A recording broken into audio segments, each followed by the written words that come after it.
Into the stream. It looks like Ember cannot cook. At least not when it comes to meat.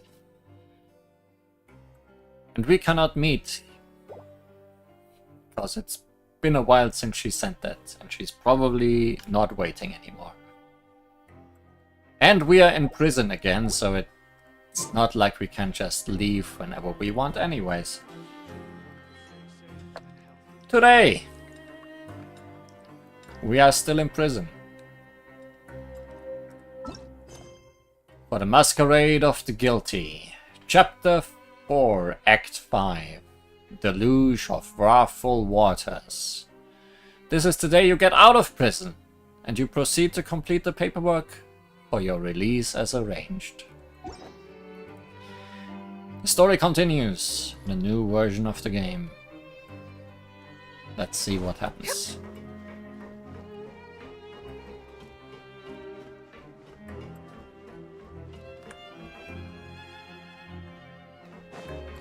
I'm kinda glad we can leave this place behind. Not gonna lie. Some time has passed.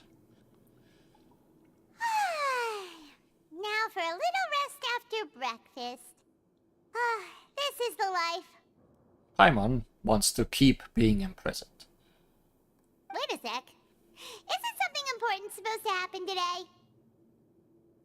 Oh, today's our big day! We're supposed to leave the Fortress of Mirapede! Come on, we've got to go complete the release procedures now! How much paperwork is that gonna be, and how much of the stream is it gonna take up?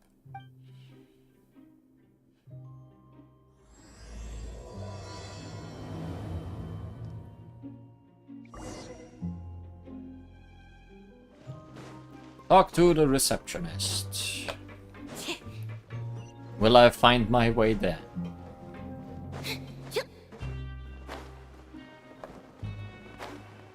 I sure hope so. Oh yeah, just right here. Please, sign here. This document will be effective immediately upon signing, and you two may exit the Fortress of Mirapede via the regular channels. It's been so long since we've been to the surface. Let's hurry up and... I mean, technically, we were at the top at the end of the last story, but I guess we went back in afterwards. Huh?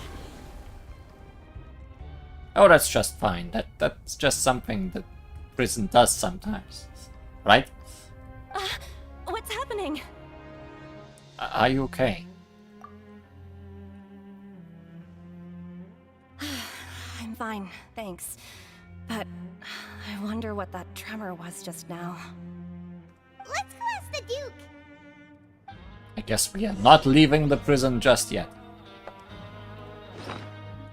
A new life's beginning. An exit card issued by the Fortress of Mirapede. It's just a piece of paper, but it has been given a name most heartening.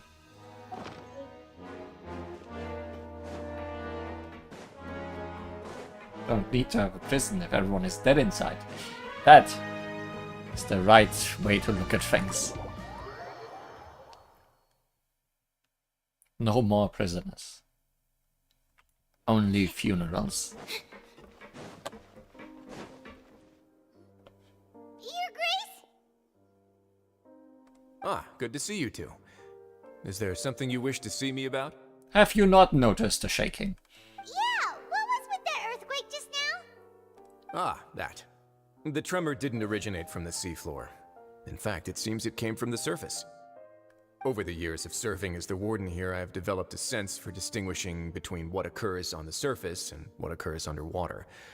Besides, the seal that Monsieur Neuvillette set in place won't fail so easily. So the fortress is okay? Yes, but everything above the surface is not. If you recall our last incident, if there really were a problem, there would be crowds of inmates in a panic right now. Huh, you've got a point.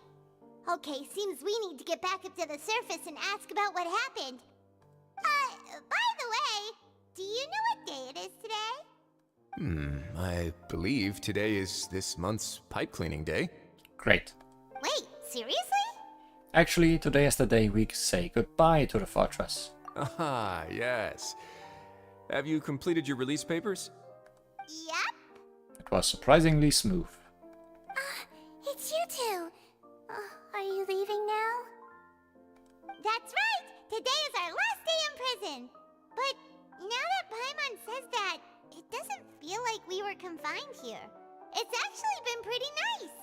A lot of people have helped us out. Oh yeah, Paimon feels fond of this place now! Then be sure to come back and visit. I'll miss you. Yeah, we'll just get arrested again. If you've signed the release papers, then you're free to go. The guards will escort you out. You're not going to see us off? I knew you'd ask. All right, sure. Let's go. Well, you actually agreed. No worries, you must be busy. Paimon was just joking. Ah, so you do have a polite side, I see. After being down here for so long, I imagine you must feel like you're lacking companionship. Shall I come along too? No, that's alright. It's not like we'll never visit again. Yeah, don't worry, we'll come back to see you. Paimon really likes the cafeteria here. The chefs sure do know how to make good grub. I hope you won't be here as convicts the next time I see you. Well, can't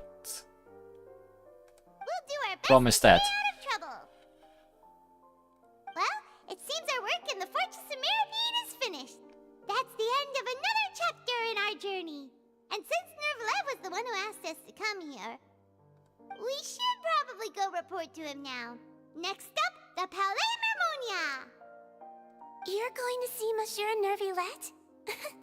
Please pass on our kind regards. And let's not eat any cakes anymore. I'm sure just your regards will do, no? I believe it would be the polite thing to do. You're right. I've heard the Palais has been terribly busy these days. Tell him that I hope he hasn't been overwhelmed by the recent string of troubles.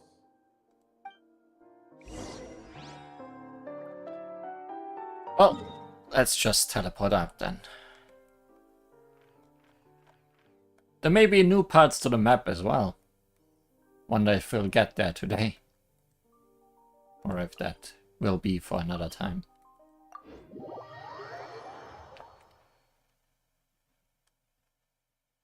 Nervillette, we are home.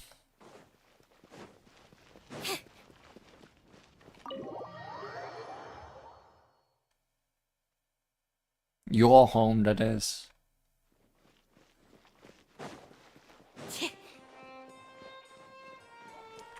I'll have to remember that there's a quest in here. The Palais Mermonia sure is buzzing with activity today. Halt! Huh? Oh, it's you two. Apologies. Monsieur Nervillette did say you'd be welcome at any time. Excuse me, would you mind helping me take a look at this report? I'll be right there. Sorry, I've got my hands full here. You can see yourselves in. We will do so. Everyone's so busy. Seems a lot has been happening. Transition incoming. Not as smooth as some other transitions. Hello. You've come at the right time, but you'll have to wait for just a moment, as there are some urgent matters I must tend to first. In the meantime, please, have a seat. If you'd like to have something to drink, let the Melusine outside know. That's all right. We just ate. Very well, then. Let's take a break over there while we wait for him to finish his work.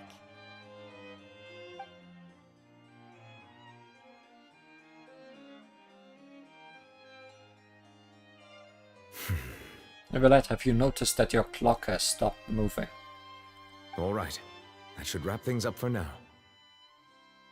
In fact, I think it's just a painting. It isn't actually a clock. Are you done with your work? Yes, sorry to keep you waiting. Today should be the day you were released from the Fortress of Maripede, and it appears that you've managed to complete all the release paperwork. Yes. That's right, and we came here to see you right away.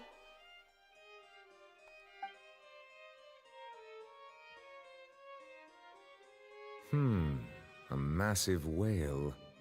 No whale noises, though. Suspicious. Do you have any idea what that might be? Judging from your description, that cannot have occurred in any ordinary waters, but rather something like the primordial sea. A whale of that size and shape cannot usually be found in the waters of Tevat. Therefore, we can only assume that Child is presently immersed in primordial seawater. Immersed in primordial seawater? But how? And is he okay? He's not from Fontaine, so he won't dissolve. But he might just drown. Most people wouldn't be capable of entering in the first place. I'm not completely sure how he could have gotten there myself. There's something we'd like to ask you about. Yes? What is it? What was that tremor we felt earlier? Ah, right! Paimon felt it too! We asked the Duke and he said it wasn't from underwater, so we figured you might know something about it. It turns out that I have just received a report about this particular matter. In fact, that's exactly what I was busy with a moment ago. The source of the tremor was here on the surface near Poisson. After the shaking stopped, the water levels in the Poisson area rose at an alarming rate. That's bad, isn't it? The water levels rose? Oh no! What about all the people there? Fortunately, the water levels only rose for a short period of time, and have already returned to normal now.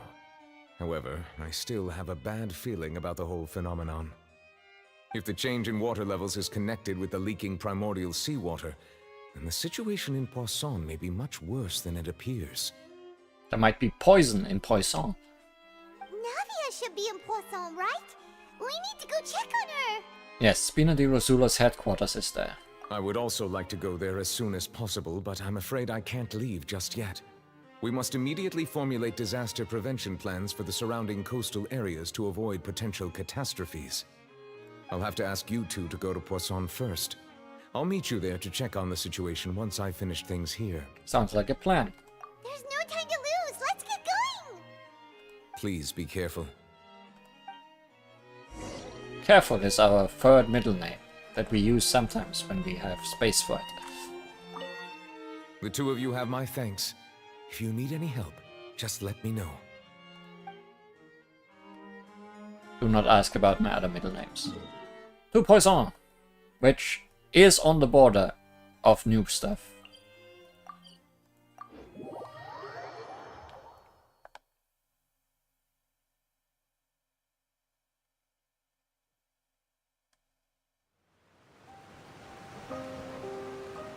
Oh no! What happened here? Water happened, Paimon. You heard about it.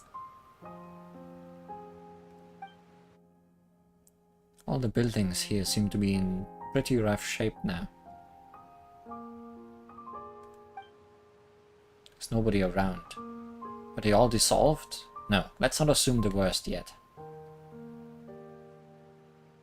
Navia should be around here, right? We need to make sure she's still... Paimon means we need to check on her.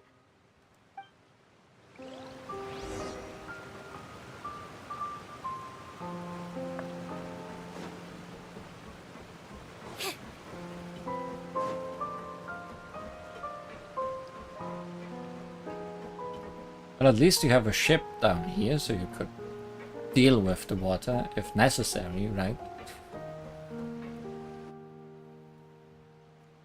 We haven't seen a single soul all the way here.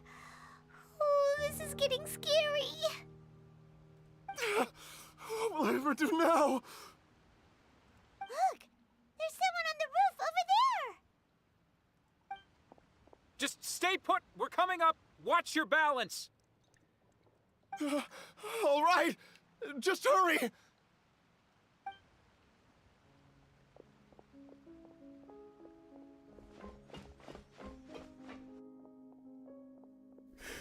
I'm not young anymore.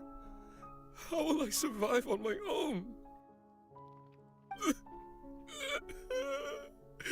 My Desiree!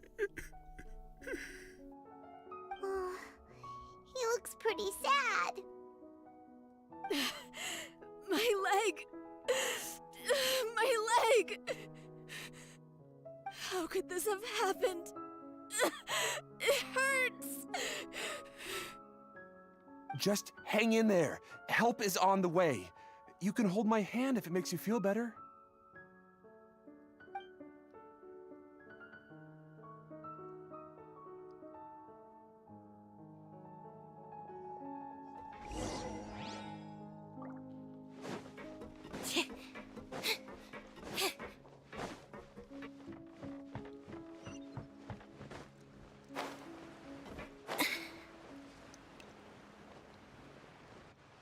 Found her.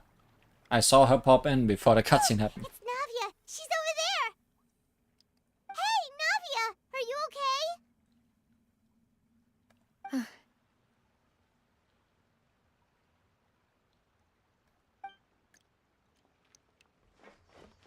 You're here.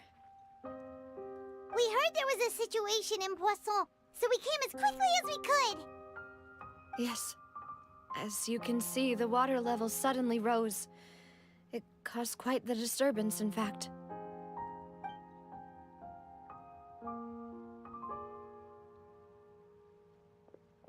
Demoiselle! There was a wounded resident next to a building southeast of here. We've already transported him to safety, but we've run out of medical supplies. He's wounded? How badly? He fell, so it's probably a broken leg. He's pretty shaken up. When the water level rose, he desperately climbed up to the roof. Once the water receded and he saw the ground, he became terrified and eventually... He jumped down then. Find the leader of Squad 1 and tell him to take the wounded resident to see a doctor. He should know where to go. Understood. I'll take over his search and rescue mission in the meantime. All right. You'll be in charge. I'm sorry. Where were we? The situation in Poisson? I think we've mostly understood what's going on. Right. Allow me to explain. A little earlier, we suddenly heard a loud noise. At first, everyone thought that something might have exploded in the waterways. But before we knew it, water started pouring out from everywhere. The rushing water seemed a little odd, almost like the unique color of primordial seawater. Some people didn't realize the danger and thought it was just ordinary water, leaking from somewhere. Everyone on the street who happened to be close to the water didn't have a chance to escape. As the water levels rose, they suddenly disappeared.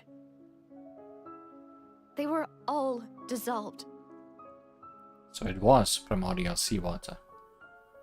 Those who realized what was happening started to flee in a panic, desperately trying to get to higher ground. Many were injured in the stampede, and some people fell from significant heights. The Spina di Rosula initiated rescue operations as quickly as possible, but there have been a lot of casualties. Fortunately, the water began to recede after some time, and the chaos came to an end. The water that flooded the area contained primordial seawater, so the lower levels of Poisson are still hazardous. To ensure everyone's safety, I've asked the people there to leave as soon as possible. No one knows if this could happen again. All we can do for now is try our best to help evacuate the residents. We still haven't completed the head count, but we'll have some numbers soon. How awful. And all of this just came out of nowhere. It was quite frightening indeed. I only wish that everything that just happened was a bad dream. Do I slap you? Do you want to wake up? Is there any way we can help, Navia? Can put us to work. Thank you for being so willing to help in a moment of crisis like this. You don't know how much it means to me. I really can't express how grateful I am. Wait, we're missing some people, aren't we? Don't say that, Navia. That's what friends are for. Yeah, where are her usual teammates? Melis and Silva.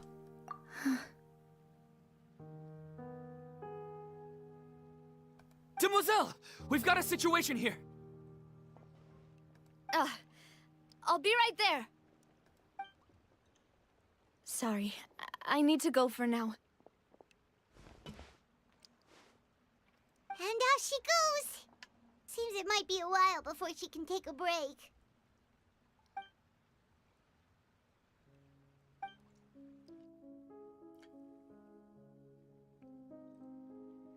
Okay, the wounded are being tended to, and we finished a preliminary head count. More support has just arrived, so I suppose I finally have a moment to focus on my own matters. Of course, we should remain ready for anything, and continue doing our best to rescue others. I'll be sure to have everyone at the Spina di Rosula ready to render assistance. Traveler, Paimon, would you two accompany me to my father's grave for a moment? Huh?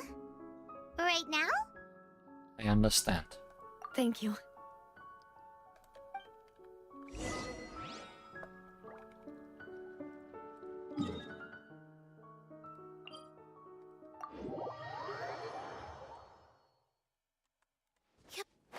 I understand too well. Yay, happy music.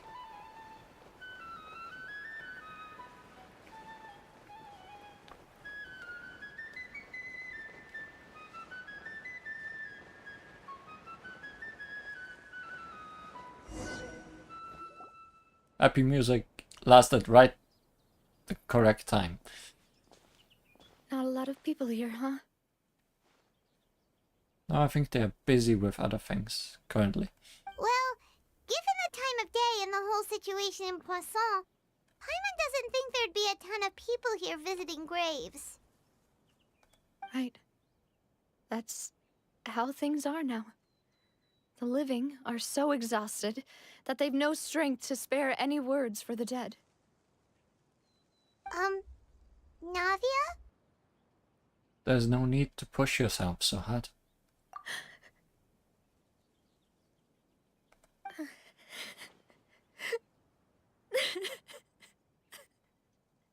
Navia, what's wrong? Sorry. I just... Malus and Silver, they won't ever come back here again. What should I do, Papa? Huh? What happened to them? Sorry for your loss, Navia. Everyone agreed on the rescue plan, but still, I was the one who initiated it. They were helping evacuate the residents, but they couldn't leave in time. And they were caught in the seawater.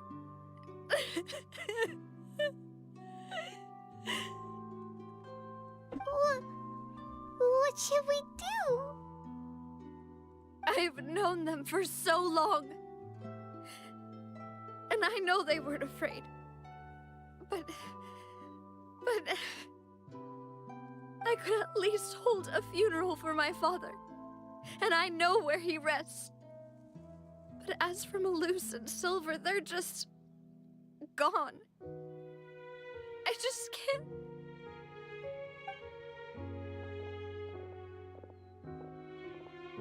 Everything looks so clean after it rains. Even the gravestones. I didn't expect that you'd enjoy a glass of red wine in front of Master Callus's grave. I can understand. Besides, the scenery here isn't half bad. See, it's not just me. I always want to bring something when I visit Papa. Perhaps we might even have a picnic. He wouldn't be angry, would he?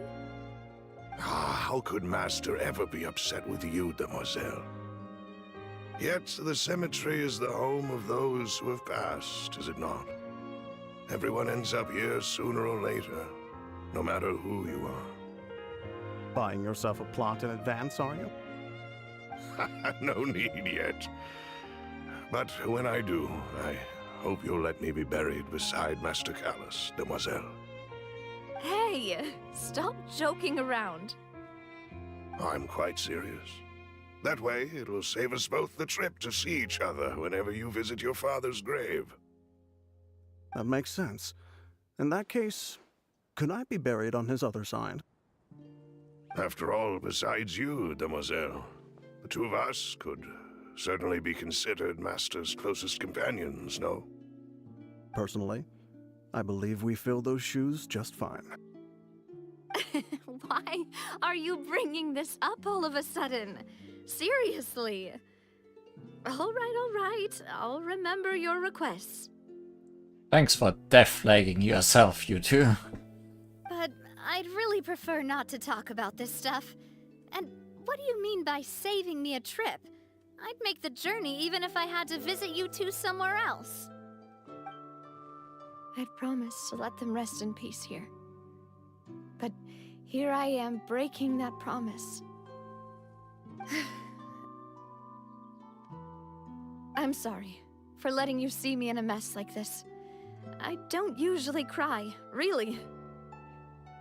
Paimon doesn't know how to help you feel better. But, well, she understands how you feel. I'd always thought I could make my wishes come true. But now that I think about it, that never solely relied on me. Many things can only be accomplished with someone else's help. Malus and Silver have helped me so much. But by contrast, I could do nothing for them. I'm so sorry. You can spend as much time as you need here, Navia. We'll stay with you. Yeah, we're here for you. We won't dissolve. We're not from here. Thank you. Right now, you don't know how much that means. By the way, you can have a look at this. It's a list of victims from the incident that took place here. Obena, Khan, Burnett, Giverny, Francine, Karina, Daisy Ray, Joinville, Jolianne, Esson, as well as Malus and Silver. So, everyone else is safe. But still... I mean, some of them are still wounded. It's okay. I know what you're thinking. And you're right. We lost Malus and Silver. But we were able to save more than we anticipated. The overall outcome indicates that the cost was worth it. No one's sacrifice is truly necessary. Right! Don't think that way, Navia. One person might be saved at the expense of another, sure, but that isn't something we should ever consider a trade. Malus and Silver were not the price for saving anyone. They're heroes. You're right. Thank you, Paimon. What you said just now was pretty amazing, actually. I'll remember your words. Oh, really? Seems you've become more eloquent in the time since we last met. Well, hi. What brings you here? Who did the tide... How's that saying going? Swept in here? The knave? What are you doing here? Is everything going well on your side?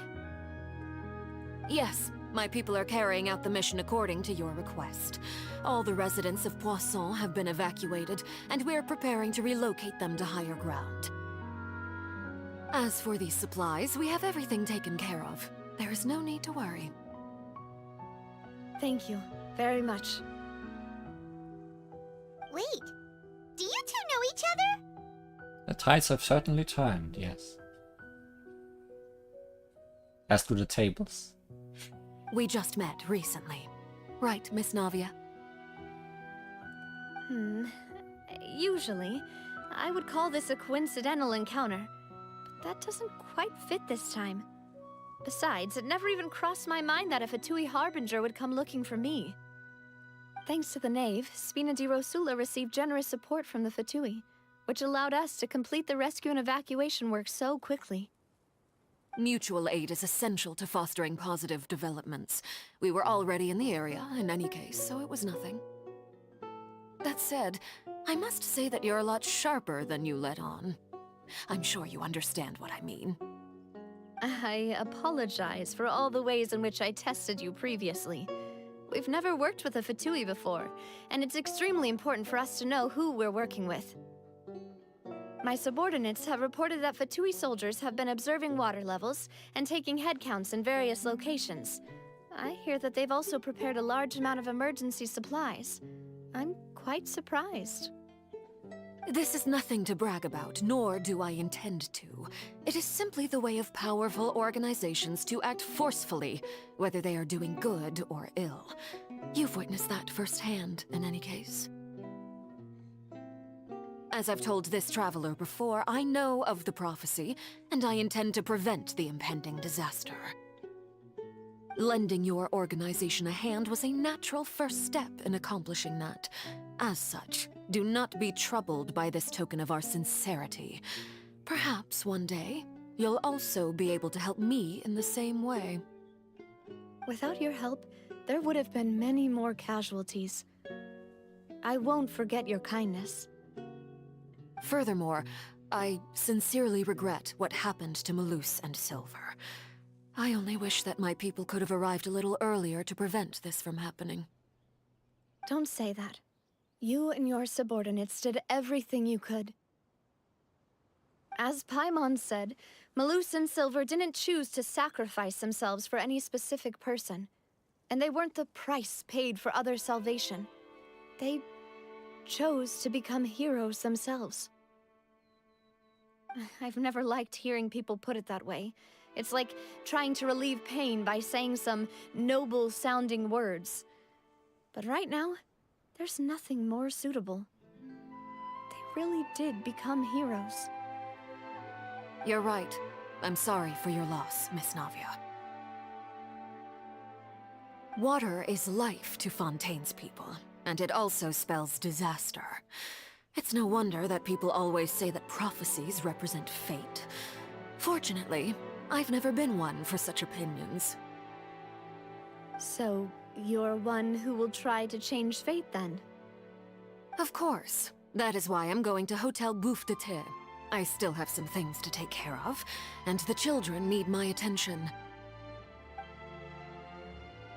By the way, Traveler, Paimon, one more thing. Alright, then we'll just...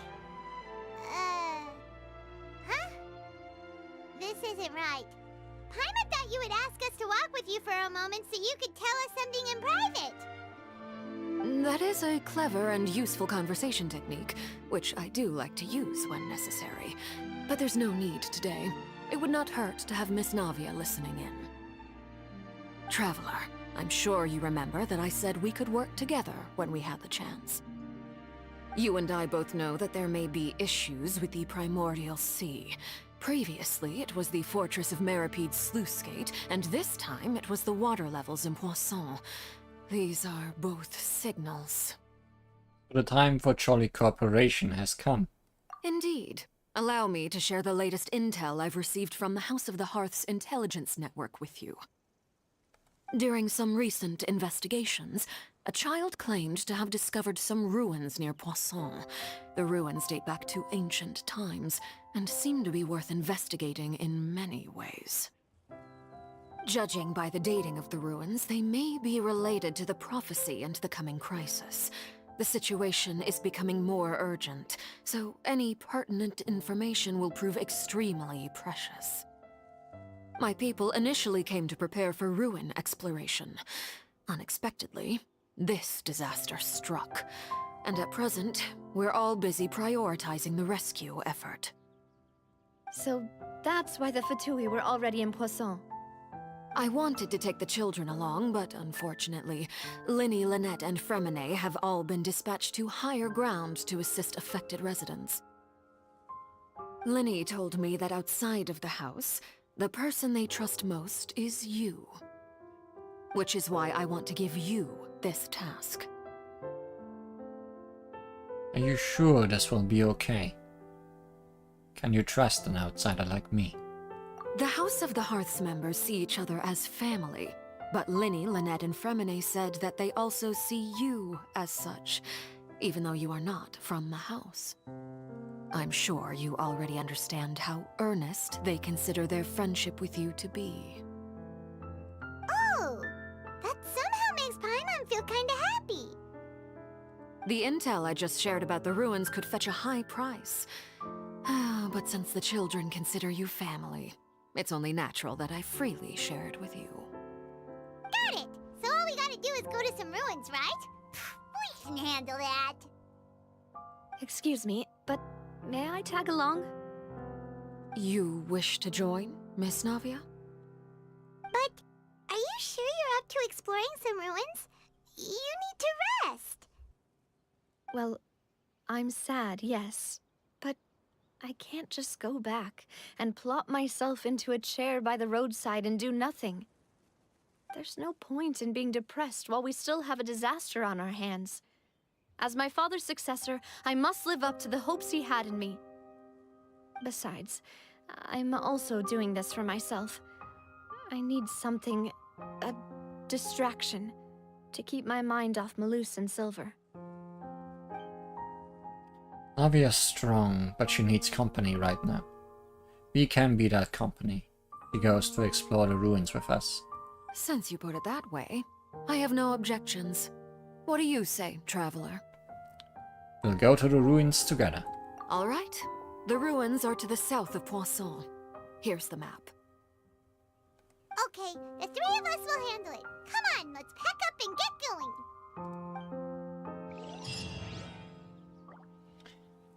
You don't think you've noticed the pyro on her back? I'm not sure if it just didn't focus on it last time or it just forgot about it, but I'm almost certain that's a delusion and not a vision, considering who she is.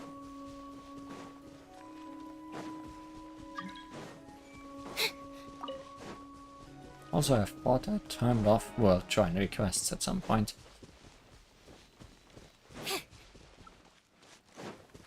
Anyways, I think we're going not quite into the new area now.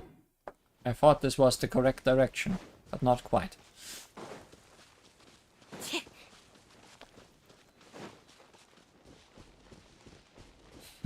She just holds it for someone, like we are holding Child's Vision.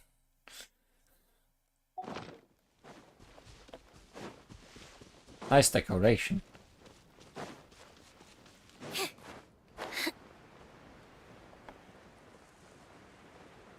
Might sell for a high price for the right people.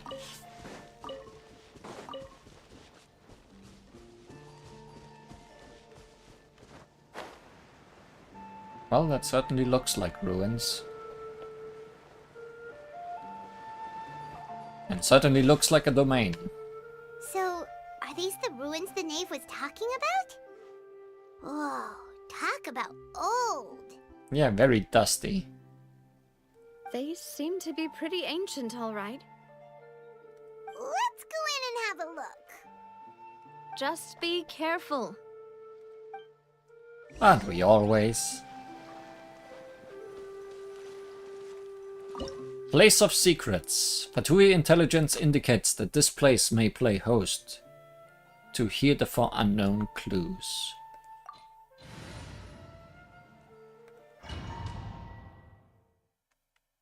Are we gonna get any help? No. Unsurprisingly, because Navia is not one of the new characters for this version of the game. Considering we are taking her along with us here, That might have been a good place to introduce her. But that's not how this goes, I guess.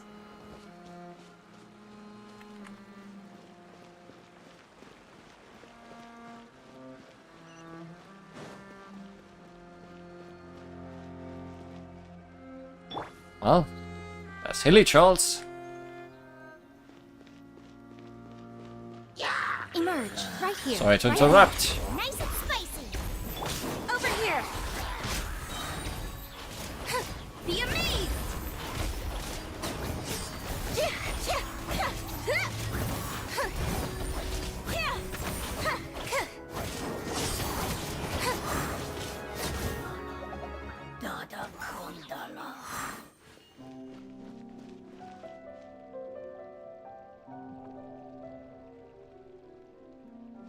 Can we climb here? I'm assuming not. No.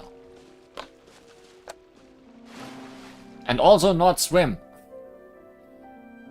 We have dissolved Lynette in water. Life goes on. Life might not go on.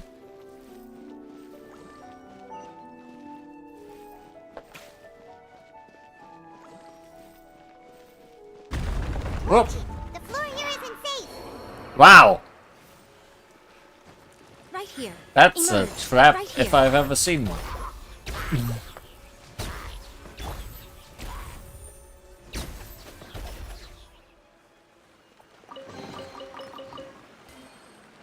Rise.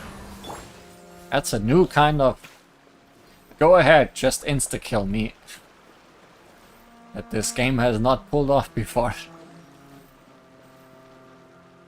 I was hammering the fly button, but I guess not fast enough.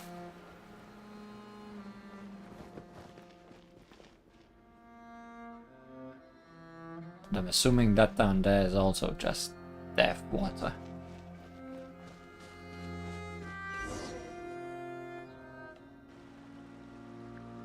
This place has also been contaminated by primordial seawater. Yeah. And a lot of it, too. A Fontainian would most likely dissolve the moment they fell in. We should go back to safety, Navia. Right! You can't go down if there's primordial seawater. It's too dangerous, and it won't be any help for you to just stay here. Don't get my mind wrong. We're not saying you're useless. It's just that... No, you're right. I can't do anything in this situation. I'll leave this to you.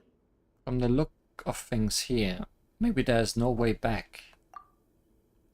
Yeah, we just kind of fell.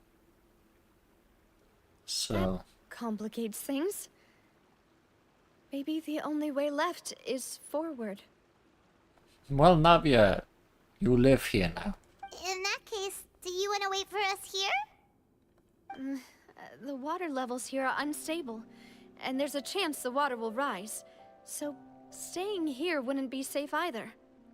You maybe shouldn't have come. I'll go together with you. Perhaps we'll find the exit just up ahead.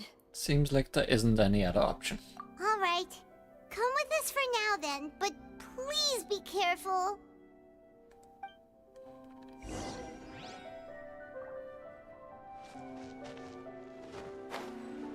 Oh no, it's a dead end! Let's try climbing over from the side.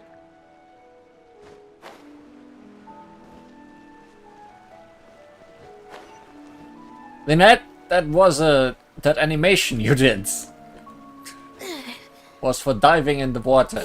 Don't be so enthusiastic about it, please. Yeah. Wow. Just... Whoop.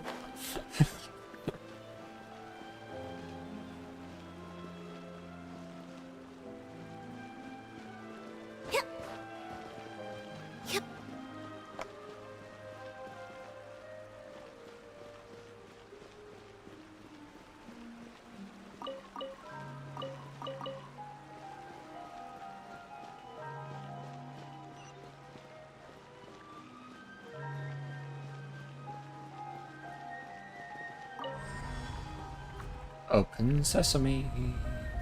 What the hell is this? Where the hell are we?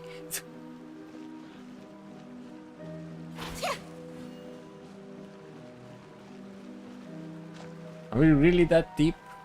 Well, I guess that's inside the mountain we were on earlier.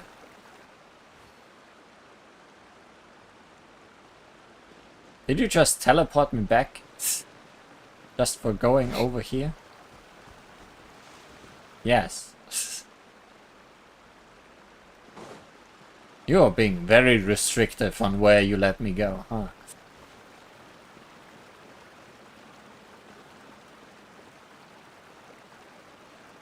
So you're not gonna let me explore this place, is what you're saying. Whoa, camera.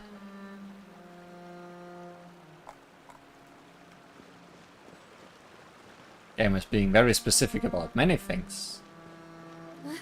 Wait, there's something wrong with this bridge. Run for it! Okay.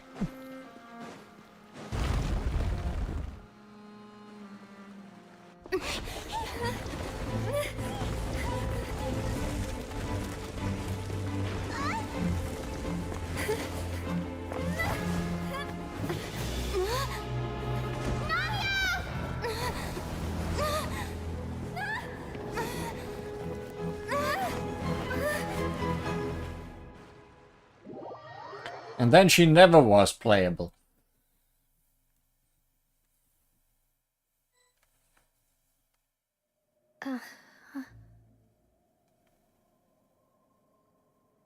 Huh? Demoiselle? Huh? Demoiselle, what are you doing here by yourself? Would you be standing here till dark if I hadn't come to get you? Maybe she just wants some time to herself, Malus. Hmm? Oh, was I sleeping? Yes, it would appear so. I must be tired. That's quite possible. However, you were the one that suggested we go out for a walk. Oh, right. I nearly forgot. It must have slipped my mind when I dozed off. I haven't had a nap today yet. Have I? This is a familiar feeling, yet something's a little strange. I have a feeling this is not a flashback. I feel this is possibly what happens to you if you get dissolved. Is something the matter, Demoiselle? Oh, no. No, I'm fine. I was just trying to recall why we came out for a walk.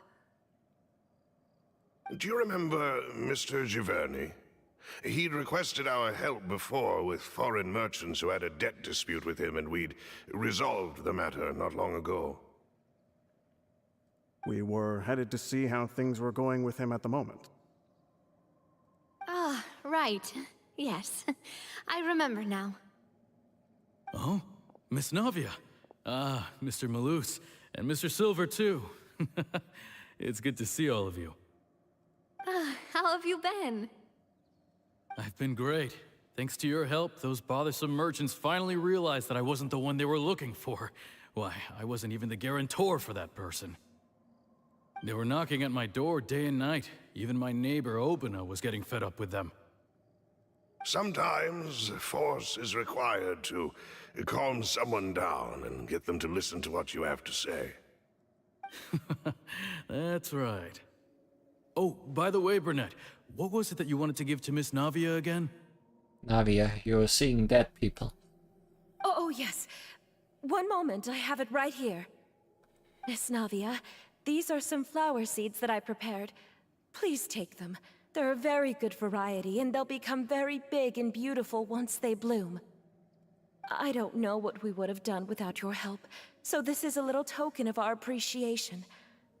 I hope you won't refuse. Ah, did you cultivate them yourself? Thank you so much. I'll certainly take them. Balloose, we do still have some empty flower pots at home, right? Why, we can have as many pots as you'd like, demoiselle. Perfect. In that case, we'll swap out some of the decorative plants for some of Mrs. Burnett's flowers. Very well. Wait. Something seems to be off here. Excuse me, madam. If I'm not mistaken, your name is Burnett, correct? That's right. Is something wrong? Did you not die? No, it's nothing. This is the first time we've ever met, but your name seemed familiar to me. I must have heard it when I was discussing things with your husband previously. I've heard this name before. Sometime recently, I'm sure of it. And why are there so few people around here? Where did everyone go? We must mind the time, demoiselle. We still have important things to attend to today. Huh? We do? Like what? Well, now, did you forget? Miss Navia, here you are. I've been looking for you. Please, come to the Opera House. Your trial is about to begin. My trial? Wait, why would I need to go to the Opera House? Yes, she's right, demoiselle. It's just about time now, so we should get going. Oh? All right then. It's time for a trial of your guts.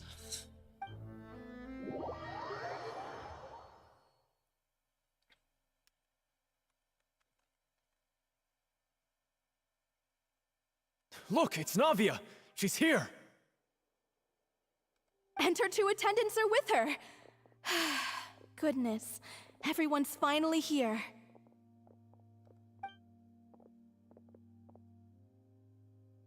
There sure are a lot of people here to see the trial. And they all seem to be oddly excited about something. I even know some of these people. Karina, Desiree, Joyville, Jolien, Essen. Why are so many people here?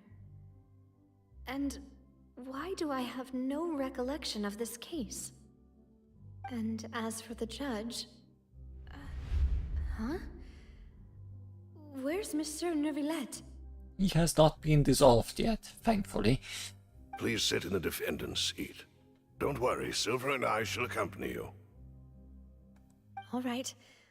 But are you sure you can stand behind me? Typically, it wouldn't be allowed, but today is an exception. Hey, what kind of place do they think this is? Come on, do they have any idea what they're doing? Seriously. Enough with the whispering! Could someone please tell me where Monsieur Neuvillette is, and why I'm standing trial? My dear Miss Navia, have you not yet realized what you've done? In that case, allow me to explain. Monsieur, not dissolved yet. Very good. As all here know, you are Master Callus's successor, the head of the Spina di Rosula, someone held in high regard by every soul in Poisson. After you took over the Spina, you treated all of us just like the late Master Callus had. If anyone in need reached out to you for help, you responded. Not only you, but your butler, your subordinates, nearly everyone in the Spina di Rosula fought for the well-being of those in Poisson. Wait a moment. Aren't you just proving that I'm a good person? Yes, correct. Absolutely right. And that is why you stand accused. You have helped so many people get through so many difficulties. You are one with us. We are inseparable.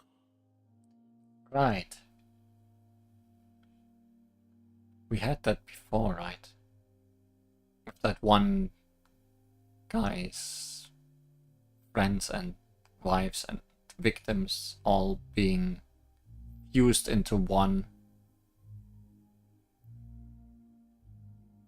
after they were dissolved. We are one big family, all of us who are from Poisson, inextricably linked. And with you being so important, we couldn't possibly do without you. Therefore, this fair and honorable court shall declare you guilty, and you shall stay here. You will be together with us forever. Huh? What are you saying? Everything you have said is correct. I have indeed done a lot for my hometown, and I would be willing to be with you all, but what is the purpose of having me stand here like this? What is there to discuss? Ah, well, if that's what you think, then I have no further comments. How wonderful, Miss Navia! One of us. One of us. One of us. One with us.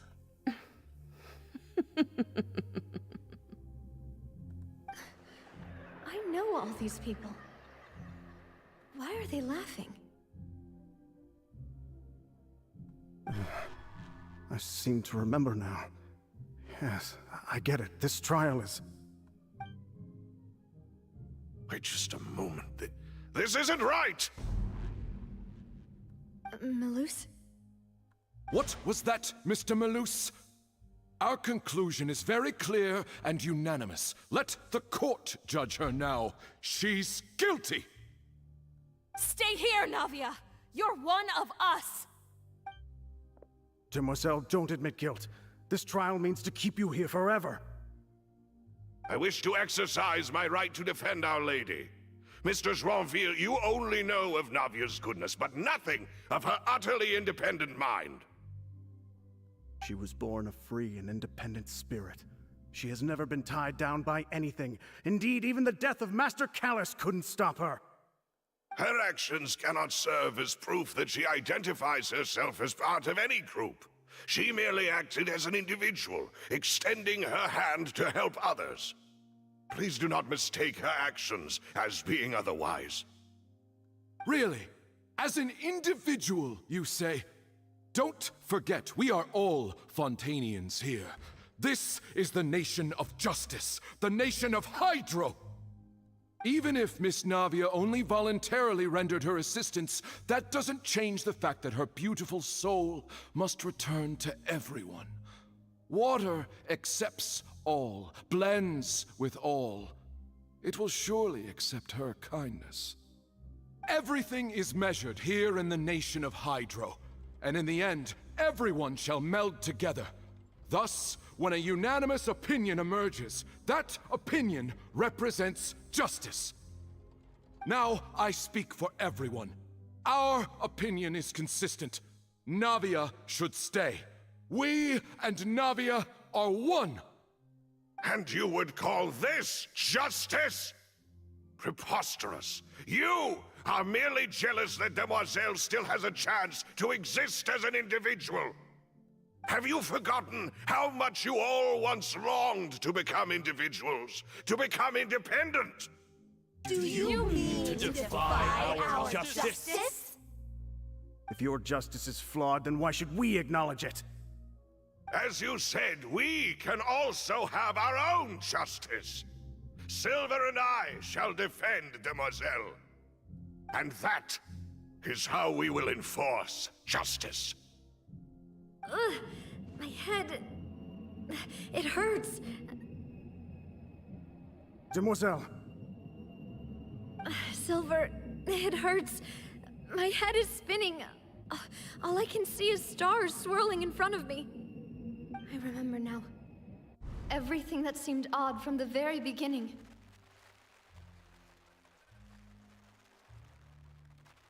Karina, Desiree, Joyville, Jolien, Essen, and Mr. Giverny and Mrs. Burnett, who we met earlier.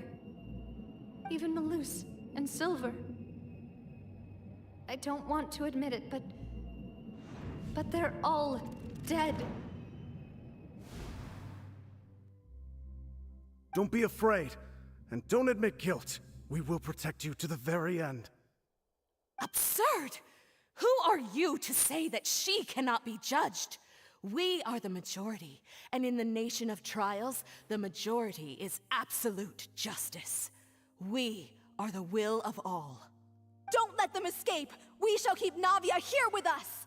Mr. Malus and Mr. Silver, must you be so stubborn? How could the two of you possibly hope to stand against the collective? Do not resist. This judgment is fair and just. Navia belongs to us. After all that happened, she should not be left alone in Poisson. What are you saying? This court is becoming quite fishy, I must say. No more excuses! He says we're jealous. Jealous? How could she possibly be an independent individual? What's with these people? Who's jealous of her? She belongs to us! Miss Navia, she... Silence! Finally. That's...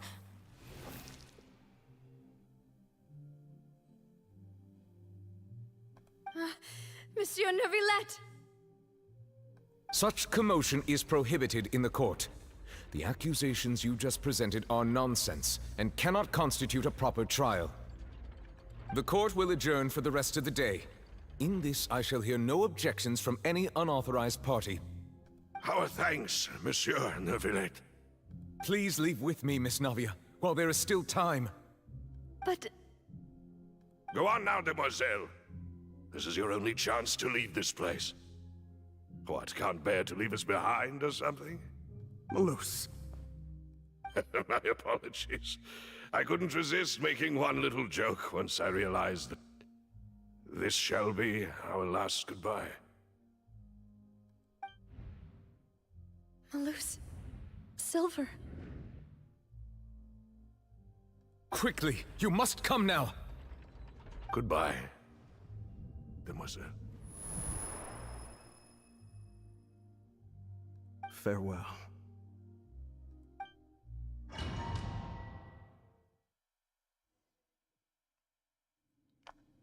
No, wait! Just a second! Navia? You're awake. Good.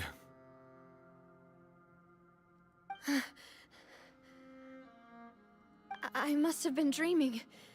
Malus and Silver were still alive, and they were defending me at some insane trial. It looks like you're all right. Did all the sad feelings cause you to have a nightmare? Paimon could give you a hug. The ruins you were exploring suffered a cave-in. When I arrived, I found you falling toward the water. You were just about to be dissolved within, but I...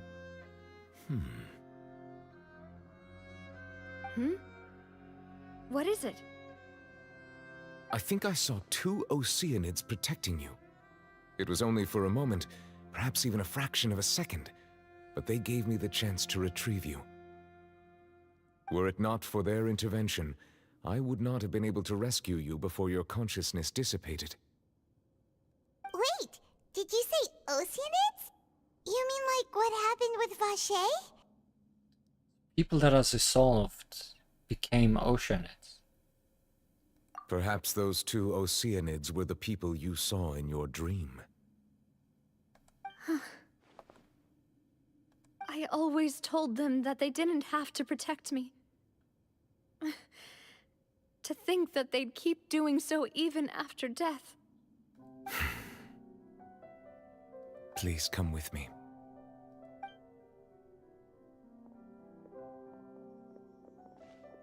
Neuvillette, are you okay? Oh, I am quite all right. Perhaps there's something we could chat about? Why do you look so stiff all of a sudden? Oh, Paimon knows. You're the type who feels awkward when there's nothing to talk about, right? I merely thought that we should give Navia some time to herself. Stop her from jumping back in, please. Huh? Why didn't you just say so then? Don't you think it's even more awkward to call us over like this and then have nothing to talk about? I suppose so. By the way, Sijuin sends her regards. Ah, Sijuin. I hope all is well with her these days. Her work in the Fortress of Meropide has not been too much for her, has it? No way, don't worry. She's doing fine down there. She's an amazing head nurse. I see. Well, that is good. I have always worried that Sijuin would need a lot of time to understand the world of humanity, just as I have. Oh, and the Duke also says hi. Even though Sijuin made him do that. He hopes that you haven't been overwhelmed by all that's happened lately. Thank you. I have indeed been busy lately, and I also hope that everything is going well in the Fortress of Meropide. He still doesn't know what to talk about. Let's chat about something else then. You're the expert here, Paimon. What should we talk about? So, Neverlet, you're probably quite the swimmer, huh? Yes, of course.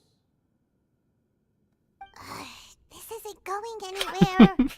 Let's try something else. How did you find these ruins? Did the knave tell you? Yes, in fact. I had arranged to meet you in Poisson, but when I arrived, I discovered that the Fatui were helping the residents evacuate. They had even transported a large quantity of supplies to the area. Amid my astonishment, I ran into the knave, and we had a chat. She informed me that she had asked you to investigate the ancient ruins here. Yeah, we originally planned to meet up with you, but we thought you might still be busy with all those official documents. We didn't think exploring the ruins would take very long, and who would have thought you'd wrap things up so quickly? I hope Navia can get back on her feet while she is standing.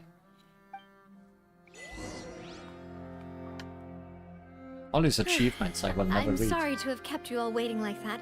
I'm feeling much better now. I guess we should get going again. Will you come with us, Monsieur Neuvillette? Yes, if you wouldn't mind my company. All right! Another one joins the party! Let's get going then!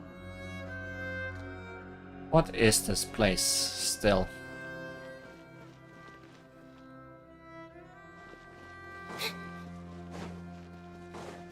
Are you gonna teleport me back again if I move too far? Not right now.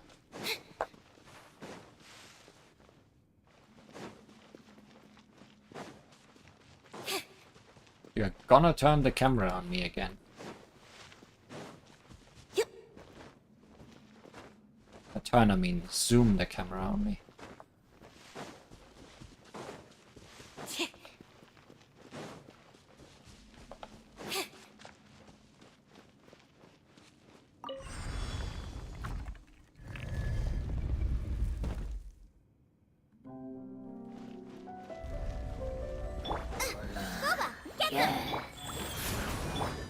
Emerge. Right here. Surprise!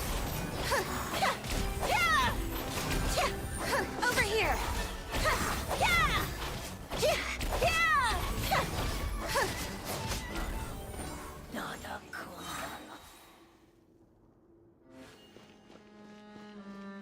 I could have just walked around.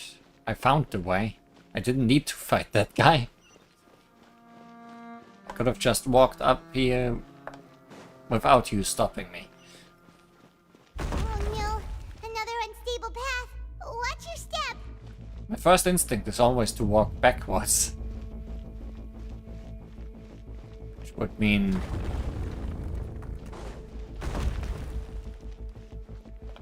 possibly not being able to ever walk that path again.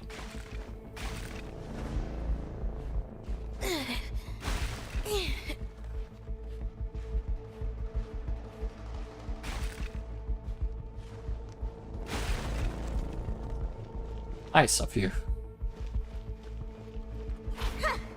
To wait for me to get past. Oh, sorry. Am I interrupting something?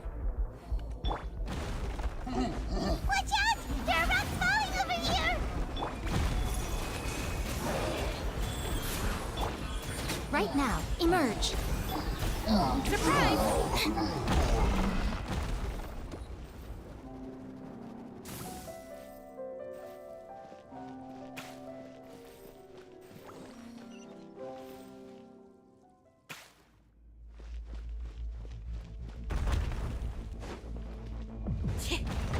Rocks fall.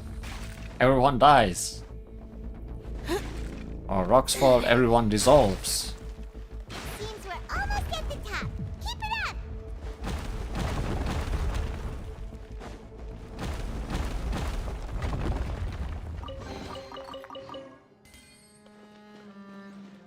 Who's awaiting us behind this door?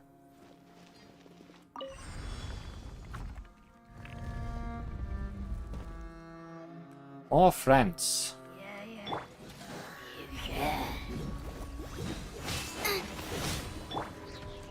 Let the magic begin!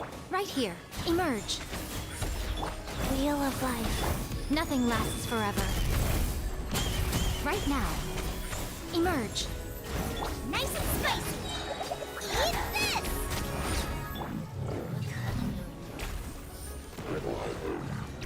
Sacred name, fortune preserve. Out of the frying pan, into the fire! Dada Kundala.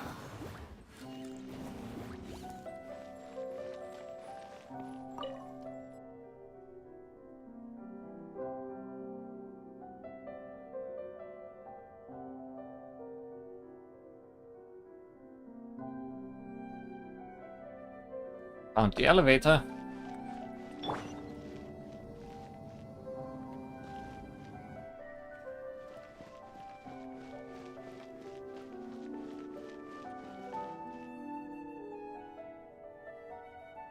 Go higher.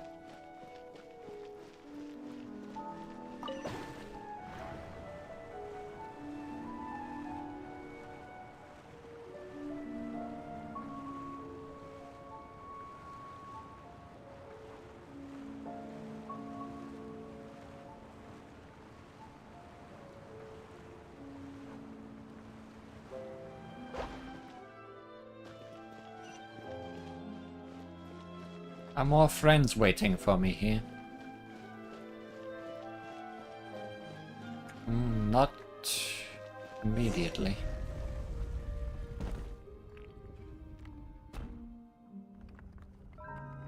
Well, no way back.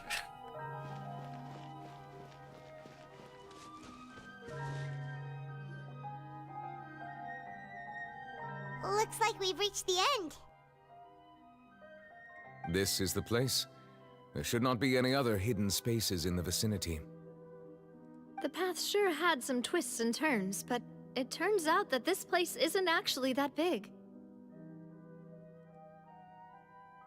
Seems to be something on the wall.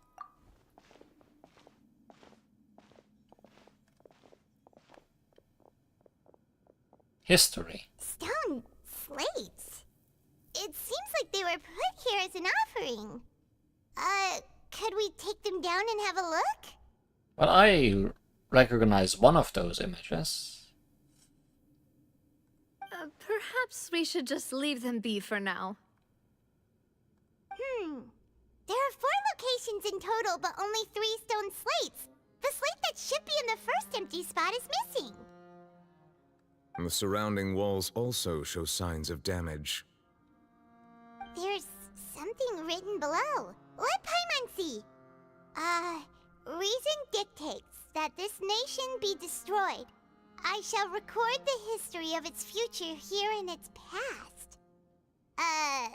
Say what? Rest in peace, Fontaine. It feels like someone left these slates and these words here for a purpose. But does he mean that Fontaine should be destroyed? That would fit the circumstances dictated by the prophecy, yes. Indeed, the slate's contents correspond to it. Take the second slate, for example. There's a person kneeling here. She seems so dedicated. And there's a whole bunch of other people behind her doing the same. She's facing this, What is this? Some kind of island in the sky? And is that Lady Farina in the third image? Did the Hydro Archon fall into the water? And is that a ring of people around her? Paimon doesn't quite get it. Are they all in the water? The fourth image. I know this one. This exactly matches the content of the prophecy. The people will all be dissolved into the waters, and only the Hydro Archon will remain, weeping on her throne. Yes, they do seem to match.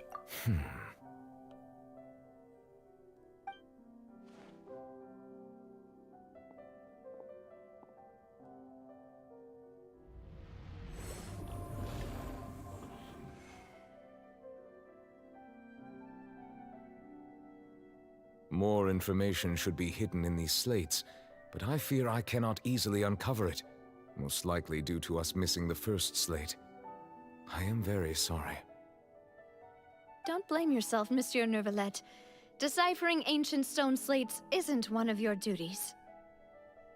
Ooh, the Paimon's getting the chills just looking at these slates. This says that it's the history of the future, right? That means the prophecy's sure to come true. I really hope it doesn't mean that.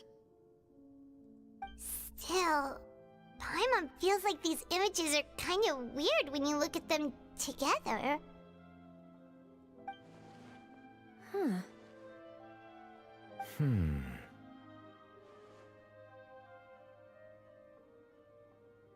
get what you mean, Paimon. The issue is the order of the third and fourth images, right? That's right! If the images are in chronological order, shouldn't the fourth, the waters drowning Fontaine, come before the third, where the Hydro Archon herself falls into the water? There's still people here. Then there's no people. And yet the order is reversed here. Unless the people there is what happened to Navia just now, is that she joins the people in the water. Second image is also quite concerning. What sin are the people in the images confessing to?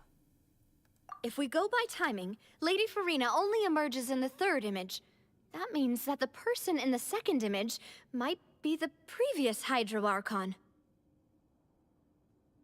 Yeah, they are the water. Egeria, then. I had never met her, but her appearance here does match the records. The previous Archon kneeling before the floating island in the skies, as if confessing a sin. So, Celestia? Did she herself commit that sin? And if not, why would she be in such a posture? Also, I'm still wondering why these ancient stone slates are here at all. Judging from their contents, could this place be the origin of the prophecy? Does that mean that someone, or some people, once saw these slates? But who would have created these slates and left these words here? It seems that any further clues will have to come from Farina. In that case, there's no time to lose. There's nothing else to be gained here, so let's head back first. Yeah, we better get somewhere safe for now.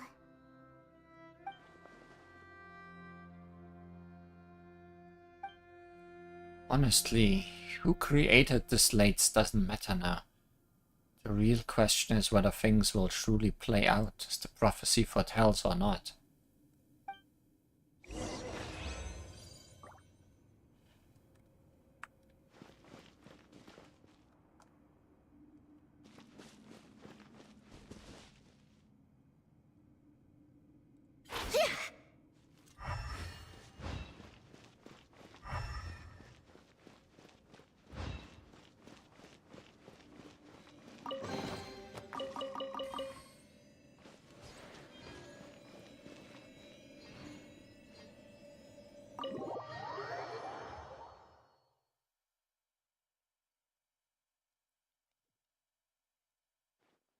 Let's split up here.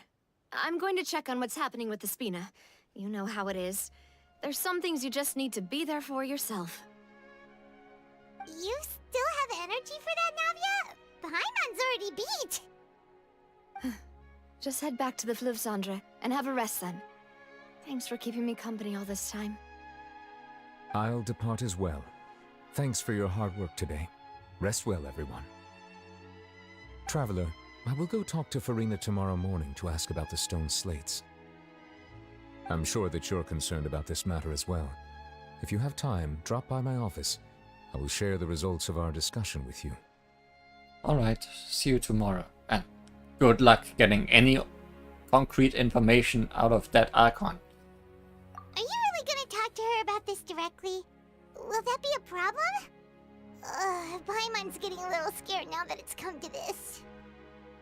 She has long been harboring secrets and will not give them up easily, which makes it all the more my duty to ensure that she understands the present situation. Are you sure we shouldn't just go together?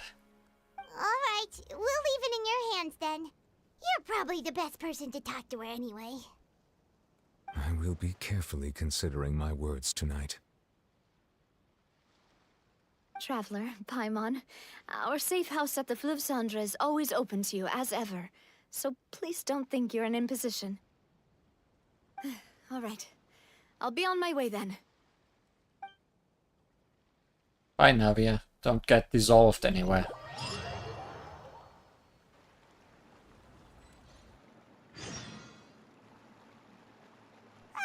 We're finally back! Welcome back. We've got a special menu prepared for you two tonight. Oh my. What's brewing in the sewers? Yay! And there's good food too! Navia, no, the boss is the best. You did great as well, Paimon. Ooh, desserts! Nice, these are all Paimon's! Paimon's already starting to forget what happened today. Oh? That isn't an interesting person to show up. Oh, that voice. Is that who I think it is? Did you finally run out of money and need to live in the sewers now? Huh? It's you two. What are you doing in Fontaine? We could ask you the same.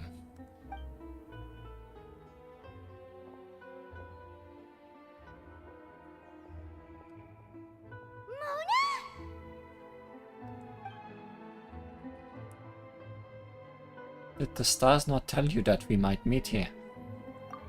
Seriously, nobody just uses a scry glass whenever they've got time to just see who they'll meet on the road. Still, we didn't expect to see you here.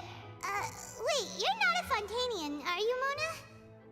Well, I have some business to attend to here, so I booked a hotel in the city. I was just out for a stroll when I bumped into you. Quite unexpectedly, if I might add.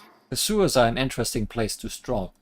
Why did you think I was from Fontaine, though? Is that because Magistus doesn't sound much like a Mondstadt surname?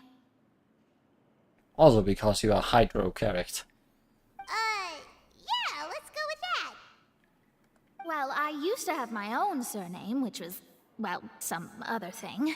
Either way, the old hag told me when she took me as her disciple that the first step to being a great astrologist's pupil was to change that name. There was nothing for it, really. She really is amazing at astrology, so I changed my name to what it is now according to her wishes. To my surprise, however, Magistus is not the name of some ancient house or clan. Maybe your surname. Shmona. Mona Shmona. It isn't? Nope. Although it is used by us in place of surnames, it generally just means great. Mona the Great. Wow! Imagine including a boast in your name. Wait, are you gonna have to put that into your genealogy as well? I reckon so. In any case, I'd give my disciple a name like this as well, if I were to take one. And may I ask what your master's name is? Astromancer Barbeloth Trismegistus. Twice as great. long one. Does it also mean great or something? My name means Mona the Great Astrologist. As for the old hag, hers is, in plain speech, the thrice-as-great Scholar of the Stars. Just take it as a title specific to astrologists. Thrice as great? That's so petty. I know, right? That's just how she is. She used to call herself Magistus, actually, but when she took me in, she changed her name to Trismegistus. Couldn't even just go to 2 times. It had to go to 3 times immediately after seeing Mona's abilities. Talk about excessive. Magistus is thus the calling card of our school, so to speak, which makes it about the same as a surname. It's all right if you don't get it. You can look into it further should you need to study astrology more deeply. How about triple strength traveler or triple appetite Paimon? Terrible! But anyway, you're not Fontainian, are you, Mona? You're from Mondstadt, right? Well, I was born in Mondstadt, yes. My parents migrated to Dornman Port, and I traveled with the old hag for a while, after which I settled down in Mondstadt City. Dornman Port still not on the map. It is part of Mondstadt, though. Oh, that's a good thing then. At least we know you won't be dissolved by Fontaine's waters. Speaking of that, I'm sure you're aware that a bunch of things have happened here in Fontaine, right? I know you're not a local, but I'd avoid getting too close to any water that looks strange all the same. There's something ominous about it. Well, the water, I mean. Oh, we are well aware. You come to Fontaine because of the prophecy, Mona. That was the main reason, yes. Just a while back, the Steambird invited me to take part in a panel and speak about the circulation of the prophecy as an astrologist. The invitation was sent quite early on. I don't think anyone expected Fontaine to be in this much trouble. What do you make of that prophecy, Mona? Just tell us what you think as an astrologist. Your word would go a long way to make things more certain and less scary. What I can tell you is that I'm an astrologist, and that this prophecy concerns the fate of Fontaine, even that of all Tevat. Ascertaining this is akin to reading the fortune of the whole world. I'm afraid that this is not something that just anyone can do. If I could do it, you would no longer call me an astrologist, but a visionary. But on the flip side, the prophecy is so huge and powerful that it must surely come from a powerful visionary. Its contents involve the fate of the world. Disregarding it would be a mistake. A visionary? Sounds really powerful and all, but does such a person really exist? Of course. The old hag could do it, and I'd bet there are others amongst those Hexenzirkel colleagues of hers who could do something similar. Need to ascertain the accuracy of the prophecy. Could you help me get in touch with your master? Huh? Are you sure? All right, I'll help you. It isn't often that I see you with such a serious look on your face. I'll tell you once I hear back from her.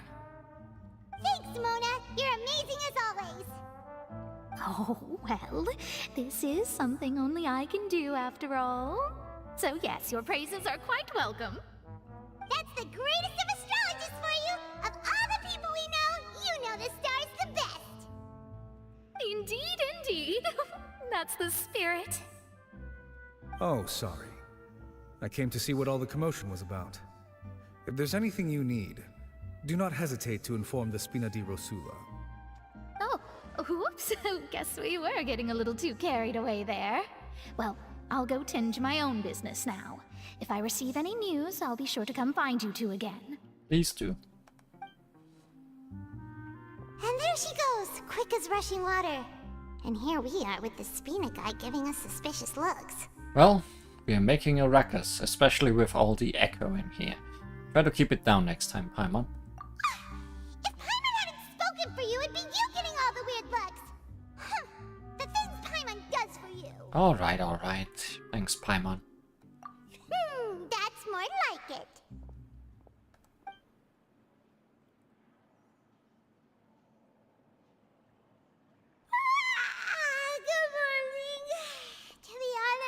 I'm still feeling kind of sleepy. But it's time to get up, Traveler. We agreed to go see Neuvillette, so let's pack it up and get going.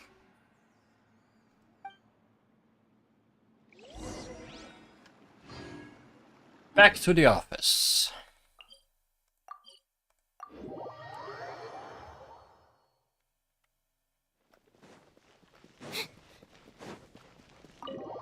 Neuvillette, we are home.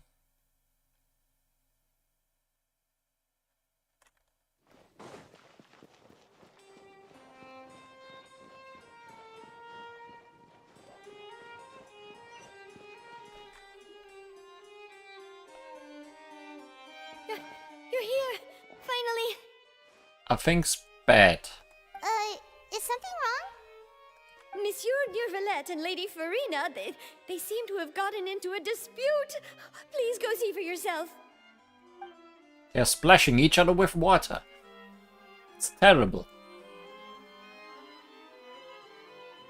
Like I said, I've already explained everything. And yet the problem has not been properly solved. There is little space for excuses between us. It is not my intention to offend you, but please, tell me where you stand. You are the Hydro Archon Focalor, are you not? Look at this. This is a list of the victims from the recent Poisson incident.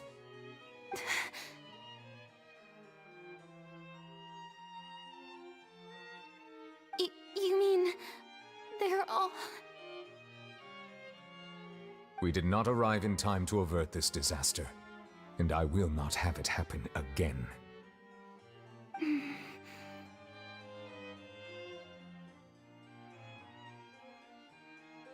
I will say this once more. You must tell me everything you know. I think her eyes changed. Yesterday, I found 3 stone slates in some ancient ruins near Poisson. Do you know anything about those? Seriously?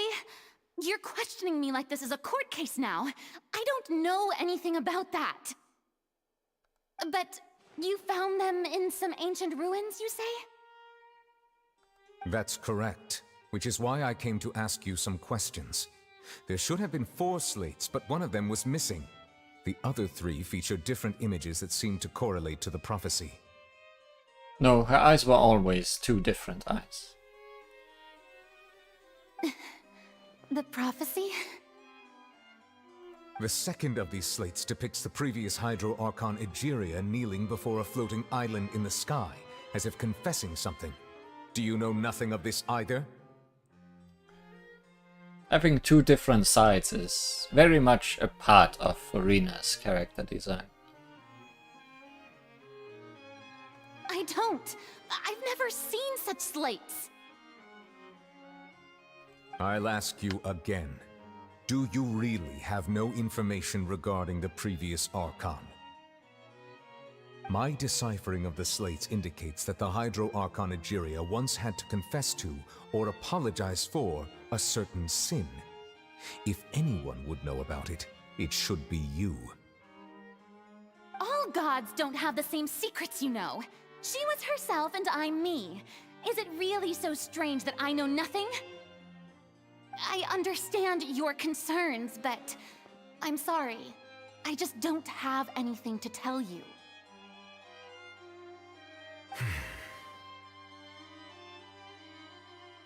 Forgive me for saying this now, Lady Farina, but I have long known of your various secret investigations into certain matters.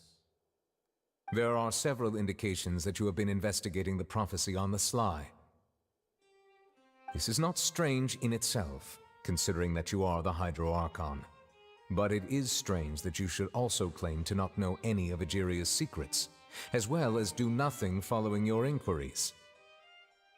You have never been as superficial as you have presented yourself to be, nor are you a fool. And yet, your behavior is very inconsistent.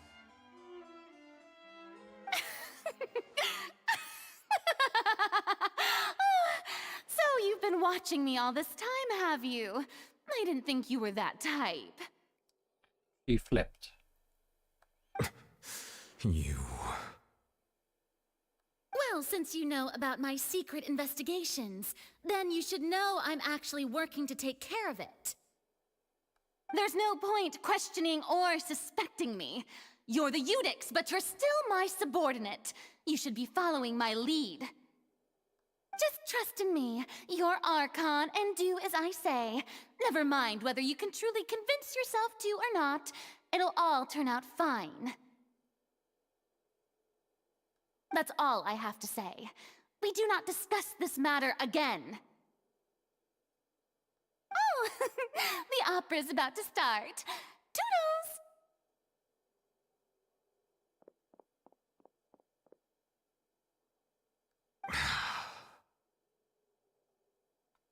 Hard to deal with, isn't she, Nevillehead?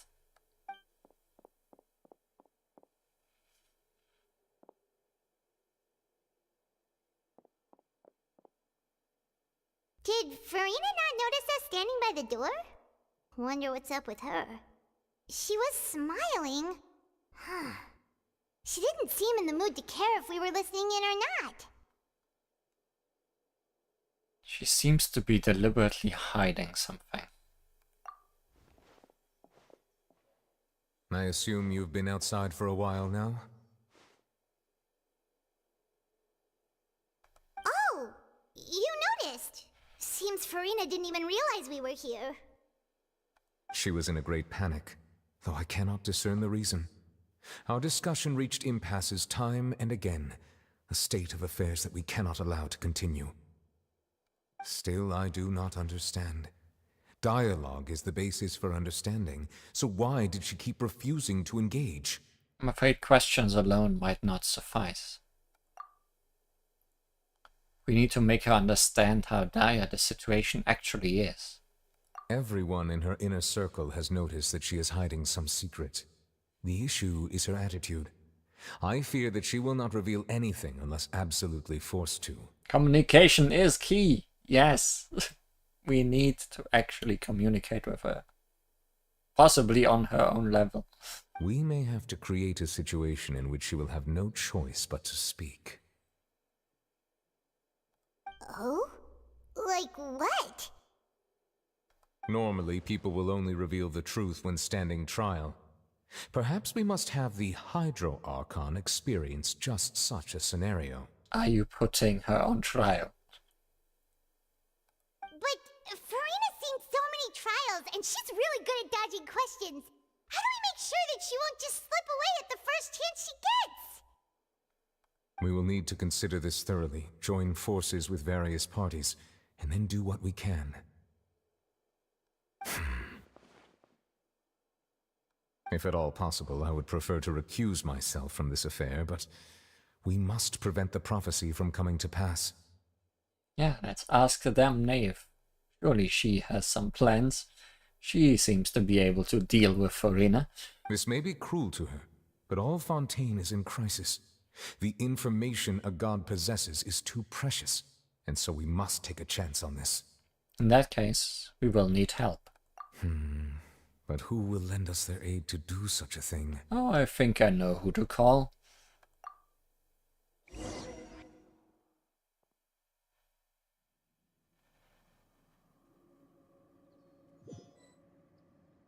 Who you gonna call? Well, that's everyone, huh? Speaking of which, it was pretty smart of you to think of hiding here. Poisson was just involved in a disaster, so it's presently devoid of people. That naturally makes it the best choice. And here you are drinking tea like it's the most natural thing in the world, huh? That's what family should do. Sit and enjoy a leisurely time together. It's nice to enjoy tea here, you know? Care for a cup? Lend me your ears, everyone. Or perhaps one of you might like to start us off. How about you, friend? Me? No, I don't think I can. Then, how about you, good sir? I fear that I will cause the mood on this boat to become as somber as it is in court. Oh, you already have the right mood. Well, Well then, I guess we're lucky we've got a local like me to organize things. Wonderful, the spotlight at last. I guess I'll be facilitating things from here. That was a little long-winded, don't you think? Oh, you might be right. Anyway, to cut to the chase, our friend here, the Traveler, has brought us together to discuss something. Oh, got everyone but the name. As for what that is, well, let's start by saying that we'll be pooling our efforts together to create a series of traps. Oh, how intriguing. Well, it's just an expression, really. One that I just learned from Chlorand, and used on the spot. So, let's invite her to explain in detail. A round of applause, please. Huh? Didn't you say that you would be facilitating this? Oh, come now. Your work doesn't involve much public speaking, right? This is a good chance to practice. You might even pick up some fancy oratory tricks to impress your boss with in the future. I see. And what does my boss say? He is glad that you consider him your boss. Do go on. Plan. Number 1. Put a cake somewhere Farina can see. 2. Make her eat it. 3. Judge her for illegally eating the cake. 4. Jail. Perfect.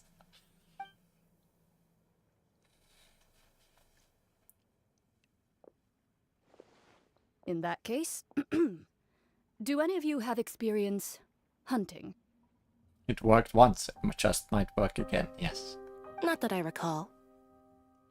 Fremine and I once used a wooden stick in a basket to catch wild rabbits when we were younger. As for Lynette, oh, right. You were sick that day, weren't you?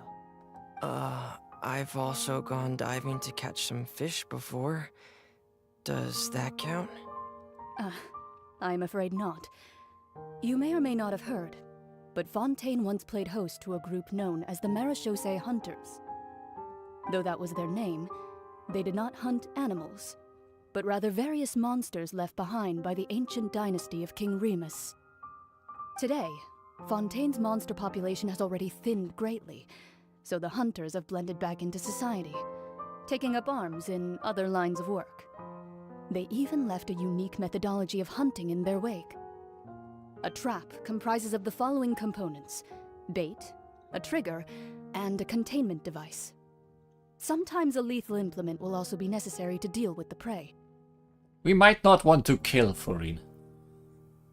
Even though it sounds very enticing. So, if we were to build a trap together, right now, what would you choose to build it with? Cake. For me, I would prefer something basket-shaped.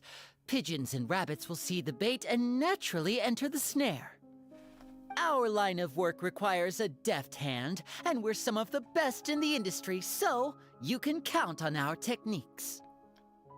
You used some of those techniques while moving the people of Poisson, didn't you?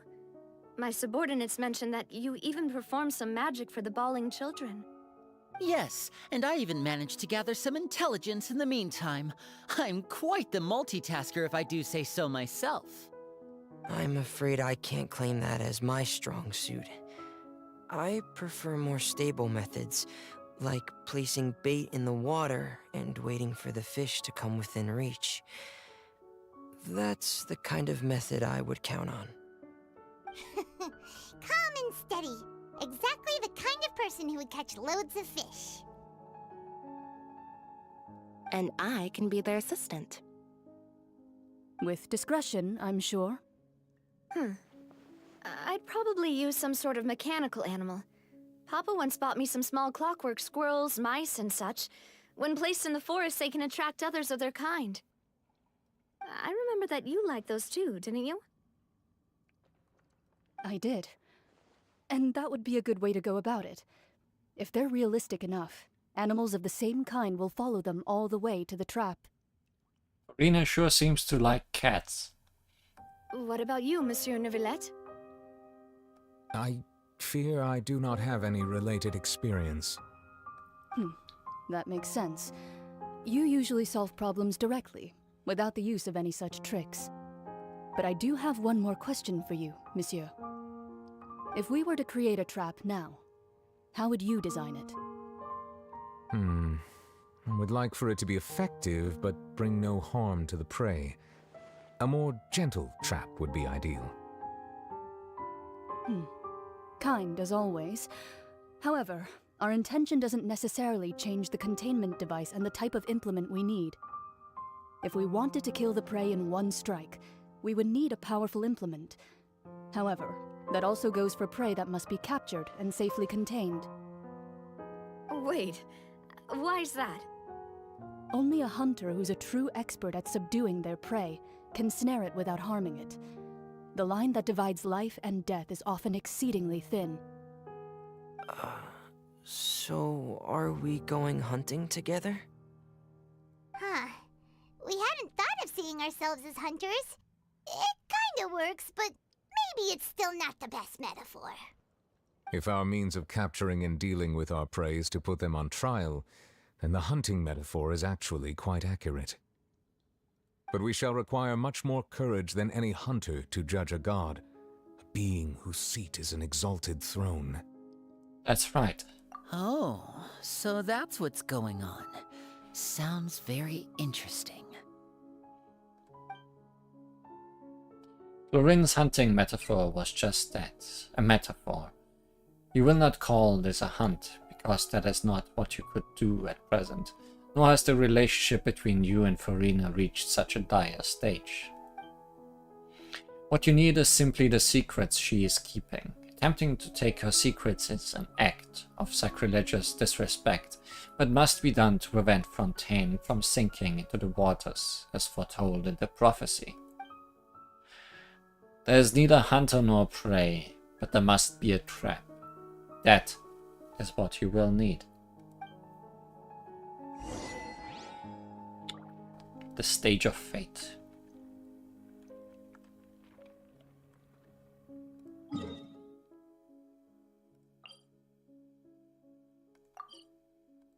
Hunters and Prophets.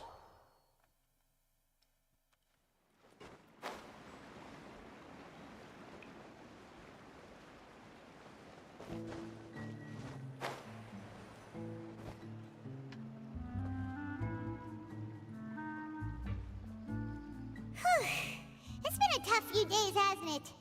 So much has been happening. Those meetings sure did make me hungry. Paimon didn't think the meetings would go on for so long, but everyone seemed pretty fired up, huh?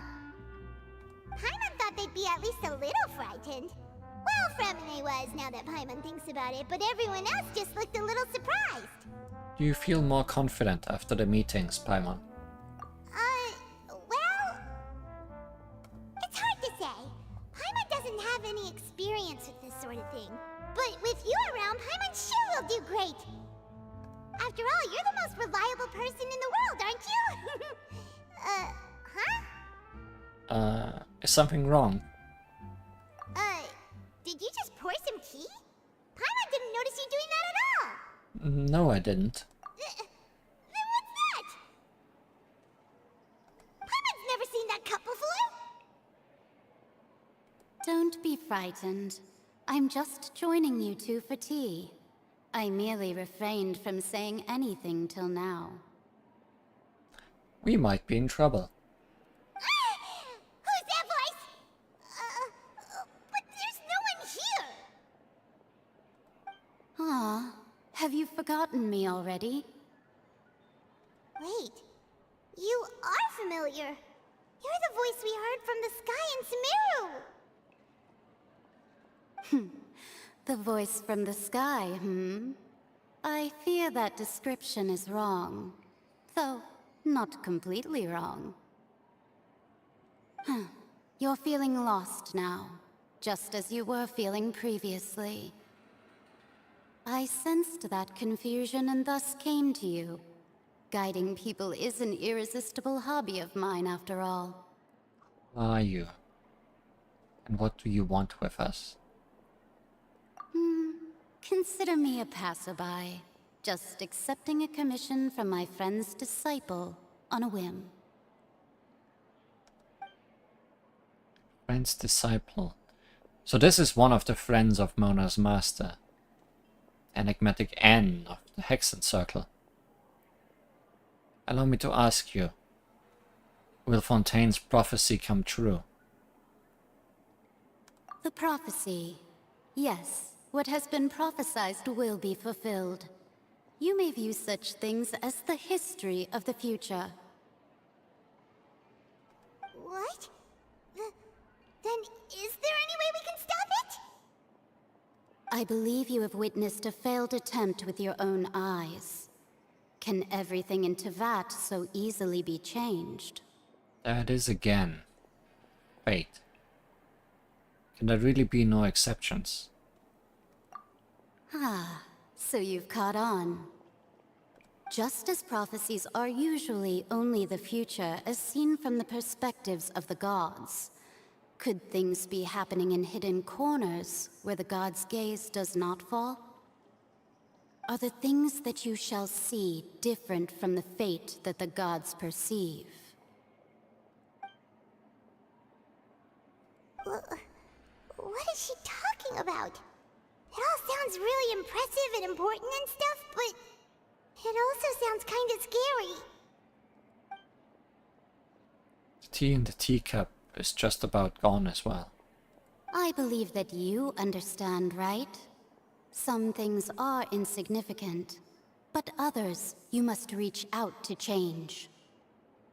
Ultimately, fate shall serve as your only guide, no matter what will happen in Tevat's future. All you need to do is to play your part. This was good tea, by the way. Thank you for your hospitality. Well, that'll be all for today. The voice. It's gone. Mage N. Is this the clue you were leaving for us? Unexpected news leads to a complicated feeling. When you wake up, someone seems to be outside. What? I want to hear someone talking.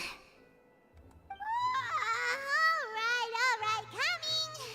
You're getting more diligent, Paimon. Hey, it's you who's getting lazy, okay? Well, I see I've walked in on some lively banter. How have you been this past few days? Fine, just fine. I went to take part in that Steambird panel. It turned out to be more interesting than I expected.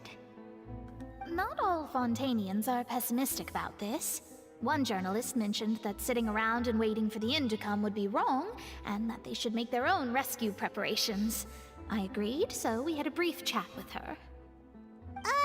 Did she have pink hair by any chance? Why, yes! It was Charlotte. You remember her, right? That daredevil journalist? I'm in full support of her view. Prophecies are very important, but how can people allow their lives to be commandeered by just a few words? That's right! Paimon's glad to hear something sensible for once. Ah, yes. About what we had discussed before. I did try, but I'm afraid I couldn't reach the old hag. I'll try again tonight, but I wouldn't get your hopes up. Actually, someone already came over. Huh?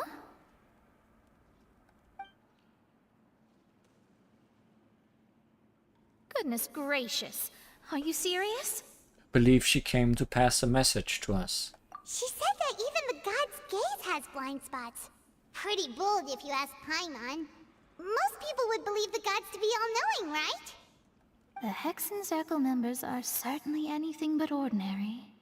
As for the mage named N, the old hag has mentioned her a few times.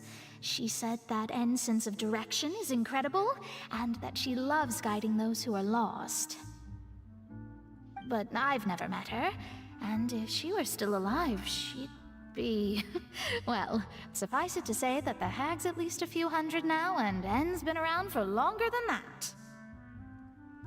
Whoa, the Hexen Circle sounds like a scary group. But they must really stay in shape to live so long.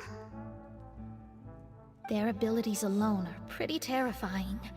If she came to see you personally, then the problem you're facing must truly be of great importance. I don't know how personal talking to a teacup is.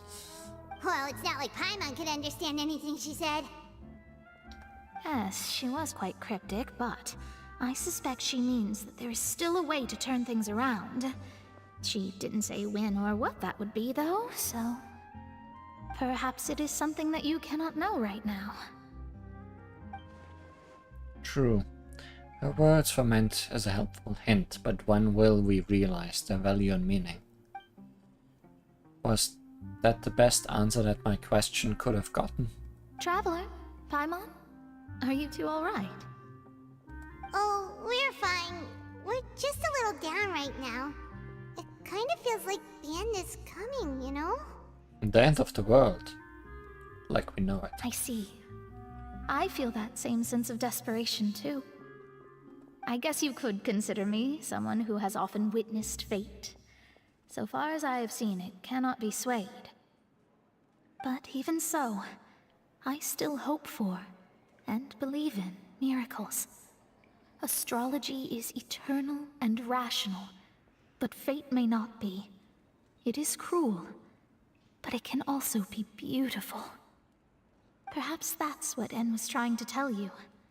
Not to lose heart, and to believe that what you are seeing playing out before you is not yet set in stone. I did originally think of steering clear of all this, but I couldn't. Even if this is all futile, I still wish to help everyone. If we don't struggle to the last, then how can we face the end when it comes? Huh. You do have a point. There I go, talking about astrological principles again. Sorry about that. The moment I start talking about work-related stuff. I need to get going. Don't worry about it, Mona. And thank you. It was worth trying to comfort you, even if only a little. I believe that you'll help those who are struggling in the same way I did. I suppose that might be why we always seem to meet by coincidence.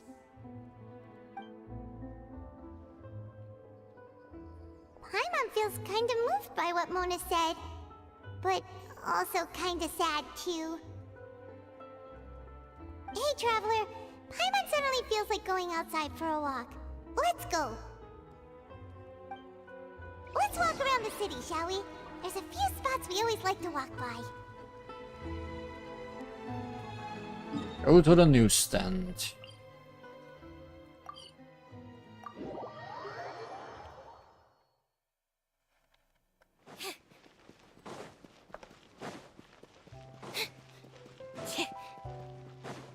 Any news?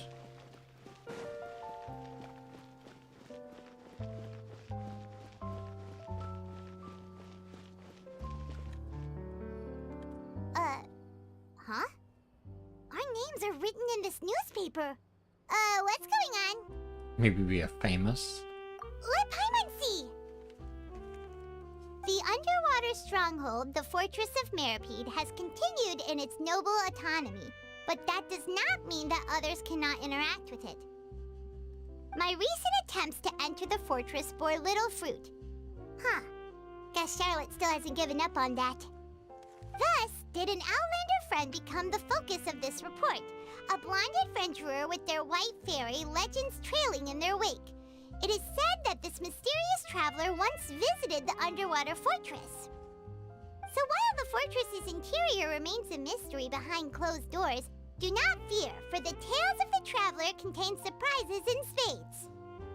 Journalist Charlotte's biggest scoop yet, the Traveler's Trail, World Walker. Boy oh boy.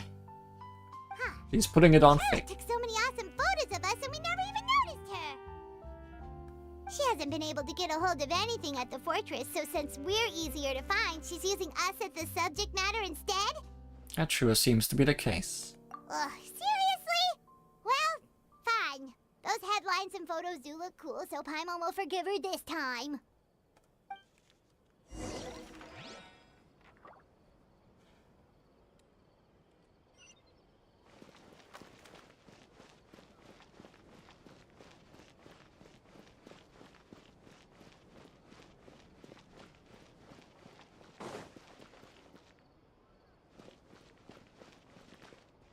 quiet out at night. We're here! Paimon's hungry. Should we go in and get something to eat?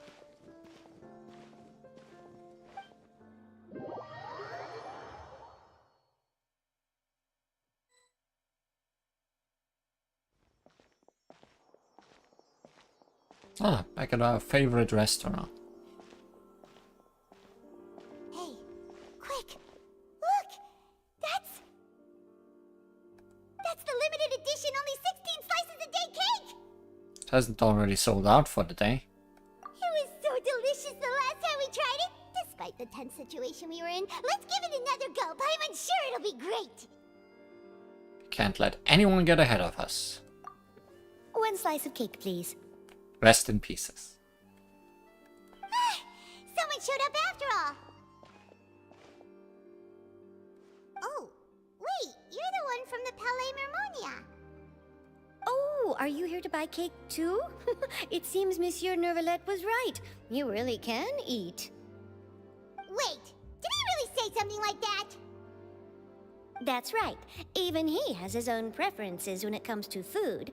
As for me, I love the cake and coffee here. Do you come here often? Usually every day. Every day? It's part of my daily schedule, apart from work. I shall have my cake and coffee. Then what if someone told you one day that this place would be closing soon, and you wouldn't get to eat cake here anymore? What would you think? Don't destroy their world vision. But why would it close? Well, Paimon doesn't know either, but maybe the waters will rise tomorrow. You know, like in the prophecy. You're putting quite the damper on this cake. Oh, the prophecy. To be honest, I haven't paid much attention to that. No, still, even if there'd be no more cake tomorrow, that wouldn't keep me from having some today. No, it's the same for eating in general. You might not be able to eat tomorrow, but if you can do so today, then you should carry on. That's what people call living, you know.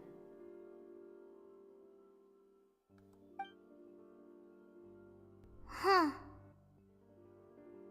Don't be sad. Excuse me, could I have 2 more slices of cake to go? These 2 slices are for you. Sijuin said that this kind of expression you're making is what humans call being sad. Oh, you know Sijuin? I sure do. She was born before me, and she sometimes comes to the surface to teach us things about humans. She said that humans are creatures that are saddened easily, yes, and you can only lift their spirits by feeding them delicious food. So please try the cakes here. Cake certainly works on me when I'm sad, so Sijuin got her things correct. I've got something else to do, so I'll be going now. You two try to stay in a good mood after eating, all right? Bye.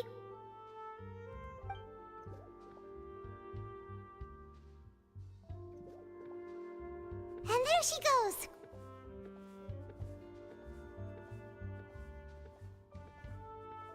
Paimon, that was not at all the line you said. Alright, let's dig in. Paimon's sure this cake will be delicious.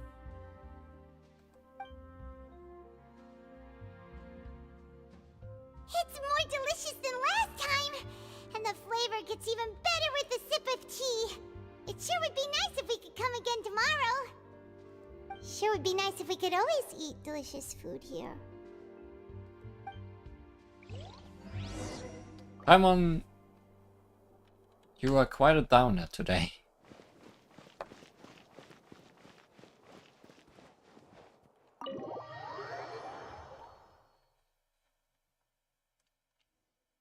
Oh, we're near the Steambird office. Let's go look for Charlotte and have a chat.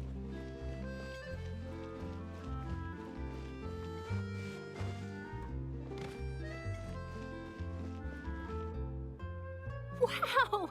If it isn't the Traveler and Paimon! Oh, have you seen the article I wrote about you? Ha! You've got some nerve! You just used us to make some quick mora! Can we negotiate a profit split? Oh, you needn't worry worry about that. I heard that you were in Poisson some time back, so I sent you a letter to discuss just that. It appears you didn't receive it, though. It's all right, though. I've set aside the amount intended for you. I've even set the table with some food. Letters and me, I'm reading them like 1.5 years later, so... Really? Oh, you're the best! You're almost a little too easy to win over, Paimon. If I were a journalist with ulterior motives, you'd be in trouble now, you know. Oh, Paimon knows you're not like that. Still, what brings you here all of a sudden? Were you looking for me? When Mona mentioned you, we thought of coming to see you at work. I see. It seems you've already bumped into Mona here in Fontaine. So she mentioned me? What did she say? She said that you're a real daredevil of a journalist. Nice. In which case, can this daredevil journalist dare to request an exclusive interview with the legendary traveler and Paimon? Huh? So your article in the paper today doesn't count? Oh, of course it doesn't. That was more like live photography. What I'd like to do is dive deeper and ask you to talk about the things you've seen and experienced. Seriously want to interview me? Yeah, are we even qualified enough? Why not? If I say you're worth an interview, then you're worth it. But not right now, of course. I'll need a few days to prepare. Well, that's a death flag. Oh, in that case, we'll just chat when you have the time then? Oh, so that's a yes? Ooh, splendid! I'll tell the editor-in-chief immediately. I'll have to apply for lighting, a venue, some props, and... Whew, so much to get done now. Talk to you later. And she was never seen again. Wait, Charlotte, Paimon's still got a question for you. And what's that? If, just for example, Fontaine were to be flooded tomorrow, what would you do today? Huh, that's the prophecy you're talking about, isn't it? I mean, I do hear about it often, but I've never once thought that the day could be tomorrow.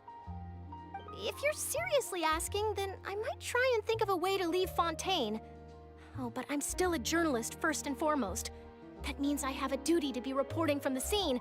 And secondly, I wouldn't forsake my homeland that easily. From what I've seen, most people don't know what they'd do should the worst come to pass.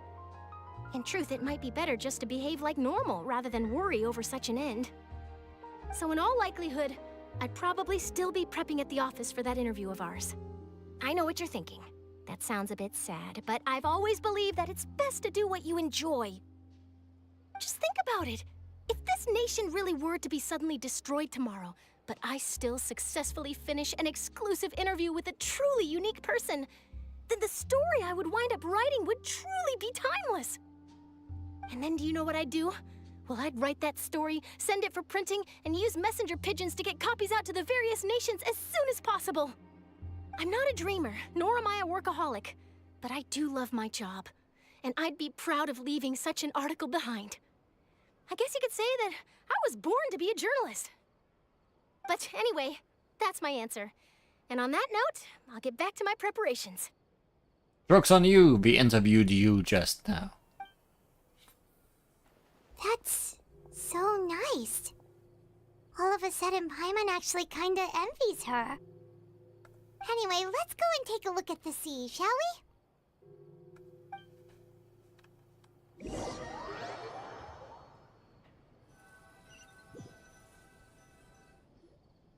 The sea breeze and scenery can be a pretty soothing combo, huh? Paimon's been thinking. Yes? Is it a new experience for you? Sorry. If it wasn't Fontaine, but all of Tevat that would be destroyed tomorrow, where would we go and what would we do? No, Paimon should ask, if you could choose, what would you like to do? I could choose, huh? It's just like Charlotte says. Suddenly trying to consider what to do is pointless. We've always been moving to the next destination, so we haven't spent much time thinking about these kinds of things. We didn't have to either, with us always being on the road and whatnot. Until the moment comes, I think I'll keep journeying on. You mean, still traveling? Yes, cherishing every single moment that I have to look upon this world. Huh. Wait, isn't that what we've always been doing? The banter goes back and forth between the two of you as time slips by. As night falls, you return to your accommodations and end this busy day. The next few days are just as calm. Charlotte comes to find you and conducts the interview in the Spina di Rosula safe house at the Fleuve Cendre. Photo snapped. Navia, having finished her business in Poisson, even drops by to take a photo with the two of you. All goes well.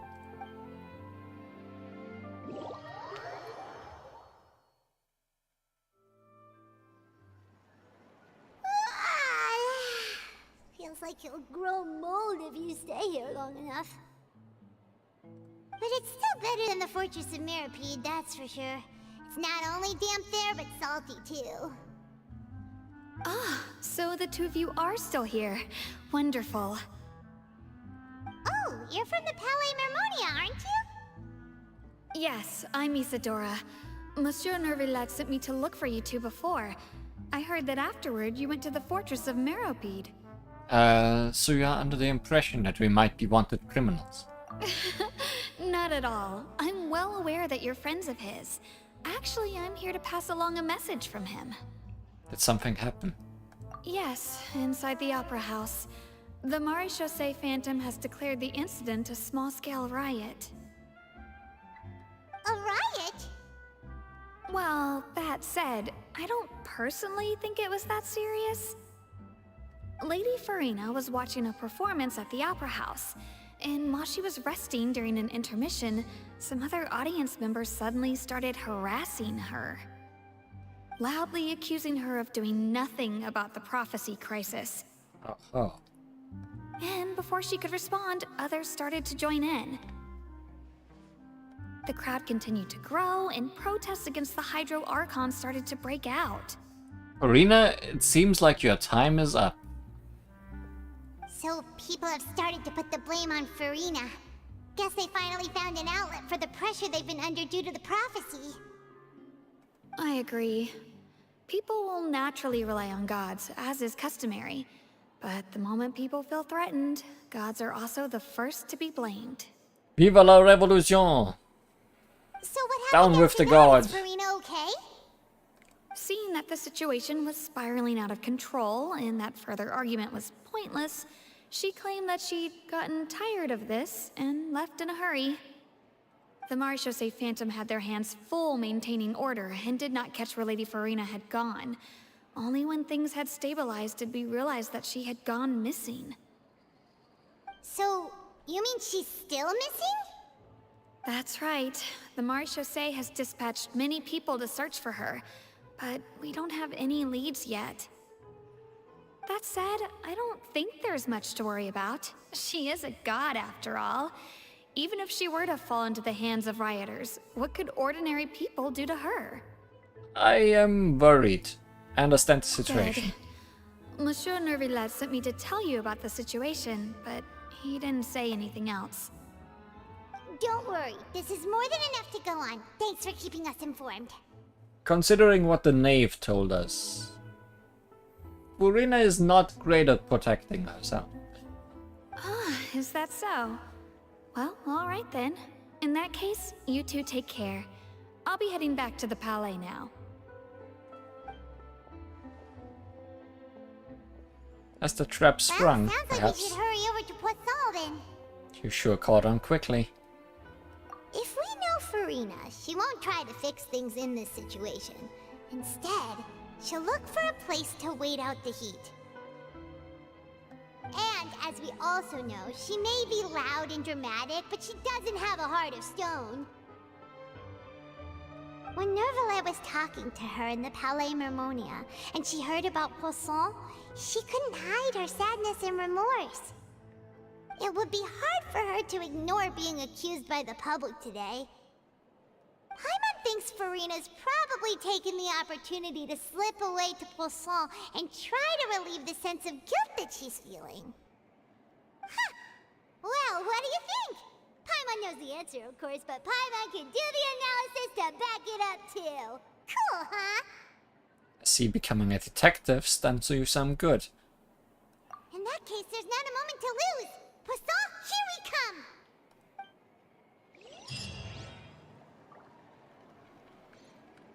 Find Farina in Poison.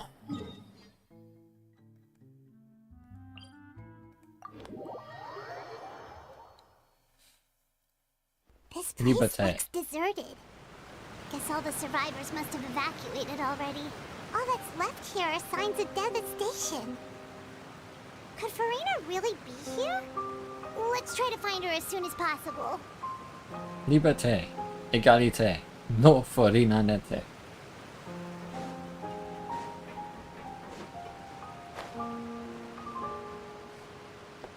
Yes, Farina te. Right by the giant fish.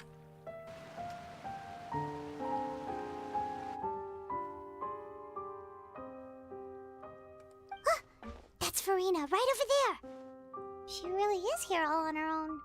Shh, stay quiet for now.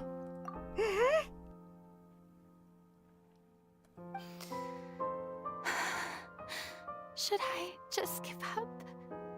This is all meaningless.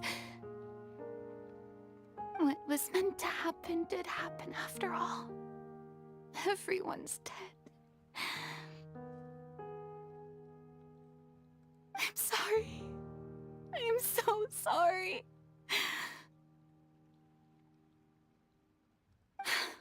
Give up, Farina. There's no point in holding out.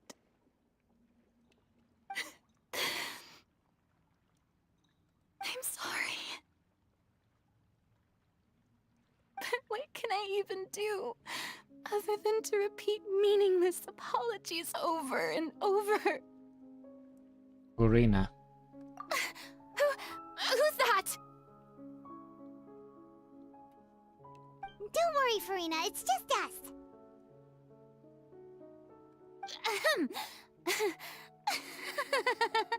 So it is you, blonde traveler from another land. Why, I almost thought you were someone from that mob of my ignorant subjects, come to kneel and beg for my forgiveness. Farina, we heard and saw you. You don't need to put on a mask. It's hopeless, one could say. Farina, you were crying just now, weren't you? The tear stains on your face are obvious. What do you mean, tear stains? Oh, I remember. The show at the Opera House earlier this morning was so moving. I'm still trying to process it. Who did that uncivilized rabble think they were? Disturbing my enjoyment of the arts. Feel like she could need a slap sometimes. Just to get to her senses. They even dare to tout their Archon! I must teach them a lesson. I can just imagine their twisted and frustrated faces once they realize that I'm nowhere to be found. Oh, and I'm sure Nouvellette and those people from the Marish Chaussee Phantom are freaking out right next to them too. Stop trying to act tough, Farina. You're actually beyond devastated right now, aren't you? Of course not! Hey, there she is! The Hydro Archon's over there! Quick, after her!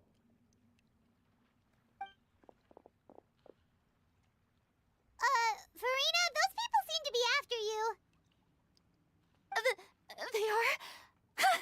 They're just some rabid fans who want to cut the line because they haven't been able to meet me in person, aren't they? That's against the rules. I can't let them get their way. Toodaloo. Farina just ran off.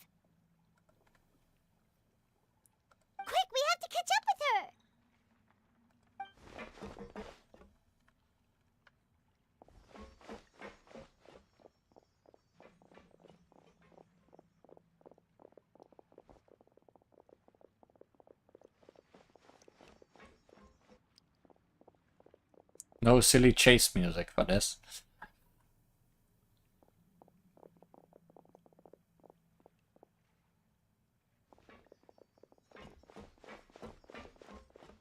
This should be the place, right? Hey, Farina! There's a good hiding spot over here. Quick, come to Paimon before the rest of them catch up to you. And the trap falls shut. What is this place? Hurry, they're almost here! Fine. I suppose haste is warranted. Lead the way.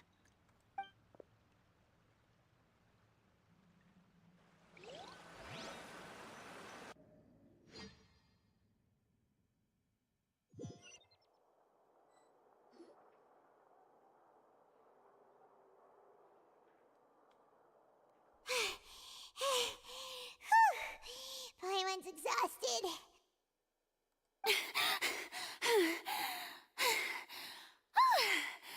I'm so tired. I totally thought they had caught me. No, I mean, I merely gave in to the sheer enthusiasm they displayed. Might want to lower your voice to stay hidden. This place is not what I'd call soundproof. You're right. Yep, that's a good girl.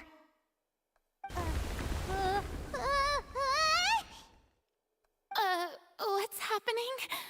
The ground's shaking. Is it an earthquake? Another disaster just struck, I suspect. Yeah, a quake of this kind preceded the flooding in Poisson, didn't it? Did someone just shake the building from outside? Are they trying to make her feel bad? It can't be. It's happening again. Well, there's no need to worry too much about that. Novelette's made some emergency plans, so the evacuation should go a lot smoother this time. Yeah, I hope you're right. But the people of Poisson, they've already... Has Farina finally reached her limit? Now that she's talking about her actual feelings, she's starting to look far less stiff. You begin to talk amongst yourself as Farina slowly calms down. It's true. I've been investigating the prophecy for hundreds of years. I once had informants all over Tevat, searching for clues and feeding information back to me. I've tried all kinds of ways too to hold back the sea. Anything to keep the coastline from advancing. But all my efforts proved to be futile in the end. Really, the truth has been clear to me for a very long time. We cannot make an enemy of the divine. No matter what we do, the will of the heavenly principles will have its way, and the prophecy shall be fulfilled. But even then, you still haven't given up, right? Give up. I do love the sound of that phrase. It would mean finally coming to terms with fate, but also for me to finally be free. But that would also mean that all hope would disappear. Indeed. I've thought about giving up so many times, especially after we almost lost Poisson. Fate is really unreasonable, isn't it? It has no heart and obeys no rules. The prophecy has only just started to come true, and so many people have already lost their lives. But just now, it all became clear to me. I still don't have the right to come to terms with fate on behalf of everyone else. As long as the final moment hasn't come, it's still not too late. Don't worry. I will keep hope alive for everyone until the very end. Well, that's enough for now. I got the impulse to play the stricken maiden, but honestly, considering my rank and station, that wasn't a good fit at all. The mask is back on. Don't take any of what I just said seriously. How could I possibly let Fontaine fall to the whims of trivial prophecy? Come on! Paimon could have sworn you were actually being honest just now. We're running out of time. We can't just go back to square one like this. I have to get more information out of her. Furina, you might not have to shoulder this burden alone.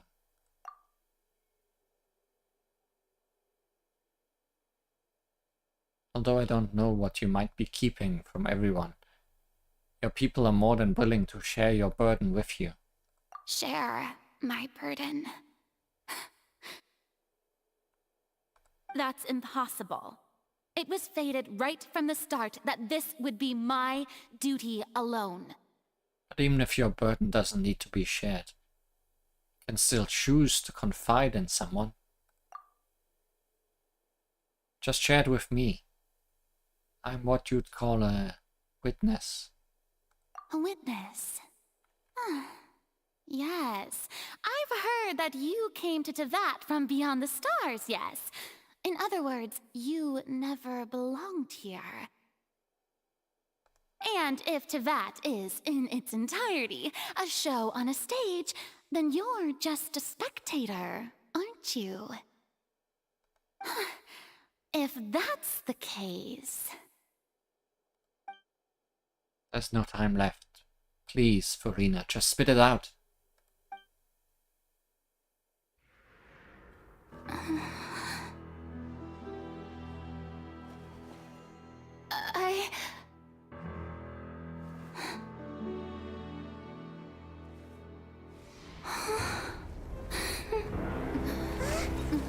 No, maybe these earthquakes are real.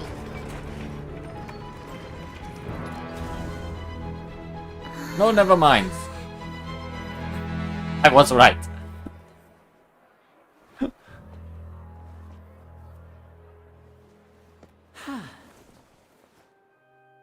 The trap had indeed snapped shut.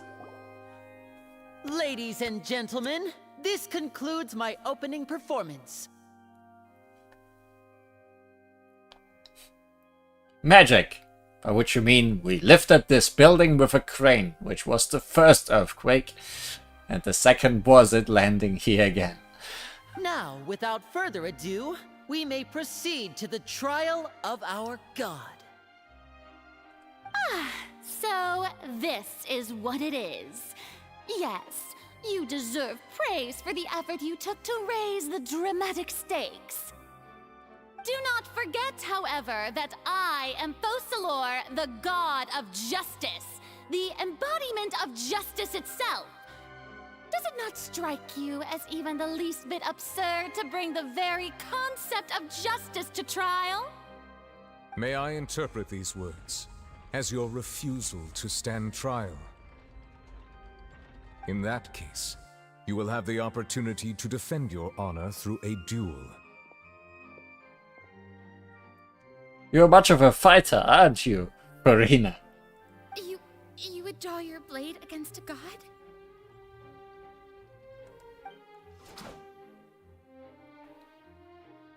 I see. It seems like you have made up your mind.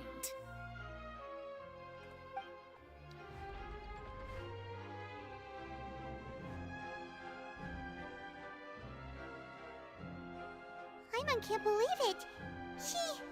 She just surrendered.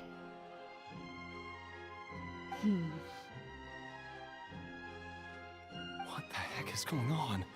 Did I just see an Archon surrender to a human? Wow, how utterly humiliating. Lady Furina, what is the meaning of this?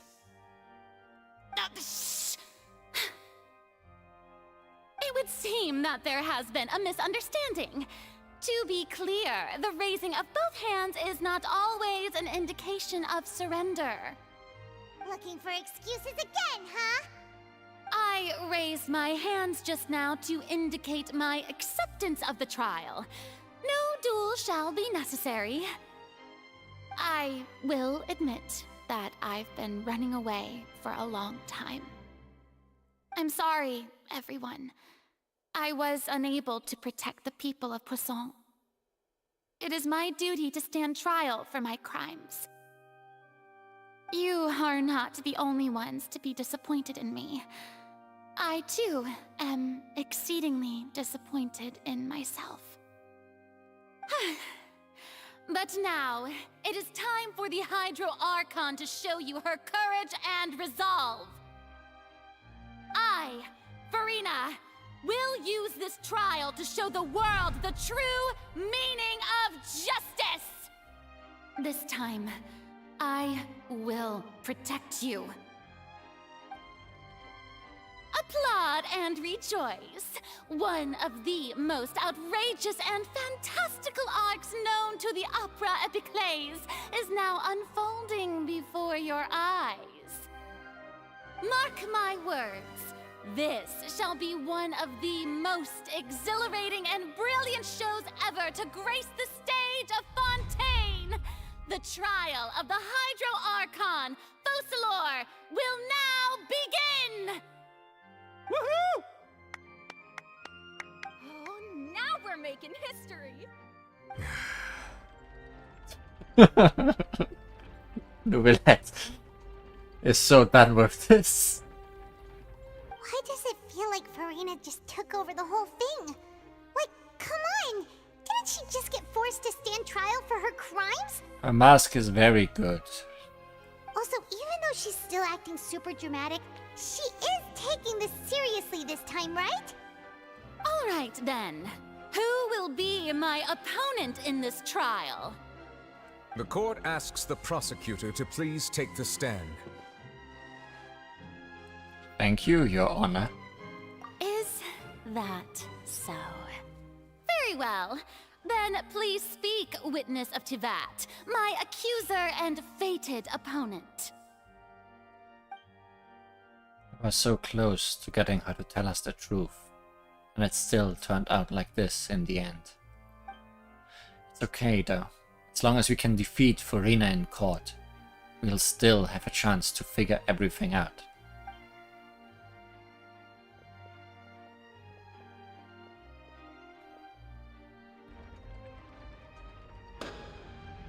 It begins again. Also, please allow me to ask, as a final question before the trial begins. Just how much work did you do to force me onto this stage? Well, we did do a lot of prep after the meeting that day.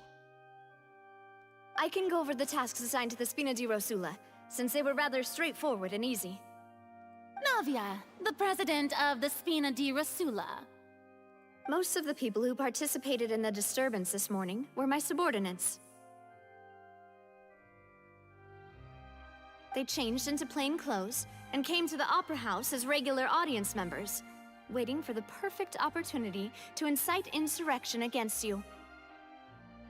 The people's resentment against their Archon has been building as more and more of the prophecy is fulfilled. A spark was all we needed to turn smoldering anger into a flame. Moreover, according to our understanding and analysis of you, when something like that occurred, you would likely flee the scene and head to Poisson by yourself. So, we arranged for a second group to lie in wait there.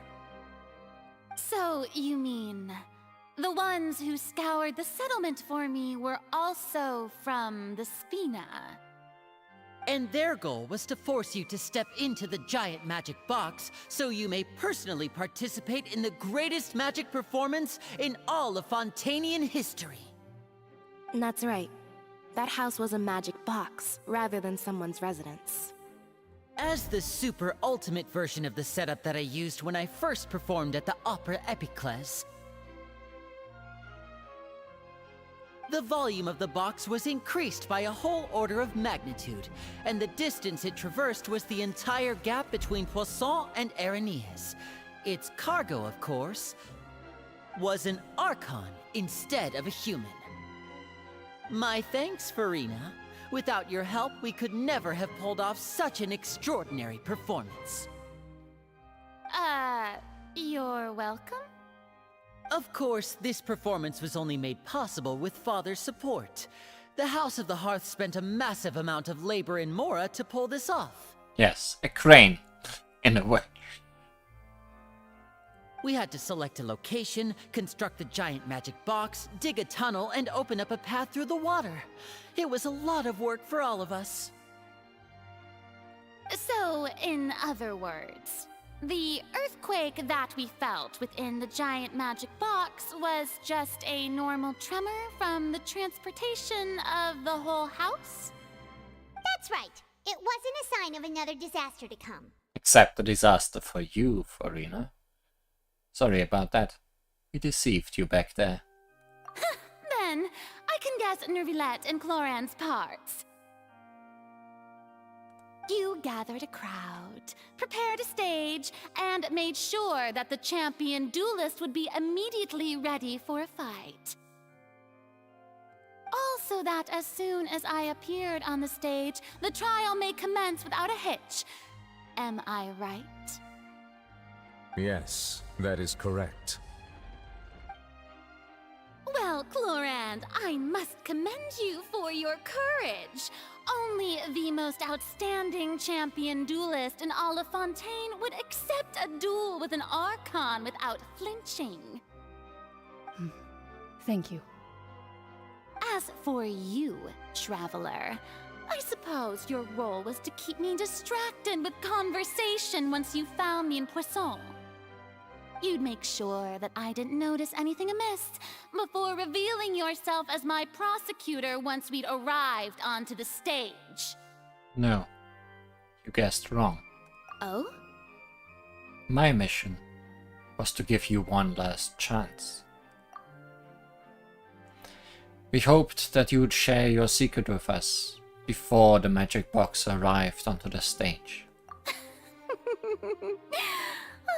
Is that so? Then I suppose I must have missed my final chance. It's fine. It matters not. What's done is done. The stage is already set, so there's no reason to disappoint the audience. Let's see this trial through to the very end. Yeah, the only thing we can do now is to judge the Archon. Still, I can't help but be a little bothered by that conversation earlier. What did Farina want to say to me right before we arrived on the stage? Madam Prosecutor, please allow me to pass this along. This is a document that Miss Charlotte applied for and received permission to share with you during the trial. According to her, it should speed up the proceedings. Huh? Charlotte wanted to give us something? Oh, so she's here too! Hey, Charlotte! Oh, let Paimon see. Isn't this the exclusive interview that she did with us before? So she's already finished it, huh? Wait, then that means this document is a perfect timeline of everything that's happened ever since we stepped foot in Fontaine! So in other words, we can refer to this anthology of evidence every time we want to use something from our journey as evidence for an argument! It's a super practical gift. I never would have thought of using it this way. Let's quickly confirm the information in it. Just think of it as a refresher, alright? You defeated the Hydro Archon in the very first duels you took part in at the Opera House. That's one for the history books, all right.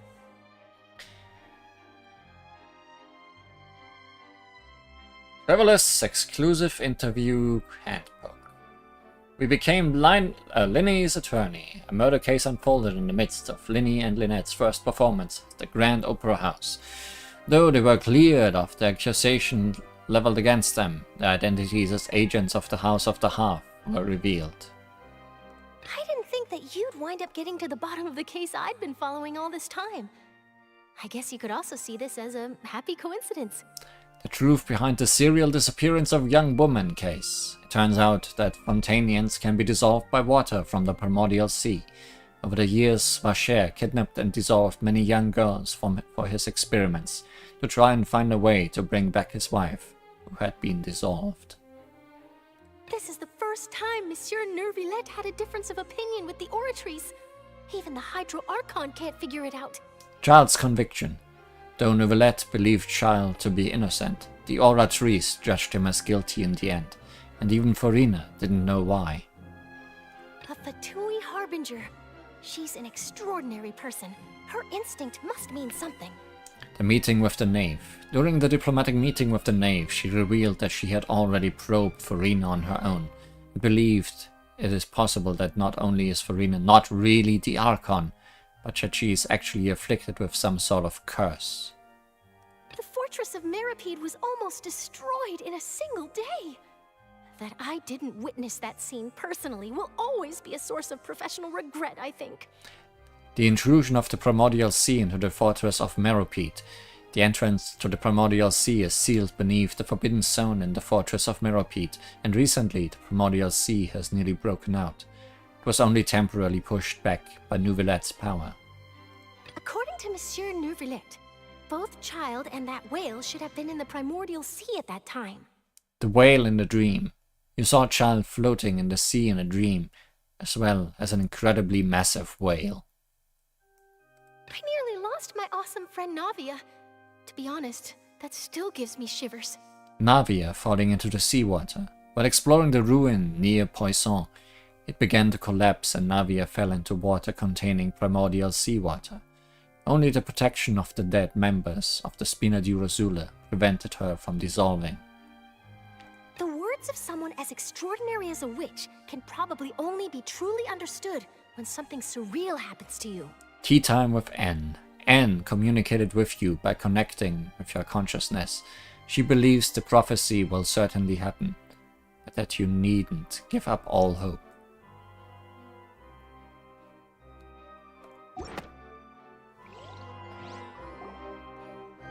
The prosecution and the defense are both in position.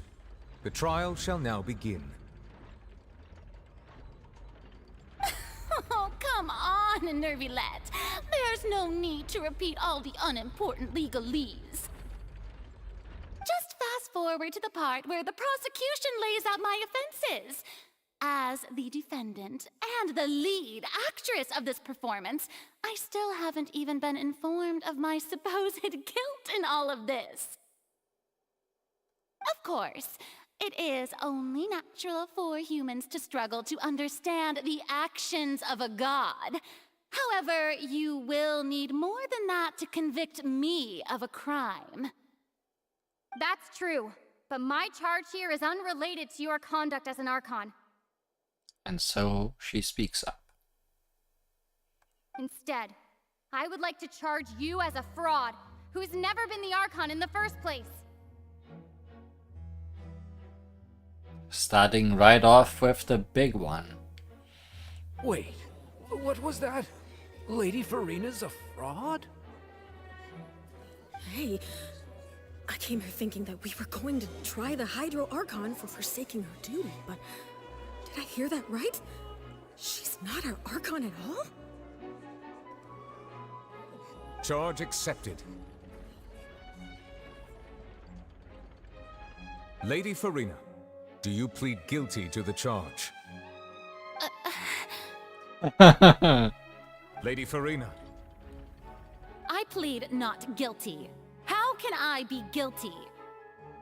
There is no way that I, Focalor, otherwise known as Farina de Fontaine, a member of the Seven and the Regina of all waters, kindreds, peoples, and laws of Fontaine, could be anything other than your true Archon. Yeah, even though Lady Farina can be rather eccentric, isn't it going too far to doubt her very identity? Yeah, I've never questioned her identity either. Sure, Lady Farina can be super irresponsible, but what grounds does that prosecutor have to make such a huge claim? I have cause to believe that common sense will prevail in this case. Many of the members of the audience have known me as the Hydro Archon ever since they were born. There would be no fooling their memory. See? Even the Oratrice has decided to show me its favor. Are you sure you want to commit to a charge that will never be upheld? If you wish to drop the case, I can promise you as the god of justice That you will not have to face trial for making a false accusation. We will treat everything that's happened as a dramatic spectacle and move on with our lives. What do you say to that? Huh. An argument with near impossible odds, huh? You have to not only refute Furina's claims, but also overturn the long-held beliefs of the people. People only see you as their Archon, because that's their long-held belief. Well, I tried to give you the chance to surrender. If you must persist, then let me ask. If you believe I'm not the Archon, then what manner of being do you think I am? And if I was not the Archon, then how did I manage to live for over 500 years? I mean, those ladies from the Hexen Circle are also many, many years old. Got to think carefully. What do we know to be special about Furina, exactly?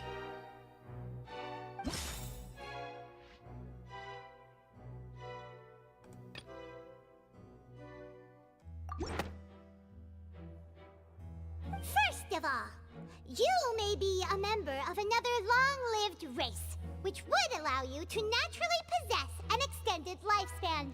And second of all, even if that wasn't the case, there could be other ways to extend your life.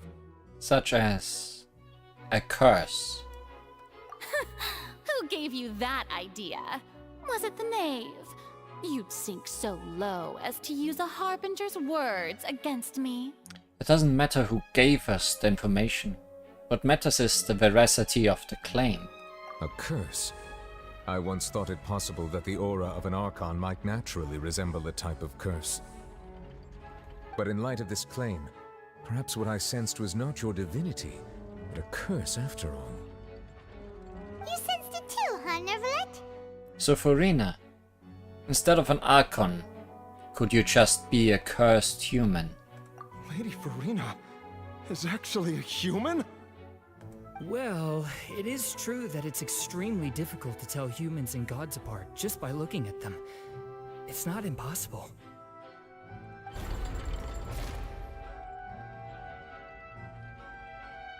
Well, don't start celebrating too early now. Even if I have been carrying a curse like you said, how does that prove that I am merely a human being? Besides, everyone knows that the main difference between a human and a god is the possession of authority. Gods can do what humans cannot. That's why they're worshipped as gods. And have you ever done anything a human cannot? For centuries, manifestations of my authority have served the nation of Fontaine. One need only to turn their eyes towards the Oratrice Mécanique d'Analyse Cardinal in this very opera house, or consider the endemnitium that is used in every aspect of life.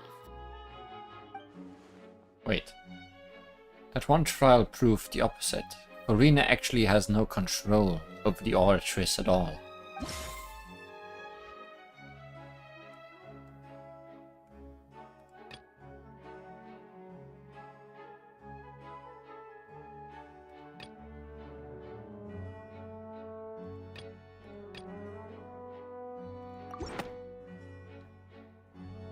You tried to reference the Oratrice, but weren't you as confused as all the rest of us when the Oratrice declared Child to be guilty without any proof?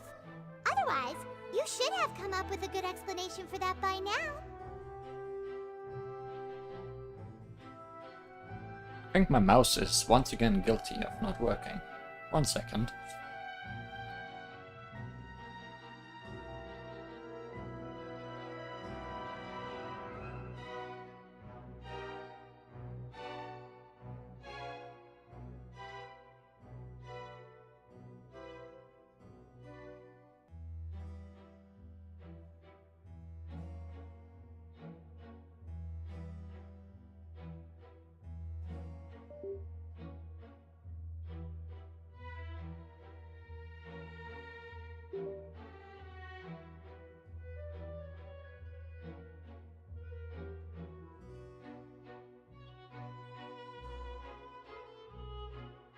The mouse must be judged. it works again. Didn't I make myself clear at the time? The decisions of the gods are naturally difficult for humans to comprehend. There is no need to provide an explanation. Lady Farina, I believe a reminder of your current circumstances is in order. While the court is in session, the principles of justice and the law must come before all else. While you are an Archon, you are also first and foremost the defendant in this trial. You will prove yourself unable to defend against the prosecution's charges if you continue to withhold vital information against the rules of the court. I never thought you'd use that kind of rhetoric against me. That was no trick of rhetoric, Lady Farina. I've merely reiterated the rules of the court. Rules that all should respect and follow. So, you neither knew why Child was declared guilty, nor did you understand the structure and operations of the Oratrice. Probably, because it was made by the previous Archon. Or the only Archon that ever existed. Instead of having been created by you, the manifestations of authority you mentioned have been made by the real Hydro Archon, haven't they? The real Hydro Archon? Well, now you're really losing me. It is true that I did not know why the Oratrice gave out a guilty verdict that day. But the Oratrice handed out that verdict unilaterally, and it has been operating independently ever since it was first created. You can't argue that just because a divine creation is flawed, that the god behind it must also be no god at all. Can gods be flawed? A good question. She's still throwing out all kinds of excuses. Seems like she's confident that we won't be able to produce proof that she has no power over the Oratrice. Sure, we can put the Oratrice aside for now. But then, Miss Farina, could you give us a brief demonstration of your power as an Archon? My power as an Archon? There are many ordinary citizens in the audience. How can I just carelessly demonstrate the formidable power of an Archon? If that poses a concern, I'm prepared to extend my protection to the audience. You don't need to go that far. A brief demonstration of your power over the Hydro could be quite harmless. Surely an Archon can at least match the capacities of a human with a vision. Aren't you the Hydro Archon? Or is it that you can't even wield the power of Hydro, much less the authority of a god? Indemnitium! Yes! It's all because of Indemnitium! All Archons derive their power from the faith of the people, and I've converted the people's faith in justice into Indemnitium! Thus did I give up all of my divine power to provide everyone with energy for their daily lives. Have you ever seen a more magnanimous god? Oh boy, your excuses are getting grand. Isn't that a huge stretch? Yeah, no matter how generous an Archon can be, how could they give up all their power? Can a god with no power even still be called a god? Dogging my god powers, oh no. It seems like nobody's buying Farina's excuse. Hey, come now, everyone. Please don't stare at me as if I was a liar. I'm still the same Farina you knew, right? The one that you loved. Shouldn't you want to believe in me? Please? You've got to believe me. If what the prosecutor said is true, she really has committed a grave offense. Did she deceive all of us? And all of our parents and grandparents too? And then all of our ancestors? Ever since they were born? Enough! That's enough. Tell me then, if I'm not the real Hydro Archon, then who is? If you have no evidence of another Hydro Archon's existence, nor can you find anyone who can back up their claim to be such, then what grounds have you to say that I'm not actually the real deal? Maybe the whale is the real Hydro Archon. Wow, she came up with yet another argument. How can we refute her now? Seems like she really doesn't want to give up.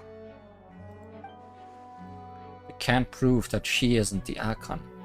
We can try to prove that she is just a human. And if she is only human...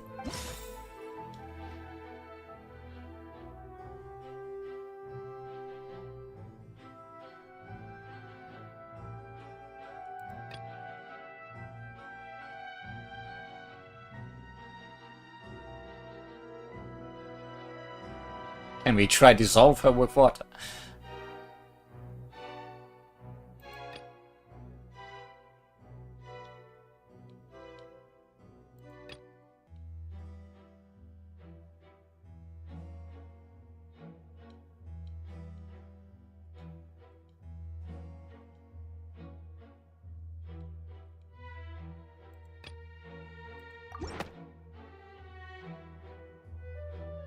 It has been established that all Fontainians can dissolve in water from the primordial sea. And that means... Since you insist on claiming to be a god and not a human, then there's a method that you can use right here and now to eliminate all suspicions of you being the latter. Miss Navia, please apply to serve as a temporary attorney for the prosecution before addressing the court. Though you act in partnership with the prosecutor, you must still adhere to proper procedure. Super sorry, Monsieur Chief Justice. I swear this really will be the last time that I'll speak out of turn. Now, I've brought some seawater from Poisson. As everyone knows, a massive flood struck the area not long ago, taking many lives, including those of some of my closest friends. So, Miss Farina, would you dare to touch some of this seawater? If we are to believe that you are indeed the real Hydro Archon, touching this seawater would have no effect on you. All it should do is strengthen your case.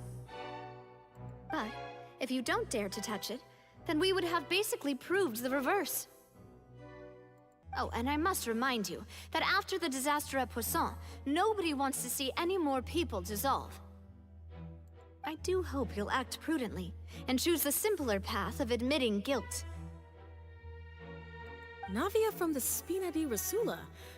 The Spina has governed Poisson for many years. I guess her suggestion is valid. If Lady Farina is indeed just a human, she's probably Fontainian like all the rest of us. Would she really dare to try?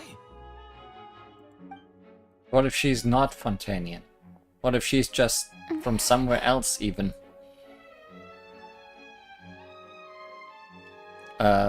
Farina? Lady Farina, this test has been unilaterally proposed by the prosecution. As it falls outside the realm of standard court proceedings, you possess the right to decline participation.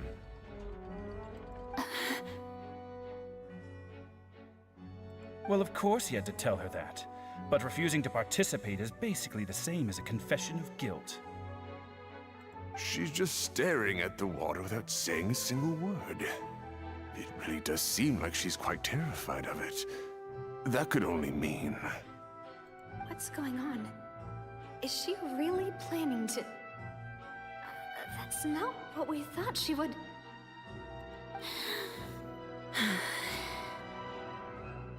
Due to the inherent risk of the test, Lady Farina, you may...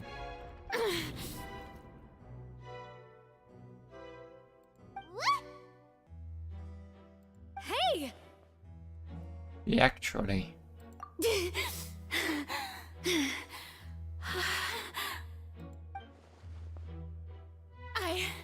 I'm fine!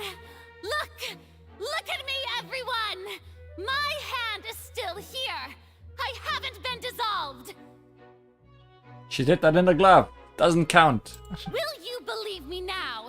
I really am your Archon! I'm nothing like a normal human who would fall apart as soon as they touch this water! Really? Was this not the most obvious thing in the world? Dip your head in. Miss Siegewing? If you're present, Miss Siegewing, please come forward and attend to the defendant. Siegewing? Don't be nervous. It'll just take a few seconds. Let me see. That should be enough. Please announce the results of your evaluation to the court, Miss Siegewing. As everyone doubtlessly saw, Miss Farina was displaying symptoms of hyperventilation and flushed skin. These indicate that she was experiencing the adverse effects of exposure to primordial seawater. The extent to which she was affected is the same as other humans when exposed to primordial seawater of a similar concentration. Thank you, Miss Siegewing. Lady Farina, you may return to the defendant's stand. Oh wait, what did she just say? I didn't get dissolved! Shouldn't that be enough to prove my innocence? Well, considering your tendency to run from your problems, we did originally prepare a direct sample of the seawater around Poisson. However, after extensive discussion, we exchanged it for a sample that is not concentrated enough to dissolve an actual human. After all, on the off chance that something entirely unexpected might occur, we don't want anyone else to lose their life to the sea.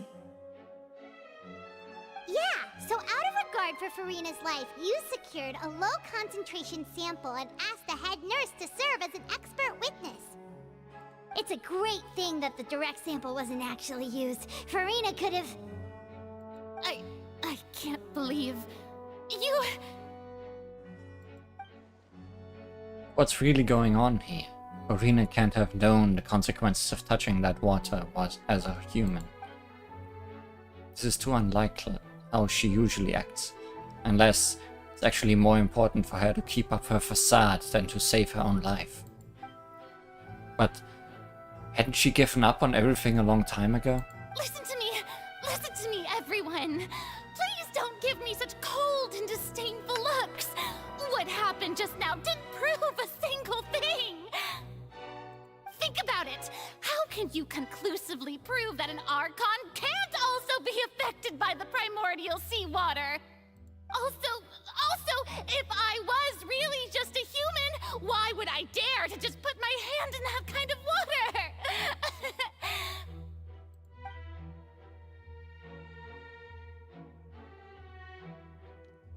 Please, anyone, just listen to me!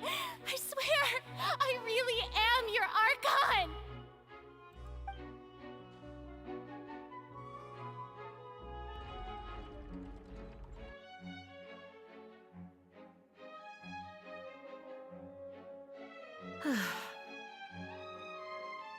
I don't think anything she says at this point will sway anyone. The odds are just too stacked against her now. With all the things that have been said, Paimon doesn't think there's any way left for Farina to win. I believe the time for arguments and presentation of evidence has come to an end. If there are no objections, we will move on to the final judgment.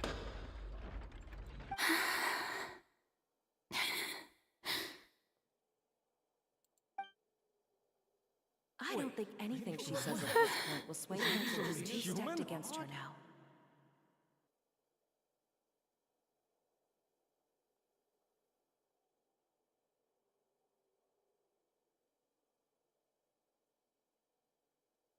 In my capacity as Chief Justice, I shall now render judgment on Farina's misrepresentation of herself as the Archon of Fontaine. As a human who knowingly deceived her fellow citizens, Farina is guilty.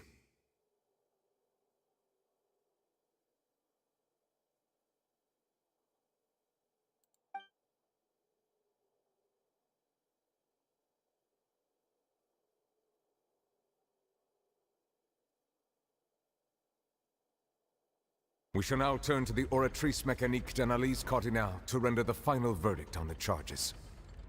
She sits, crying on her throne all alone.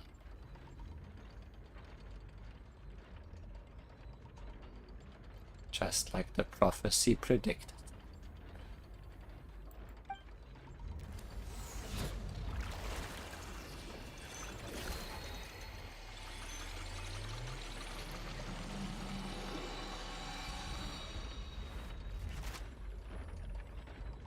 According to the judgment of the Oratrice Mécanique d'Analyse Cardinale, Farina is...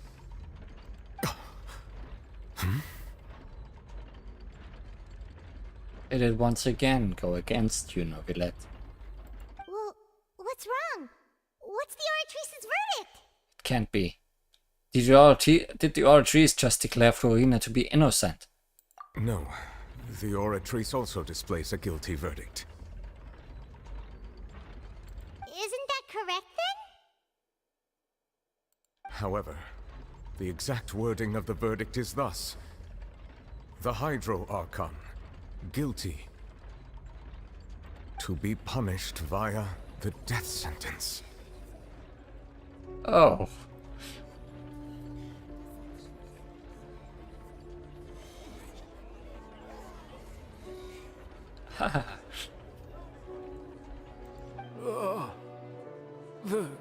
The death sentence? That's actually one of the available sentences? I've always thought that it was just a myth. The one and only time the death sentence has been handed out at the court, and it's been given to the very person we've worshipped as the god of justice? What an unexpected twist. Farina's been sentenced to death by the Oratrice? We just wanted to use the trial to show her the seriousness of things so she'd tell us the truth. How did things escalate this quickly? Well, Novelette said that the line between life and death can be very thin.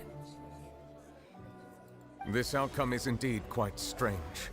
According to Fontaine's current definitions of justice, as well as its recommendations for criminal sentences, is this sentence really appropriate for the crimes that have been committed?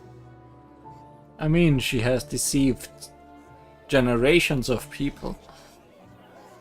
Yeah, even Fauché wasn't sentenced to death by the Oratrice. You know, the real evil mastermind behind the serial disappearances case. What's more strange is, instead of Farina, the Oratrice rendered judgment on the Hydro Archon. Indeed. Not only is Farina's sentence overly excessive, the very point of our trial today was also to prove that Farina has never been the Hydro Archon in the first place. But now, the Oratrice seems to have deliberately invoked the title of the Hydro Archon. What does this mean? It means we have to find the Hydro Archon and kill her.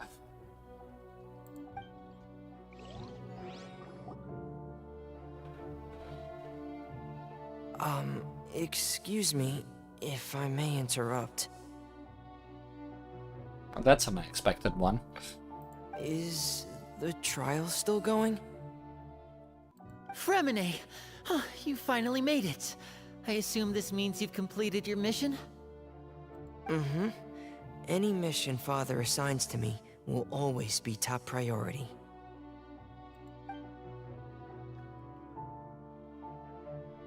Is that the first prophecy slate? Aha! Huh. So the knave privately arranged for Fremine to try and find the missing slate. I looked everywhere and finally found it at the bottom of the sea. It took me a long time to get around some dangerous stretches of water. But has the trial already concluded? Then doesn't that mean I've come too late? Oh no. Father will be disappointed in me. Don't worry, the mystery hasn't been resolved yet. It's still not too late for you to shine. Thank you for your hard work, Mr. Fremine. Please allow me to review the record left on the slate.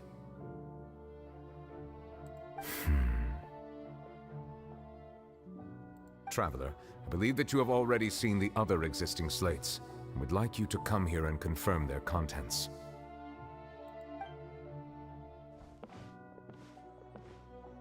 Huh? So what do you see? What is it? This looks like the previous Hydro Archon releasing her divine power, turning the Oceanids into human beings. I believe I've now made sense of the Hydro Archon's crime. It has to do with Fontaine's lost history. So humans have been turned into Oceanids. No.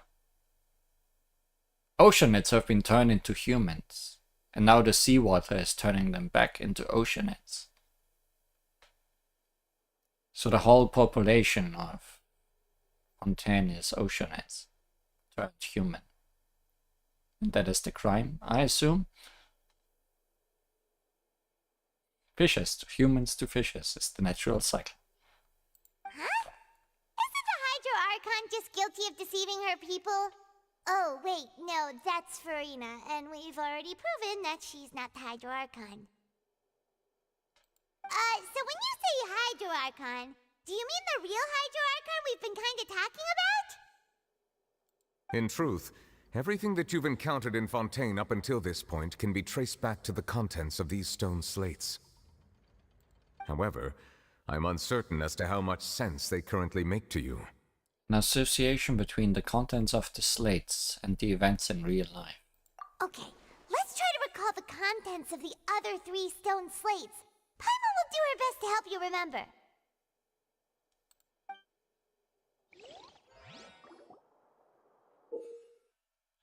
Select to check the descriptions on the stone slates to extract key information from them. You can find scenarios related to the stone slate's contents in the incidents recorded in the interview notebook. There you can verify said content. As the verification process continues, the Fontaine water level in the menu interface will rise. The fountain water level, not Fontaine. When you have finished verifying all the stone slates, the truth behind the prophecy shall be revealed. The first stone slate describes what you just said. It seems to show the previous Hydro Archon using her divine power, and then the Oceanids turn into humans. Does that mean that Fontainians are transformed Oceanids? Oh, Paimon wasn't expecting that.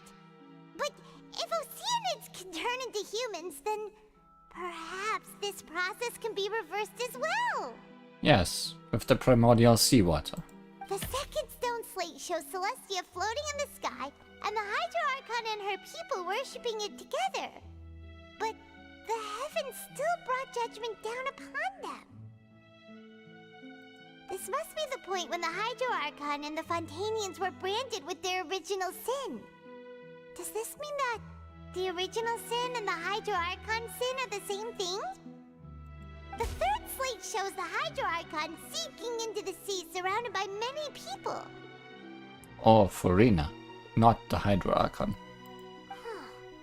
That reminds Paimon, didn't we also watch that happen to someone else? Well, the fourth slate is the prophecy the Fontainians have been talking about.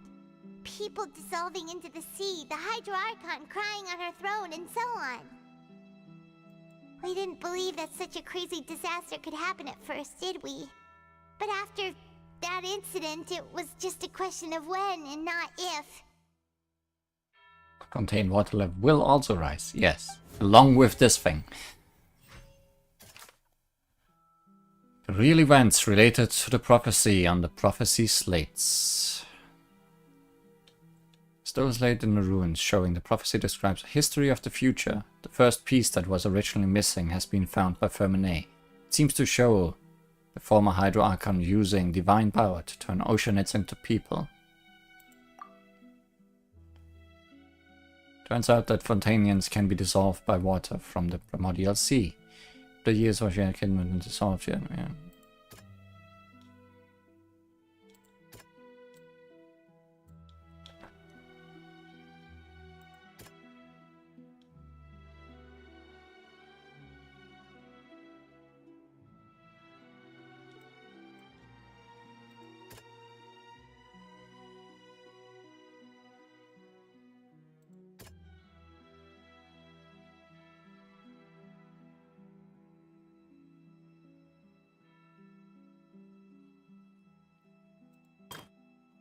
Stone slate in the ruin showing the prophecy describes a history of the future.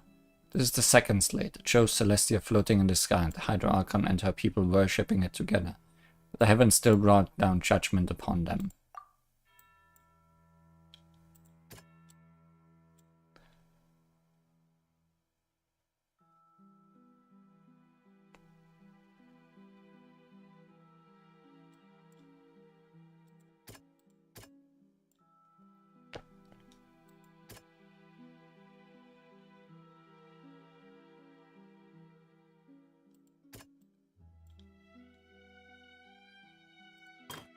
The stone slate in the ruin showing the prophecy describing a history of the future. This is the third slate. It shows the Hydra Archon sinking into the sea, surrounded by many people.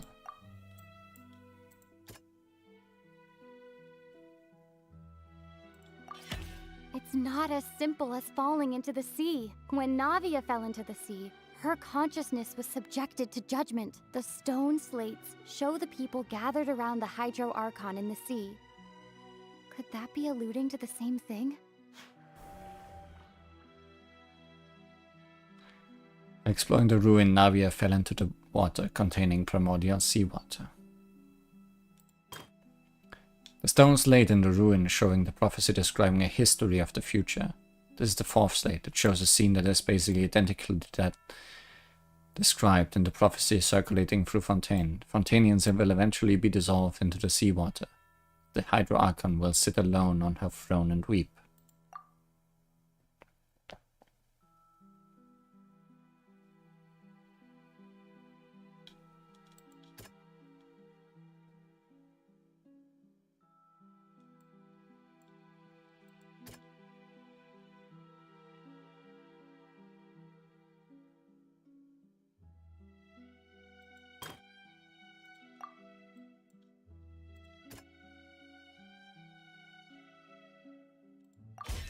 Perhaps what is about to take place has all happened before. The true sin of the Hydro Archon that Nervilette mentioned, and the original sin cast down on the people of Fontaine by Celestia, as recorded on the stone slates.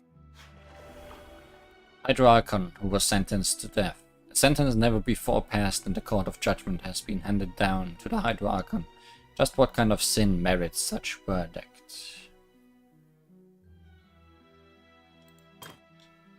What are you saying?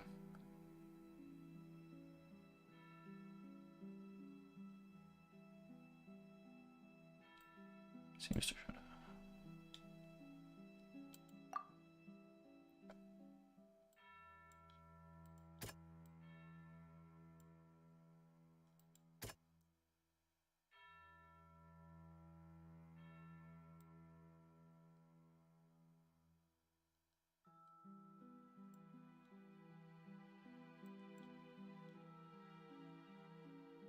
I mean, not giving up all hope means that the Oceanids might be able to be turned back into humans again with the power of the Archon. I'm not sure if this one is right. That doesn't sound Yeah. quite right. Let's think about this some more.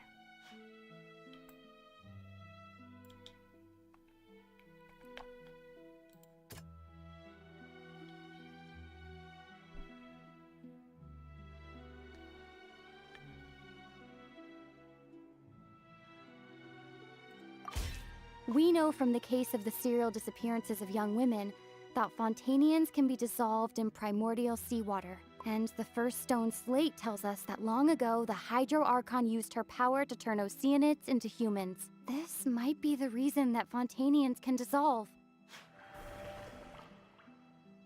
Humans who turned into Oceanids. The fact that Fontainians can dissolve into primordial seawater becoming Oceanids is proof of their origin.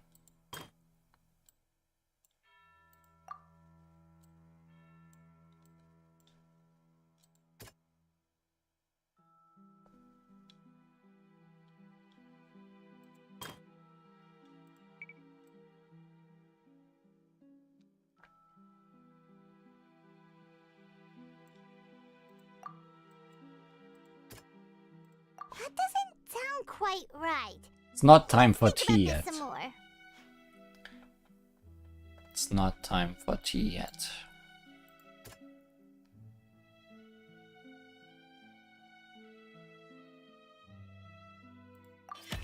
The prophecy from the stone slates found its way into society, but not many people believed it at first. The fortress of Meropide was nearly flooded with primordial seawater, which we know can cause Fontainians to dissolve. It seems increasingly likely that the prophecy may come true. If we hadn't dealt with it in time, things could have gone very badly. They'll dissolve into the primordial sea but won't cease to exist. Their essence will flow in the seawater, converge, and take the form of an Oceanid. The Hydro Archon was sentenced to death in court, shocking everyone present. Perhaps this means that her sin was actually Fontaine's original sin. Navia fell into the water inside those ruins, and she nearly dissolved. She was surrounded by the people of Poisson in a court within her consciousness, and was forced to take part in a trial meant to make her stay. The eruption of the primordial sea at the fortress of Meropide was the surest sign that the prophecy was about to come to pass no matter what. The prophecy's contents can all be verified by recent events. If we combine what we know together, loads of truths should come to light.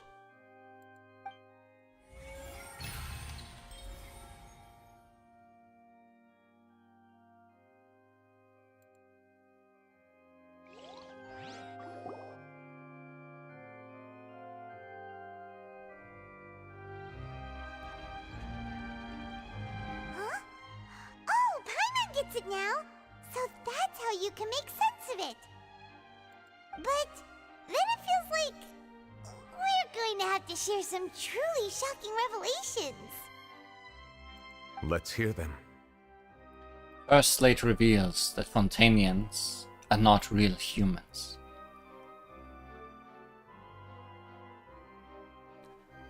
So, could Furina be the only real human in Fontaine? And that's why she is alone at the end. Because she does also not dissolve. Incredible. Linny, did you hear that? We're not real humans. All Fontainians were originally created by the late previous Hydro Archon, with Oceanids as their basis.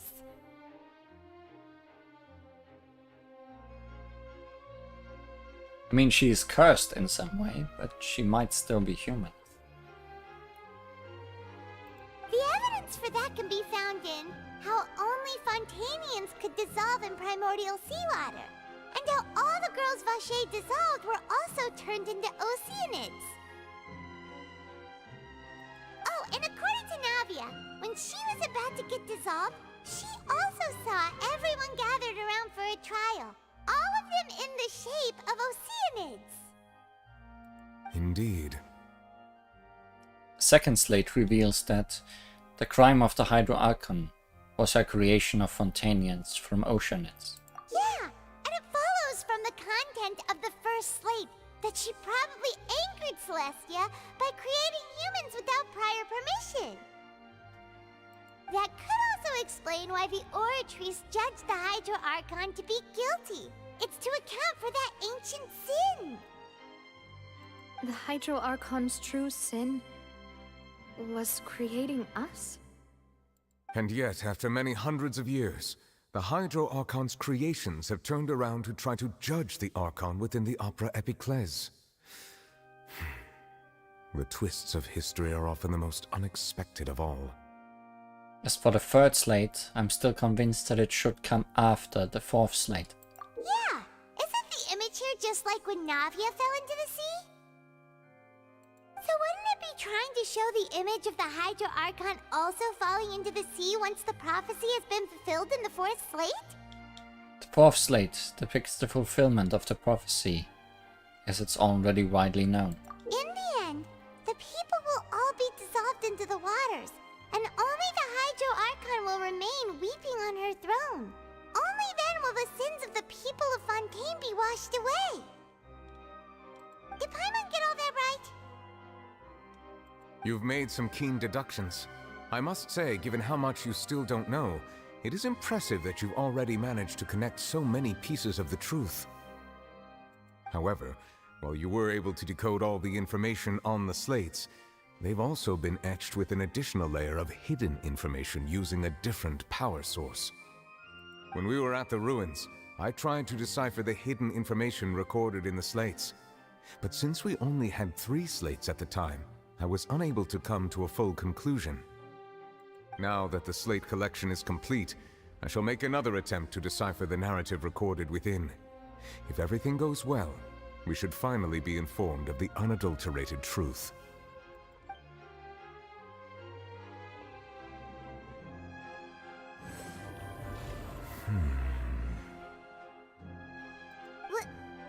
Well?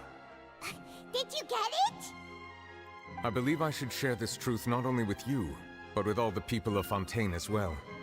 I will try to briefly summarize it for you. Your hypotheses regarding the origin of Fontainians and the sin of the Hydro Archon were both correct. In the Fontaine of old, the previous Hydro Archon sensed the yearning of her Oceanid familiars for life on land.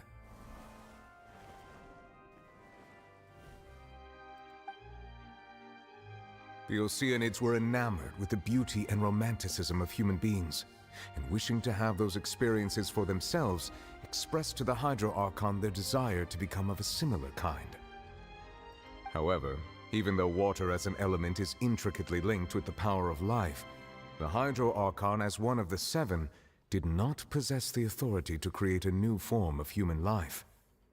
Not one to give in, she eventually found a way to create permanent humanoid bodies for her familiars by appropriating the power of this planet's primordial sea. She poured primordial seawater into the Oceanids' blood vessels, creating humanoid mimics in the process. But if Fontainians were to ever come into direct contact with water from the primordial sea, the power within their bodies would escape these artificial restraints and return to the sea. As a result, their forms would collapse, and they would be reverted to their original forms as Oceanids. Of course, the Hydro Archon never received permission from the heavenly principles to create a new human race.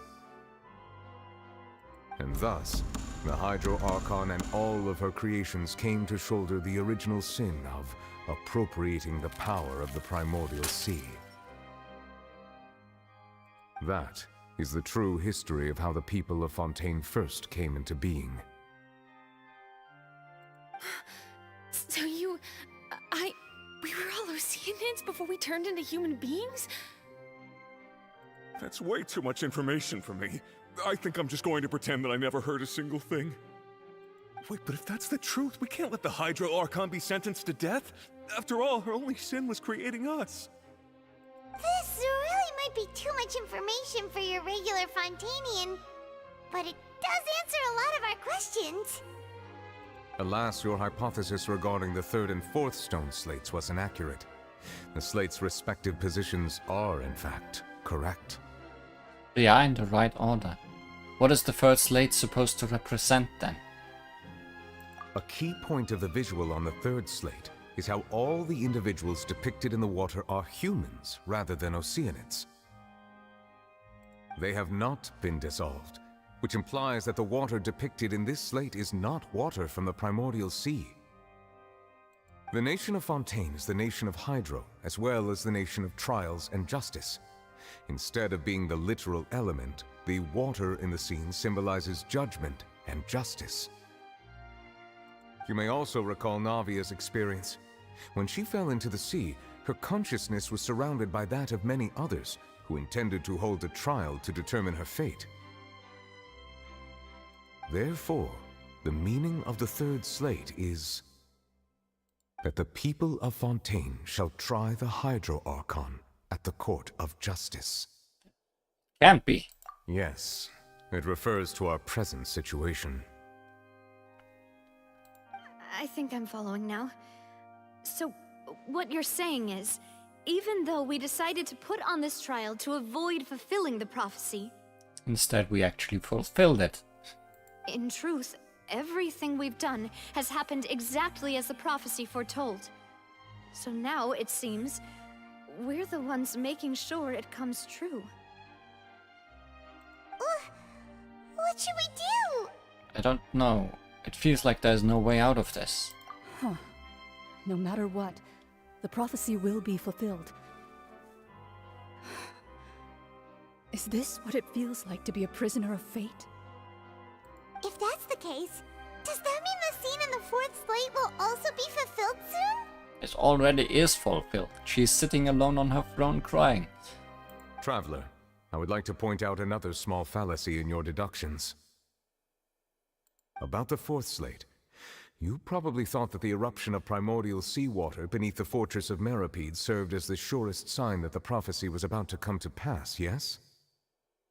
However, I believe that rather than being a sure sign, that eruption could in fact only be a small warning of something far worse to come. As for the root cause of the catastrophe, I believe you've already encountered it once before. I have? Wait, could it be...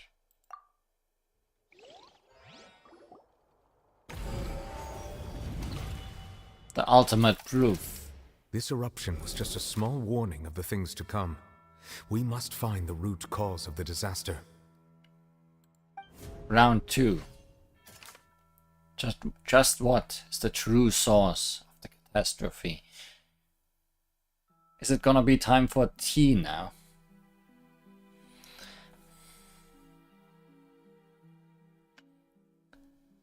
The intrusion of the primordial sea into the fortress of Meripede. The secret fortress of Meripede has been protecting as the entrance to the primordial sea. Don Rivulet has sealed it once more. Just how long will it last? The prophesied disaster will likely spread from there.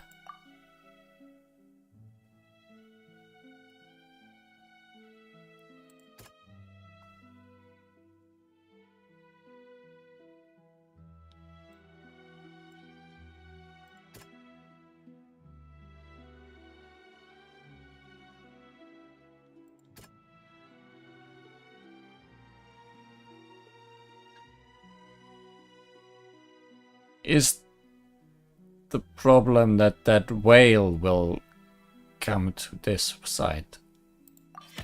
It was both dream and reality. If we're talking about a true culprit, that could only be that thing inside the primordial sea, right? The truth, the original sin, the trial, and the root cause of the disaster.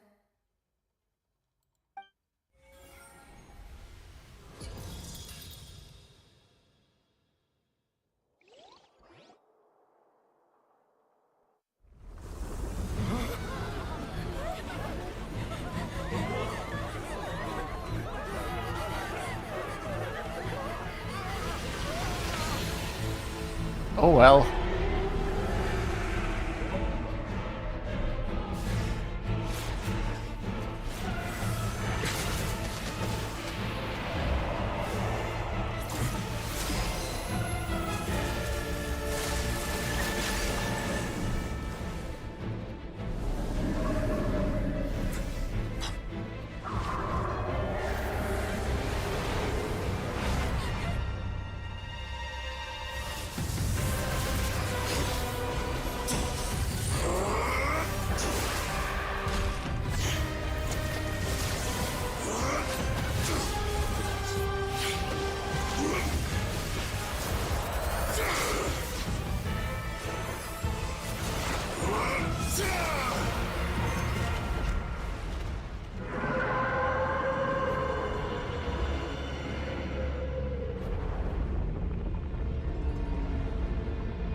Whale, what do we have here? No, this is not our local dragon. Our local dragon is Neuvillette, as we found out. No, that is something not from Fontaine. That's right, I'd wager that is also the one that child saw when he was young. So we've met it at last. I understand very well why it has chosen to make an appearance here. Because we found out the truth. And it wanted us dead for that reason. That whale does not belong to Teyvat. It is a monster that has traversed the stars, weeping all the while. We finally meet whale noises. It has been greedily consuming the energy from the planet's primordial sea, using it to grow. That is the main cause for the rising sea levels. And once it has finished consuming all of the energy contained within the sea, its next step will be... You said that when the Hydro Archon first created Fontainians out of Oceanids, she filled their blood vessels with primordial seawater. Precisely. That whale finds the blood of Fontainians nigh impossible to resist. Therefore, when it left the primordial sea, it decided to make its next stop a packed opera house full of food. Food in the form of Fontainians. We just barely managed to push it back, right? In that case, won't it come back to target the people again once it's managed to recover its strength? That is correct. Indeed, it is more accurate to say that we should thank that Harbinger for buying us some time. Without him, the whale would have likely come onto land far sooner. So, do we follow it while it is weak? And finish it? From the way he looked, he must have been fighting the creature for quite a long time. That battle maniac. We've always known that he had a special connection with that whale, but we definitely didn't expect it to help us out like this. Anyway, now that we know that this whale is the actual cause of the disaster recorded in the prophecy, all we need to do to stop the prophecy would be to find a way to beat it up, right? It is too late. What do you mean? It had already absorbed too much of the primordial sea's energy before we could notice it. At this point, it has become practically integrated with the sea itself. Even if the entirety of Teyvat were to be destroyed, it could still survive and swim off towards some other world. That's not something I will accept. We've already done everything we can, and we even found the true culprit. We've come so far. You can't just tell me that the last hurdle is some impossible foe. That's just not fair. Indeed, that's not how a grand performance should end. I'll fight it to the end, no matter what. So the prophecy will be fulfilled no matter what, huh?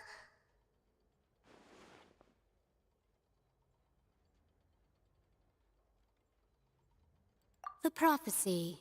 Yes, what has been prophesied will be fulfilled. You may view such things as the history of the future. Now it is time for a cup of tea. After everything, it still turned out like this. We couldn't fight against fate. Wait, but if this is all about fate... Just as prophecies are usually only the future as seen from the perspectives of the gods, could things be happening in hidden corners where the gods' gaze does not fall? Ultimately, fate shall serve as your only guide, no matter what will happen in Teyvat's future. All you need to do is to play your part. Could it be that even if the prophecy will be fulfilled, there will still be a way to save everyone? Did I miss something? Wait, I forgot about Furina. What was it that she wanted to say to me at that last moment in the giant magic box? Was it her real secret?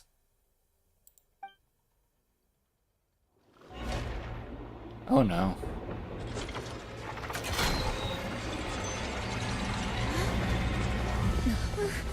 What's happening with the aura trees? I believe it is preparing to carry out the death sentence.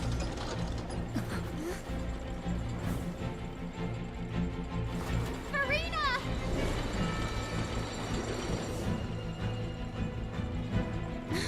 No, I still need answers.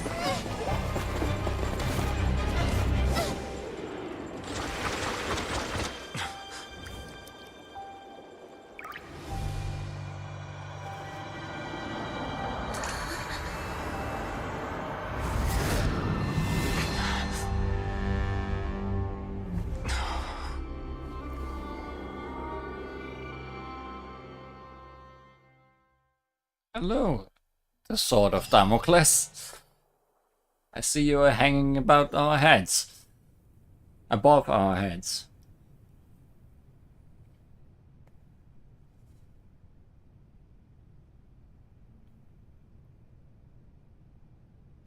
Huh? You...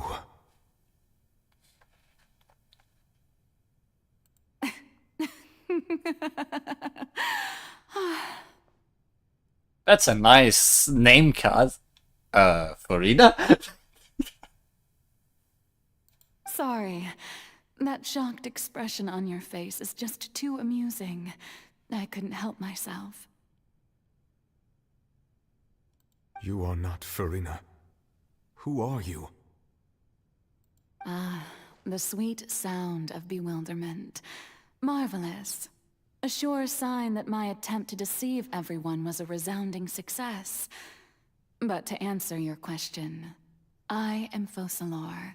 You know, the god. Focalor. Why did you deceive us? Oh, that wasn't my goal, of course. Goodness, no. But I had to fool everyone else too, if I was to stand any chance of deceiving the heavenly principles. Deceiving the heavenly principles? It's all because of that pernicious prophecy. Dreadful, wasn't it? Everyone doomed to dissolve. Fontaine condemned to be flooded. One was not amused. In fact, one was positively bemused when that problem was thrust upon me by my dearest predecessor. That's the former Hydro Archon Egeria for the uninitiated. It hardly gets more disastrous than a preordained national catastrophe, now does it?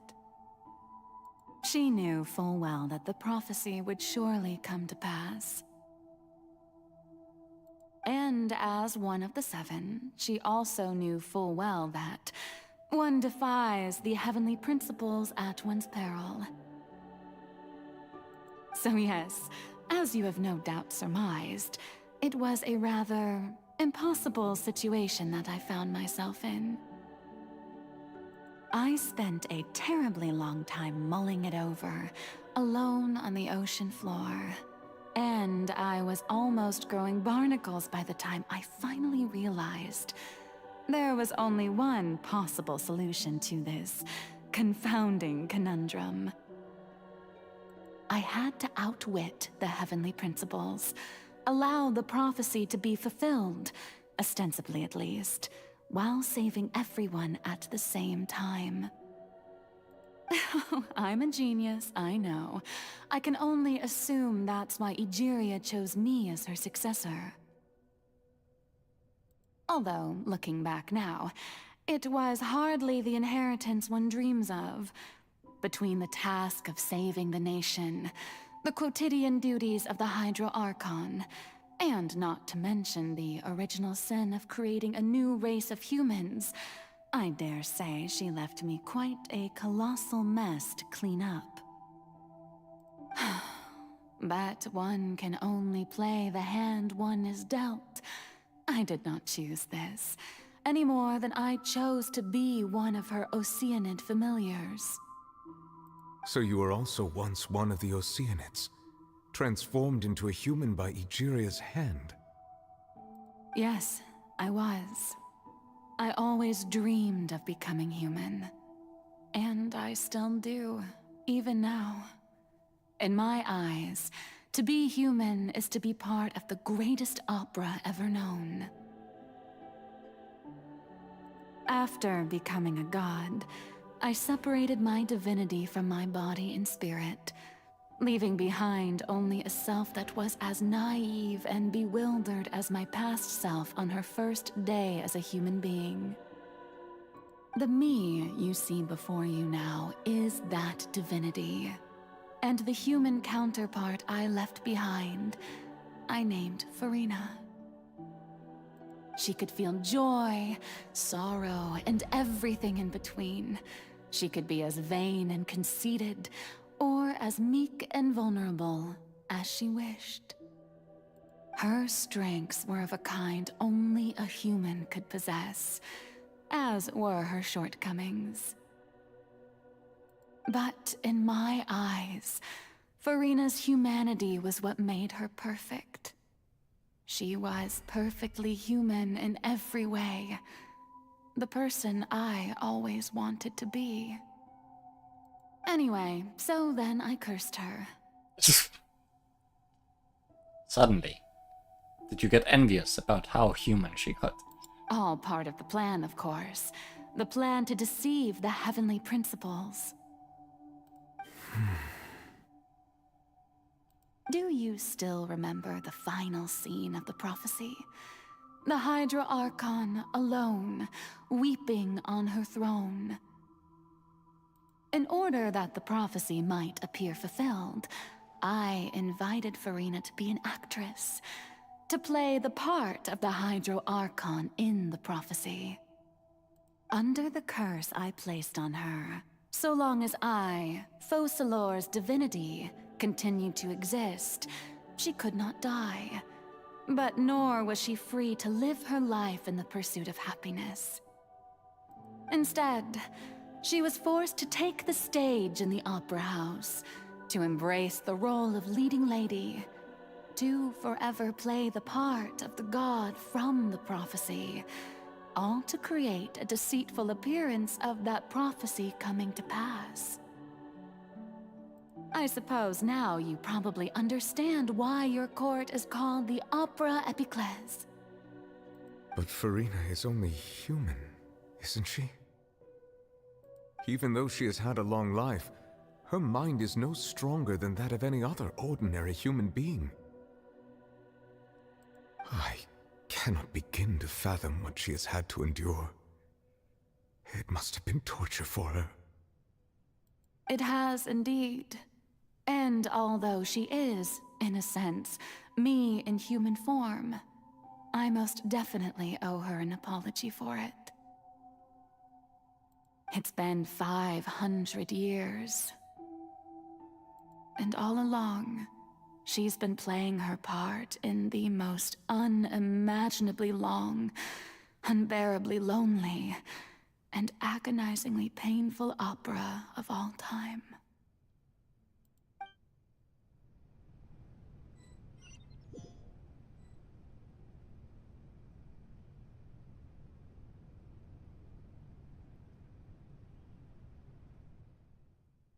Came into contact with Furina's tears. If I remember correctly, tears often contain a being's strongest emotions. With sufficiently strong hydrosensitivity, I can form an emotional connection, just like I did with the ocean at the fountain, at the fountain of Lucine. Wait, could this be Furina's inner world? Furina, what is she doing on stage? Wait a moment, that probably isn't Furina. It's likely a reflection of her inner self. If I can directly speak to that self, I might be able to easily get what I wanted to know. I came here for answers. Either way, this opportunity is not to be missed. Let me try talking to her.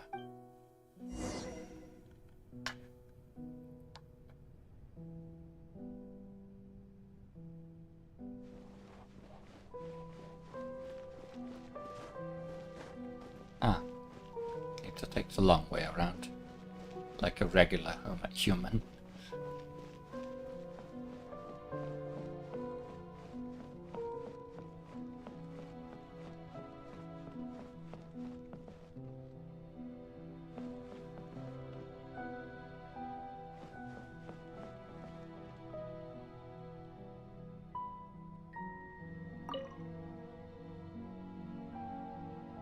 Oh, who permitted you to come onto the stage?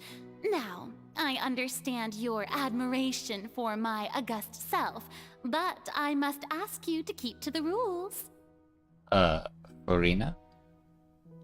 All right. It is not my intent to reprimand you. There is no need to state your name. Just be off with you. Do not distract me from my performance. But I don't see an audience here.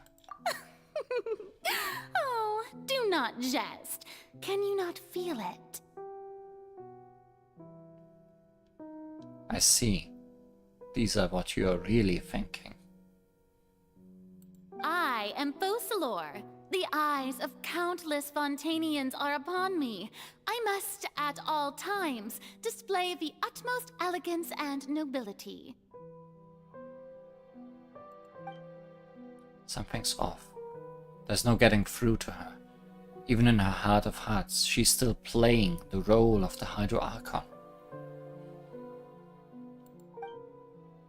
What sort of resolve must she have that even her inner self and subconscious would have such an impenetrable defense?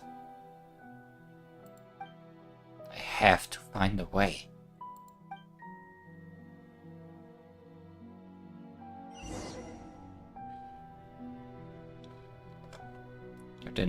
You didn't have to give me that quest. I very much knew what to do. Dear audience, the performance is experiencing a technical difficulty, but worry not. The guards shall resolve it soon enough. Cry without echo. Shackles.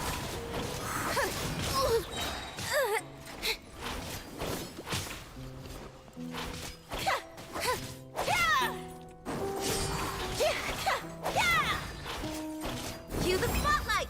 Come on out. Right now. At the frying pan, into the fire!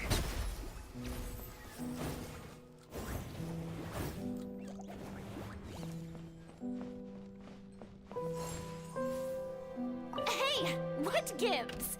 The audience is still watching me, you know. Guards? Wait, where are the guards? Guards! Silence without end. Chains. Emerge. Right now. Right here. Go. Over here. Didn't quite dodge it. Yeah! Surprise! Yeah! Yeah! Show them. Come on out. Show them. Wheel of life.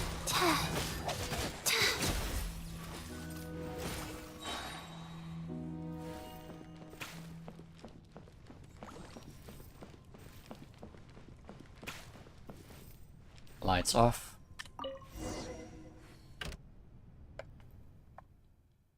All the spotlights turned off. In Farina's heart, they must have symbolized the eyes of the people on her. Speaking of which, I think I just received some sort of signal. Was that her true voice? A ticket? How did that end up here?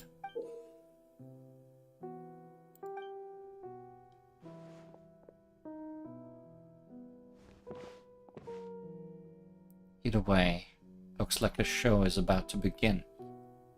In that case, show me how you truly feel, Farina. Scene 1. For a mirror, Farina.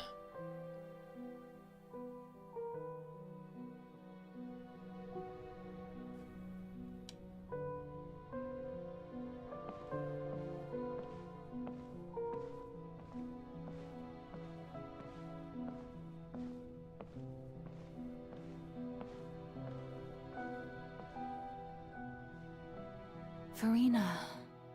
Farina. Huh? Who's that? Who's calling me? Where are you? Be not nervous. Be not afraid. I am before you. Wait a moment. You're mirror me? How can this be? Mirror you, huh? You know what? That's not bad. Let's go with that. Mirror me. What do you wish to say?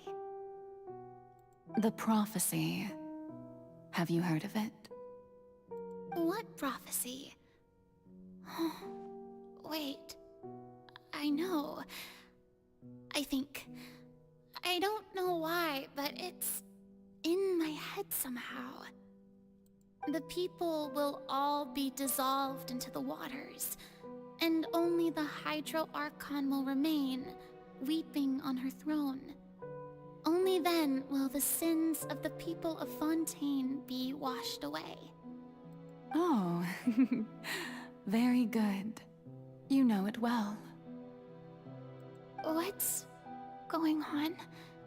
I can't seem to remember anything clearly. The only thing I know for sure is this prophecy. Will it really come to pass? Yes, it will. And that is why I've come to you. Disaster will come to Fontaine sooner or later. Things will develop just as the prophecy declared.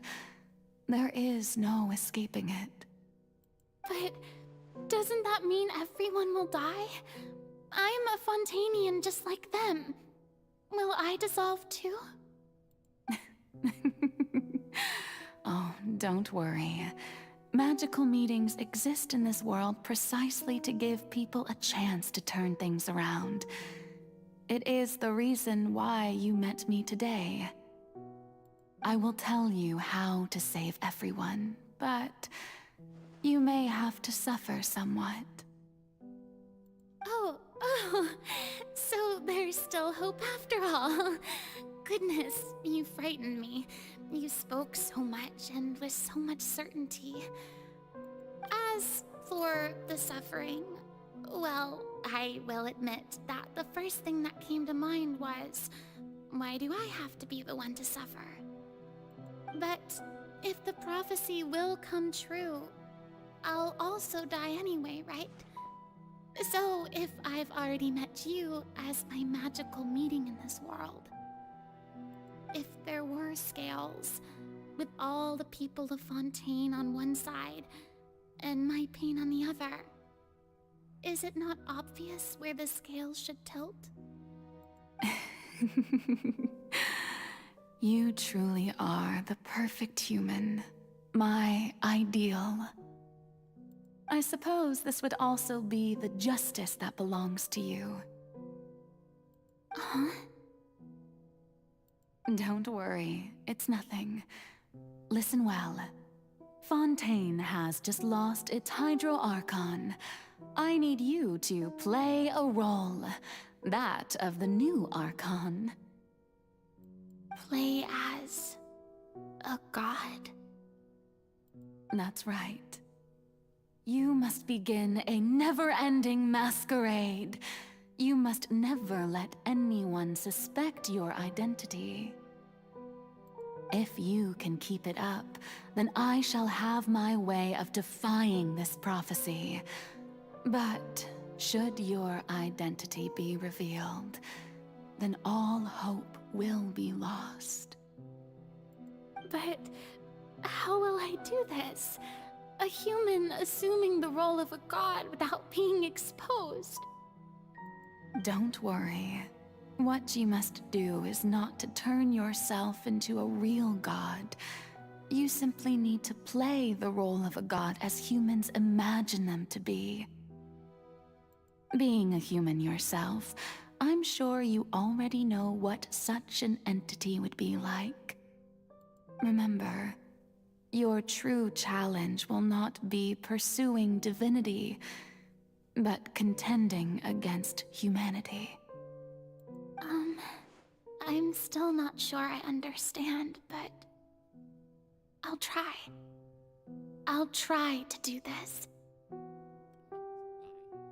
Be a god. So, how long am I going to have to play this role? To accomplish this mission, you will have to stay on the stage for many, many years. You will endure and not grow old until your task ends. But I promise you, all will eventually end in a magnificent and dramatic trial, and everyone will be saved. A trial, huh? How exciting. I'll be looking forward to it. Scene 2. A session speech. Furina.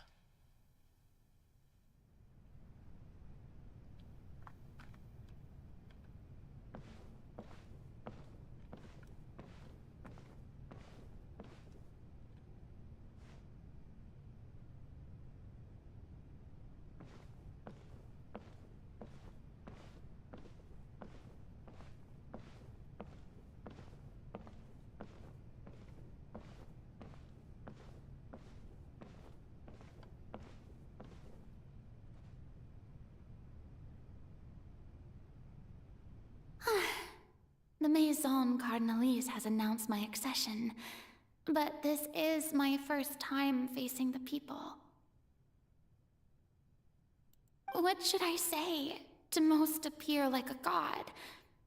To be honest, I still don't know. Perhaps I should first try to act natural. Summon courage. Ladies and gentlemen, good evening, and welcome to the Opera Epiclese. I'm sure you've all heard about how I have taken on the role of Hydro Archon. Indeed, I am Farina de Fontaine, your new Archon. Appear earnest.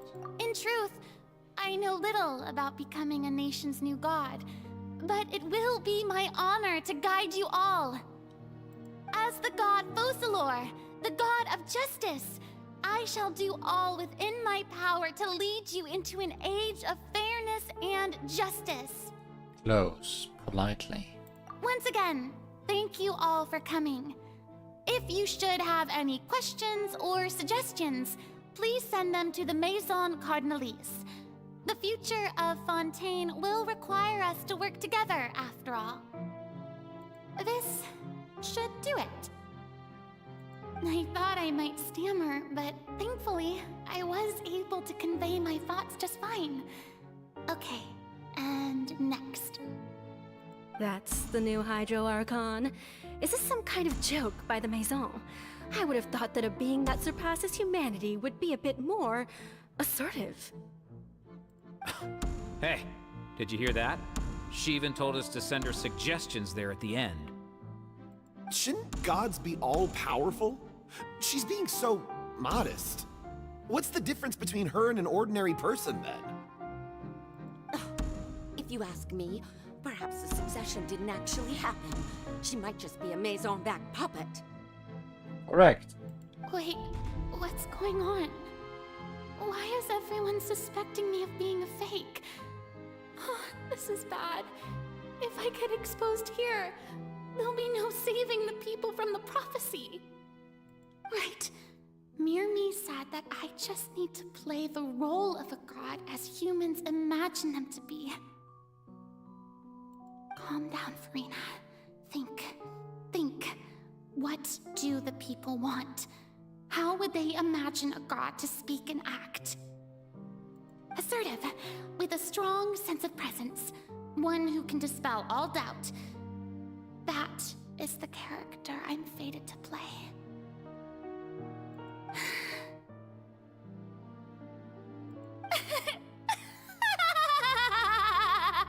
Oh, very good, my people. only ones such as you are deserving of my rule. Now, I was wondering if some weak puppet were to one day come onto the stage and claim ownership of this opera house, would the children of Fontaine follow them? Well, it seems that you would all see right through them. Having passed my test, you are qualified to witness wondrous trials alongside my august self, here in this opera house. You may consider my previous act a door gift of sorts. I thought it was a debut that suited the atmosphere. Now then, let us be reintroduced. Ah, so that was just a performance. How could I have forgotten that we were inside an opera house? Her personality? It's quite shocking, to be honest, but I suppose it's a better look than before. Such a fascinating and bold deity. How wonderful! Our future may yet be bright after all. It seems I've turned them around. Best follow this flow and restart my accession speech. Summon courage, resolutely, with conviction. My dear people, whether you acknowledge me or not, whether you trust me or nay, I say to you, keep faith in your ardor for justice. We have heard it said that this nation's sins can no longer be washed away. Well, I say that justice is most fragrant when it blooms amid sin. Be earnest. Turn up the drama. The scales of justice should not weigh heavy in the hands of its god. On one side, it must carry fairness and justice. And on the other, praise and applause. May law be the prayer on our lips. May judgment be our worship. Let us light the fires and drink to the future of Fontaine. End the speech empathetically. There is no trouble in this world that justice cannot solve. All that is needed is for you, my people, to believe in it, heart and soul. So long as I, the Archon Focalor, stand within the Opera Epiclese, so long as I stand before the Oratrice, I shall even judge the gods of this world!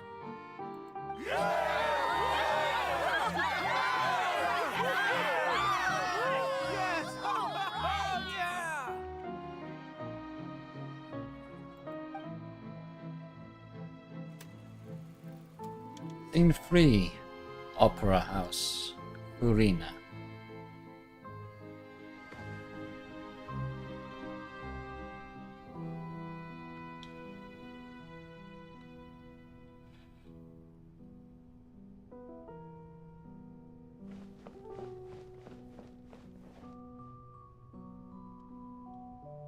Lady Farina, here are today's case reports, as well as a summary of the follow-up for your perusal.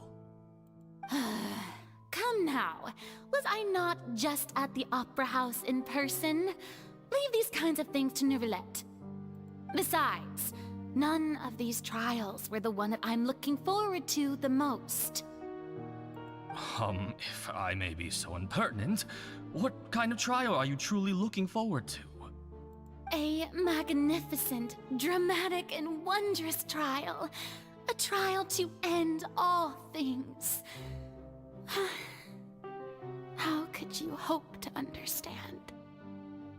That's true. I fear I lack the ability to grasp your divine thought, Lady Archon. No need for fright, and do not take what I said before too seriously. Go now, do your duties. The trial I await. It will come one day.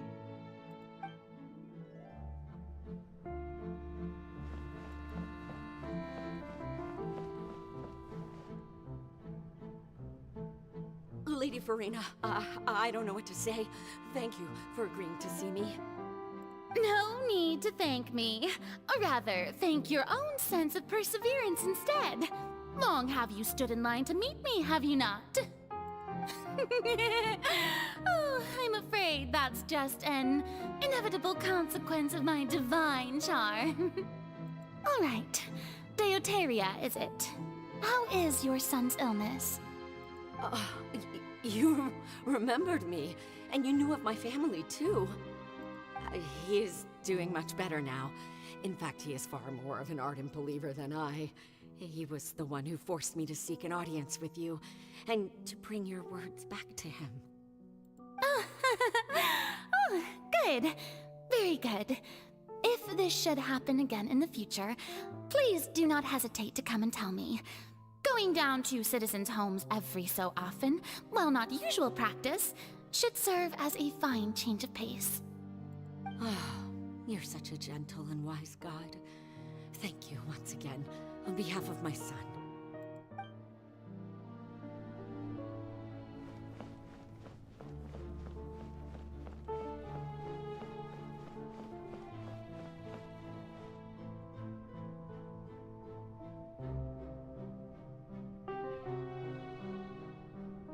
Lady Farina, here are the latest hydrological reports. As for the specific parameters you asked to take note of, I'm afraid things still don't look good. I see. It's as I thought then. As your god, I did already expect this, but I wanted to see how far your human wisdom would allow you to analyze it. All manner of signs indicate that the prophecy will still come to pass. Forget it. That's not something you need to worry about right now. Well, as I understand it, the Fontaine Research Institute is also trying to find a way to counter the rising water levels. Really? Have they found anything? I'm afraid that they haven't found any effective solution thus far. Oh, is that so? Well, no wonder. This issue has reached the realm of the gods, after all. Still, their spirit is praiseworthy.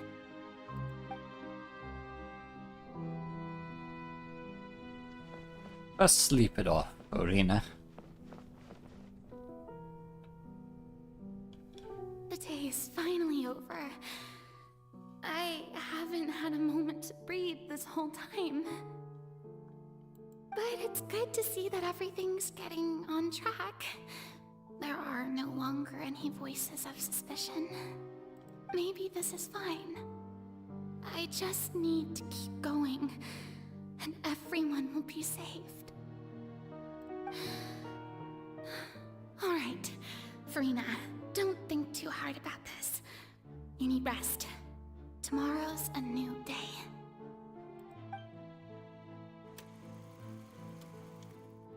Scene 4. Opera House. Farina. Lady Farina, here are the new trial reports for the latest cases, as well as a summary of the follow-up. There'll be no need for that. I've seen them already. There's no need to go back over scenes I've witnessed in person before. Lady Farina, I've waited so long for this chance to see you in this manner. Indeed, my dear, loyal citizen. This joyous moment is an honor for us both.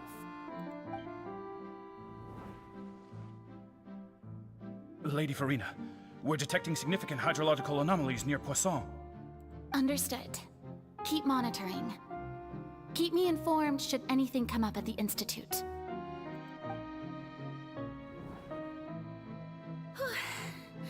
I don't think I let anything slip today. I must show the people that there is nothing to worry about. I just don't know when these days will end. I feel utterly exhausted. Best to rest early today, too.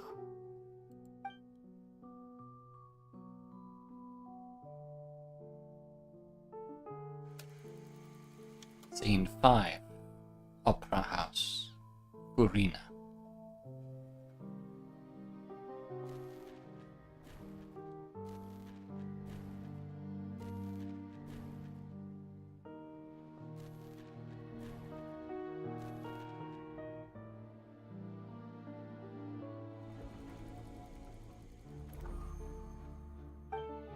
Scene 182,375. Lady Farina, it's like a dream being able to speak with you up close like this. I've heard that the first member of our family who was honored to receive an audience with you was Madame Deoteria, almost 20 generations ago. And what a fine family yours is indeed. It brings me great joy to meet such a faithful believer, a descendant of a line most ardent. Farina, you are breaking. Surely you exaggerate, Lady Farina. My lady? What is it, good citizen? Oh, are you crying?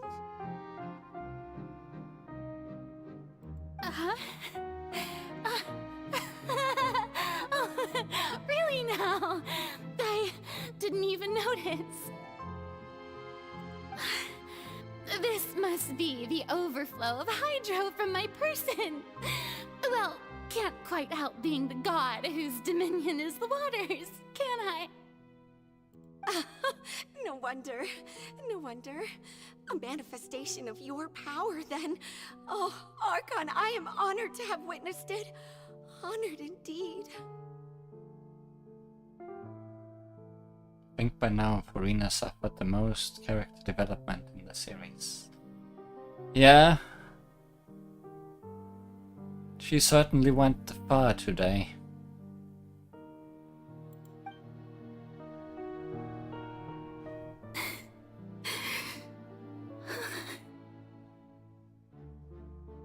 So interminable.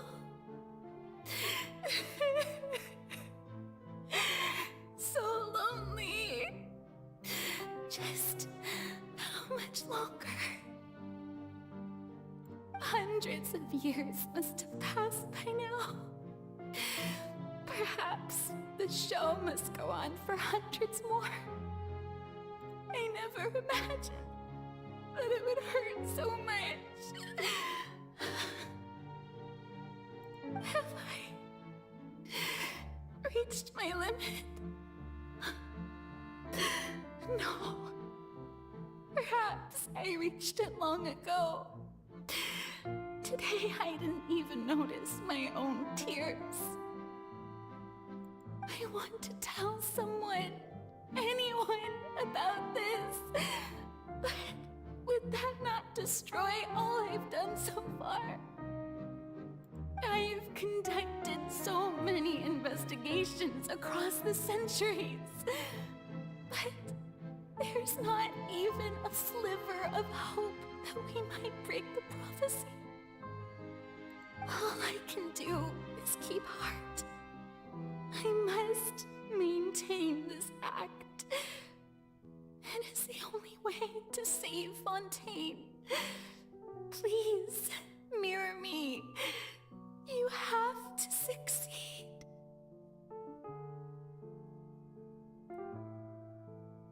Someone's tired or burnt out.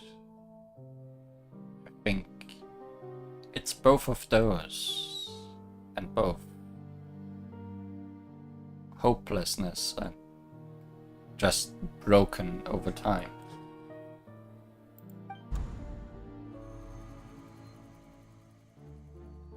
Scene 182,376. Farina and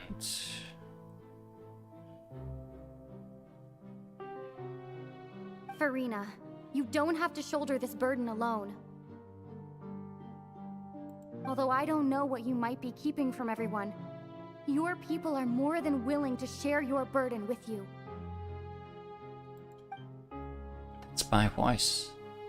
Is this scene from when we were within that giant magic box? This is great.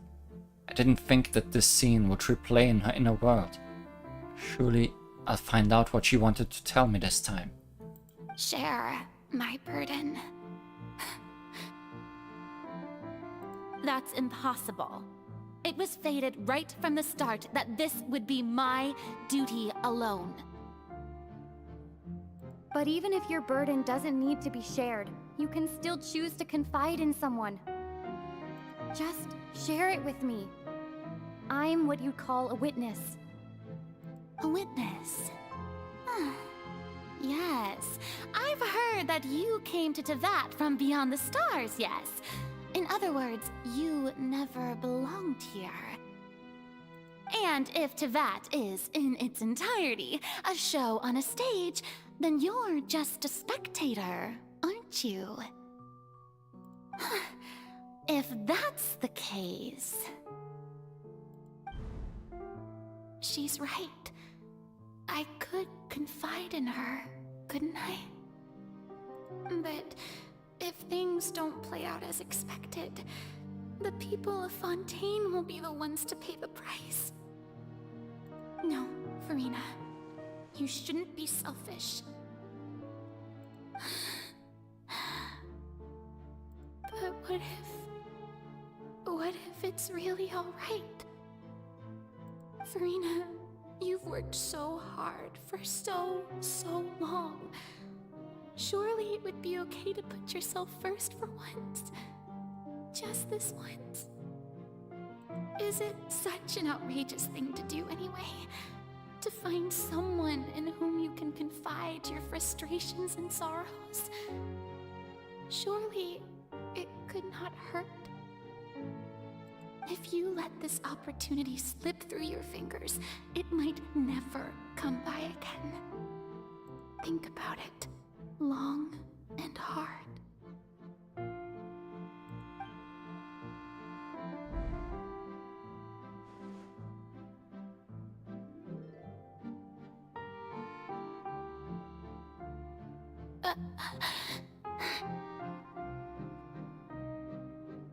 No, I have nothing to say.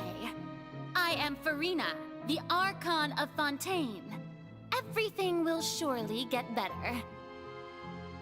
All you need to do, dear spectator, is to witness my performance until the curtains fall.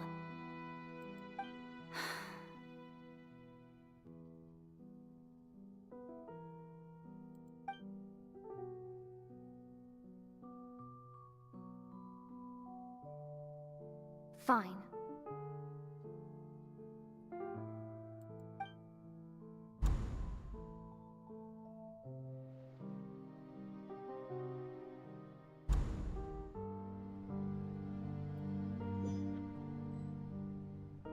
So even Farina doesn't know the truth? You've never once let her in on the full plan? Yes, it had to be done. To deceive the heavenly principles, you must first deceive yourself. She did very well. If she had let her resolve falter even once in these 5 centuries, Fontaine would have been doomed to the most tragic fate. It seems that trusting humanity was the right decision after all. I believe that I understand how your deception works. But that is only half the truth, is it not? How would you build on this foundation to save the people of Fontaine? That is the most important thing. Ah, good. Of course, the Iudex of Fontaine has pinpointed the crux of the issue. I'm sure you've long sensed that the Oratrice is no simple machine, yes? I've always suspected that it had its own consciousness. And Lenny did mention that he heard a human voice within the core chamber. It now seems that that person was you, hidden within the machine all along. Am I right? And then I became one with the Oratrice, taking Fontaine's gnosis with me. Yes, it would seem so, wouldn't it? Alas, your understanding of this device still lacks sufficient depth. In truth, it is no enactor of justice. It is, in fact, a device created to kill the god of justice. As it will, in just a few moments.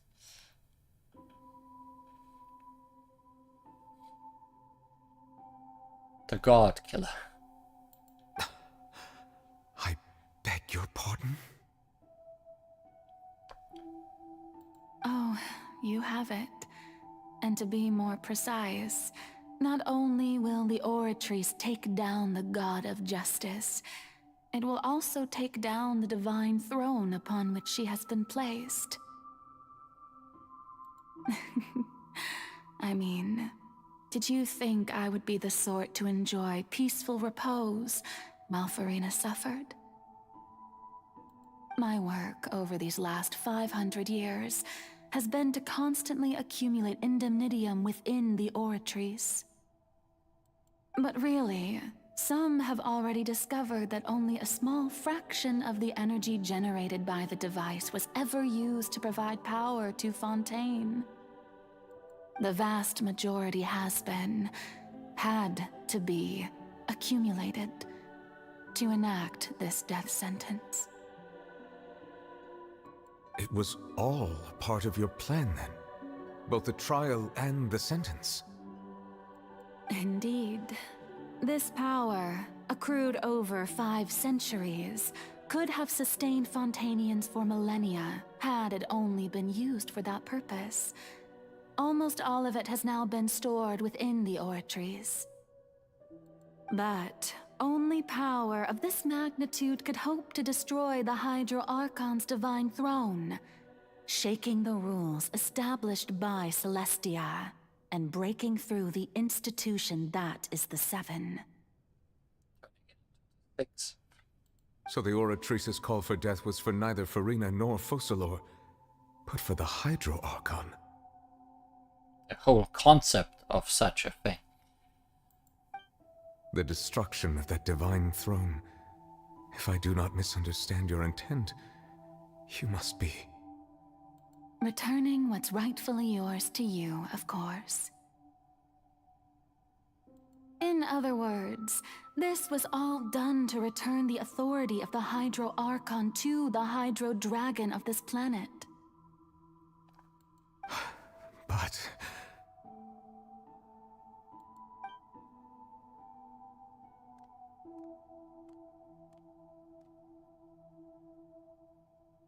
Oh, what? Getting sad again, are we?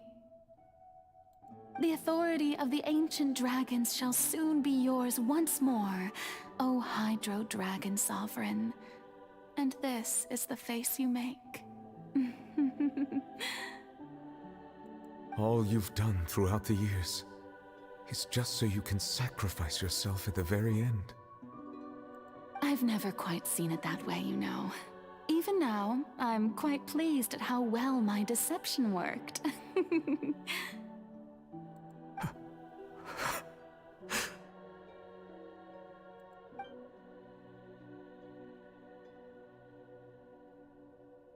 Hydro Dragon,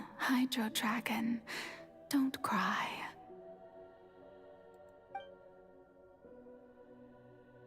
I must say, had it been within my rights, I would have loved to judge the heavenly principles themselves.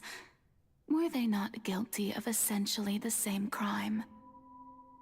Egeria stole the power of the primordial sea, and the heavenly principles stole the power you ancient dragons possessed. I, for my part, am the god of justice. And is it not just that your original powers should be returned to you? Speaking of justice, I have always believed that justice lies in the process of pursuing human existence itself. So, if the theft of the primordial sea's might was Fontaine's original sin, then, leaving matters of procedural right and wrong aside, the descent of the Fontainians as humans and their right to exist in this world would be Fontaine's original justice. In other words, existence was Egeria's justice, and to me, justice is the continuation of that existence. Defying the prophecy and ensuring that Fontaine's people shall live on, that should be the justice enthroned over all others. At this point, we, Whether it be myself or all other Fontainians, have shouldered the burden of this sin for far too long. Iudex Neuvillette, the highest judge in our land, when you regain your full power as an elemental sovereign, what verdict shall you pass upon us? So when I was invited to the court of Fontaine to serve as Iudex, I see now that that was your idea too. At last, I now understand the true purpose behind this position. In the beginning, I was uninterested in human existence. But these 5 centuries of living alongside them have gradually brought about mutual understanding between us. And I have even attempted to feel as they feel. You are a devious one, Focalors. Things being as they are, surely you know that I could never declare them to be guilty.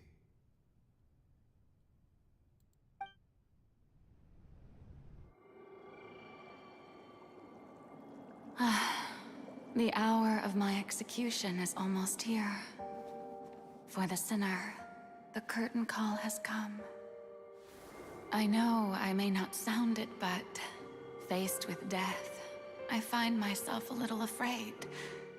Perhaps this is one thing both gods and humans have in common.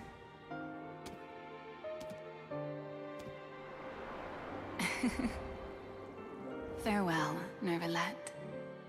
I hope you've enjoyed the part you played these 500 years.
I, Iudex Neuvillette, hereby declare, people of Fontaine, your sins are forgiven.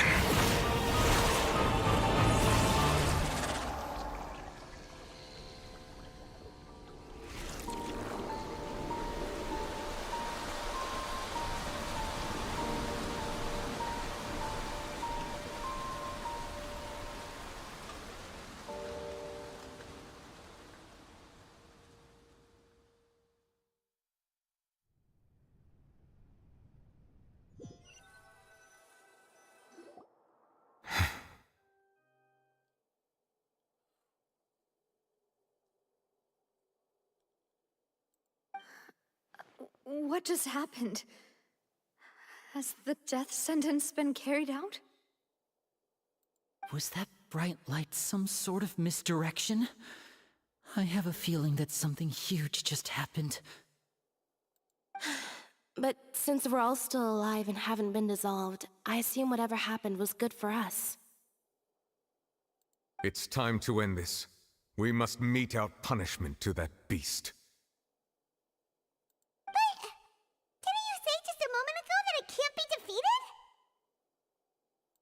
have gained the strength sufficient to deal with it. Through certain means, I now have the ability to separate the power of the Primordial Sea from that creature.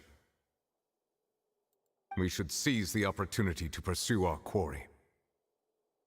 You obtained power just now. Traveler, now that the oratories can no longer function, I require an executor to help me mete out justice. You mean me? The root of the calamities befalling Fontaine, the beast that enacts the prophecy. Its name is the all-devouring narwhal. Come with me, traveler.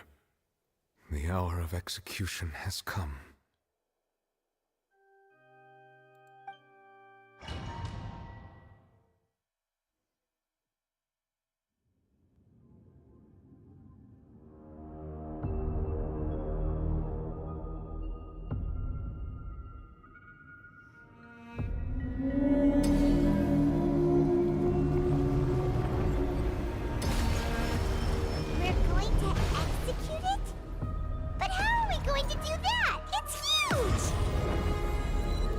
Done my best to separate the power of the Primordial Sea from the whale.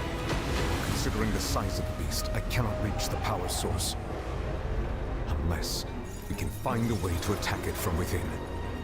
I shall share a part of the ancient dragon's power with you.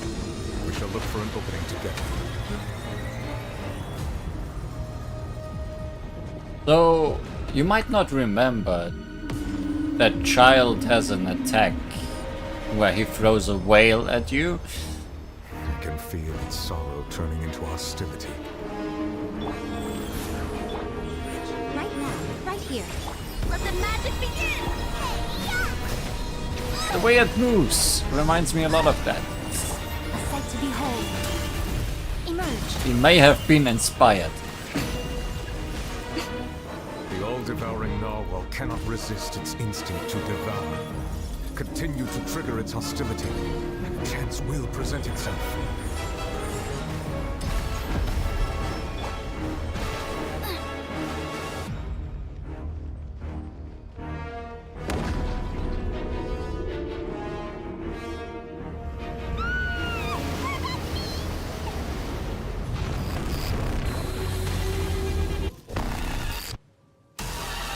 Why is there a homing thingy over there? It looks really scary! Nice and spicy! Emerge. Right here. Right now. Surprise! Huh. Yeah!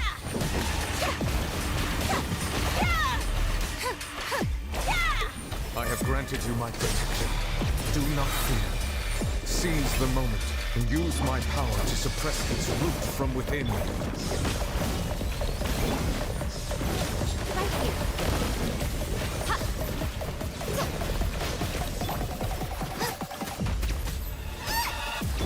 Surprise!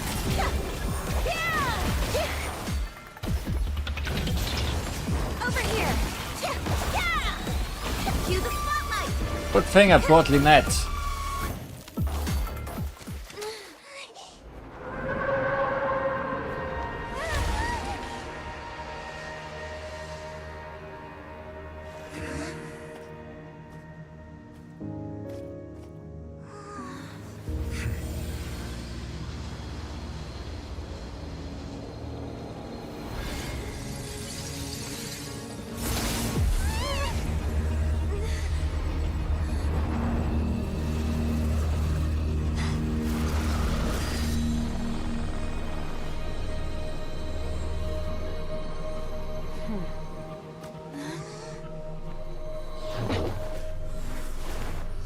Bye, child.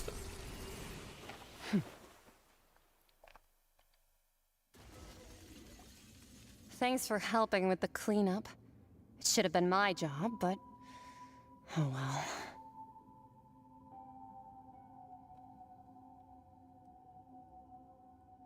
It was just supposed to be a short private training session for me. I didn't think that my disciple and my master's pet would start brawling in the meantime.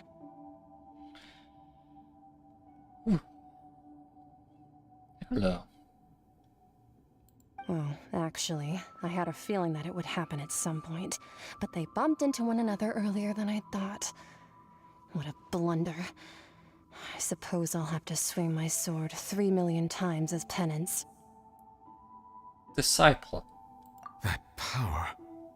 Who are you exactly? Paimon has an idea. From what she said earlier, she must be Child's master. Skirk, right? It's just that he gave us the impression that she was the less talkative person. I simply did not have anything to say to the weak. But you, on the other hand, managed to defeat the all-devouring narwhal without using power from beyond this world. So you may speak to me as equals. What sort of person would take the all-devouring narwhal as a pet? I have to agree. It's a strange use of a planet's primordial waters just to raise an all-devouring narwhal. That kind of power is wasted on it. It's not cooperative. It eats too much. And I have more important things to do with my time than pet sitting. The only thing that creature has going for it is its looks. It looks nice, yeah, sure. All in all, it fails as a pet. Miss Skirk? I think you might have missed the point. The point being? Who did it belong to? Well, being that this pet almost destroyed an entire nation. So what sort of person is your master? Well, Child's master's master. Wait, is that right? Is it the Cryo Archon then? Oh, right. So you don't know him. Sorry, I assumed you did. Or maybe not. His name is Sertologi. Who? Huh? New names. I am unfamiliar with that name. Huh. So Master is insufficiently famous. How should I describe him then? Have you heard of the name The Fowl? The Fowl? Still nothing? Well, how about the Visionary? Vetterfulnir then? Or Gold Rhindaughter? Now we're getting somewhere. I think Gold and Rhindaughter are names we have heard before. Maybe Vetterfulnir? Ooh, that one we've heard! Rhindaughter's part of the Hexen Circle. She's Albedo's mom, right? Yes! Oh, so you do know that name. To be honest, I also heard all of those names and titles from my master. I don't actually know them either. But I suppose you understand now, yes? My master is likely a similar sort to Rhindaughter. They are both pursuing some form of perfection. Ah, so they're not the same person. You just listed people with a similar rank. And yeah, we did hear of Gold before, but I'm not sure in what context. Wait! Didn't you also mention a visionary person? Paimon didn't quite catch their name. Actually, never mind that. I believe it expedient to inform you that the all-devouring narwhal used up nearly all its strength fighting you. Such roiling hydro energies will prove difficult for the planet's deep seas to digest. As such, the Fontaine back on the surface has most likely been thrown into chaos. In other words, the prophecy that you've been fretting over should now be in full swing. Oh, great! What? No. There's little to be surprised about, Paimon. It's natural after all. The prophecy will surely come true. We knew this and accepted it. However... Not to worry. Focalor has already managed to deceive the heavenly principles.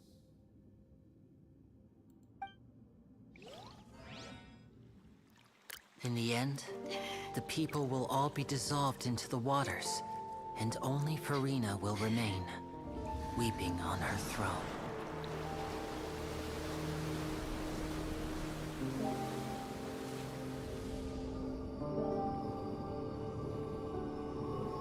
Only then will the sins of the people of Fontaine be washed away.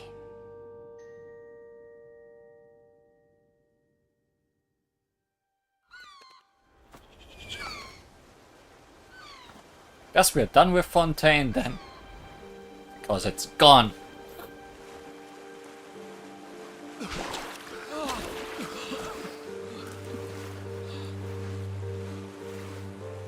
Hey! Help! Over here!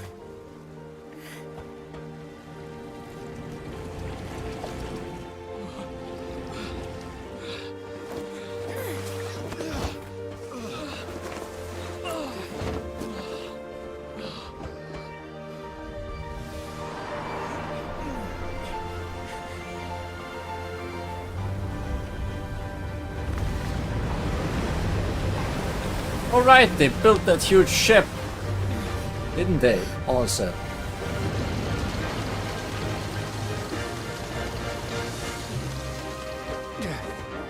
All hands, initiate emergency rescue!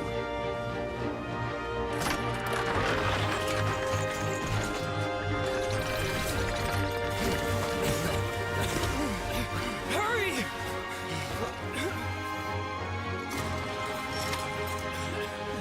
Hey, lend a hand!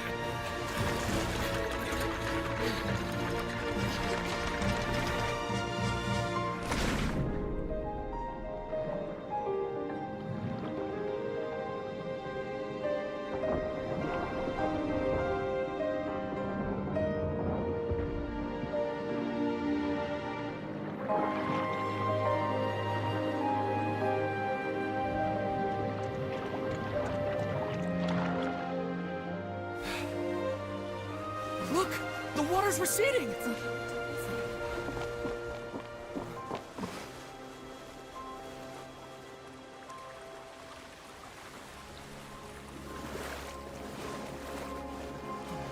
It's a miracle! Water's receding. We didn't dissolve. The prophecy was wrong. The prophecy was wrong.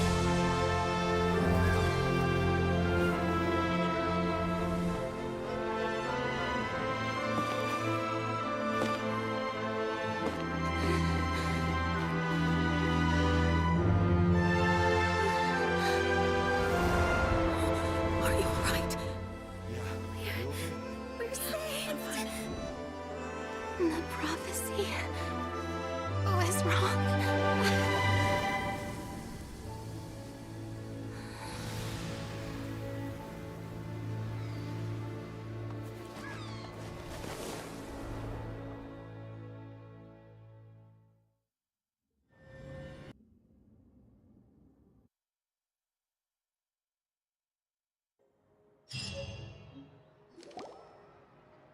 The soil renewed. The Spina di Rosula talks post-disaster rebuilding. I recently visited Poisson to meet with Miss Navia, spokesperson of the Spina di Rosula, and we spoke about Poisson's present and future. Old soil can still give birth to new bloom, Miss Navia stated. Hope is like seeing a small cookie when you're starving late at night. You just need a little of it. Skyship Winglet, Booner Brain of the Fontaine Research Institute. The various disputes that have arisen on account of Mr. Edwin have suddenly become a shield over the Institute, with Jurier turning out to be a once overlooked hidden gem. People always call the first researcher mad, but few know what to call the second. And should that latter person achieve a miracle, they would find it all the harder to find a word with which to classify him and his team. Wow! Paimon barely recognizes the people in the reports. Are those really Jurier and Navia? They sound like real big shots. They might have been real big shots from the start. We just didn't meet them in that capacity. What do you think? Pretty enthralling, huh? The Steambird's idea was pretty simple. With the disaster just having passed, we would print a free edition packed to the margins with good news to calm people down. The value for these big scoops lies in their inevitable follow-ups. We'll publish further reports and go into the stories behind those people. Edwin's assistant, Jurier, created a true flying ship, while Navia is leading people in the reconstruction of their home. I'm sure that these stories could draw even your well-traveled eye. The articles do make me curious about how things will play out. Hyman's curious too! Wait a minute. Didn't we watch everything happen from start to finish? What's there to be curious about? And that's exactly why I'd like you to come conduct interviews with me. You're the best incubators of news, if you haven't noticed. And also, with you around, I'm sure I'll get to see that Duke. Are you sure? Hasn't he turned you down several times already? Oh, this time will be different. Come on, let's head to Poisson first, and then make a trip to the fortress. There are some things you'll only know when you get there.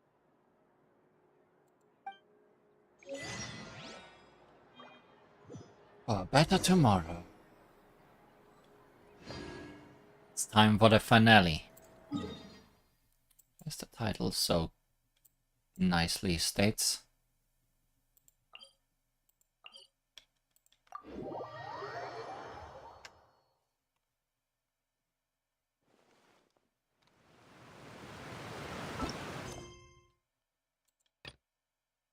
The calamity facing Fontaine has finally come to an end. No matter what happens, the presses won't stop churning news out.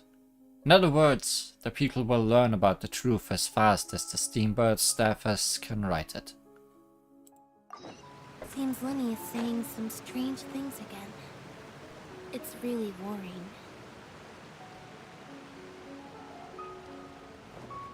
Life goes on. Life goes on indeed.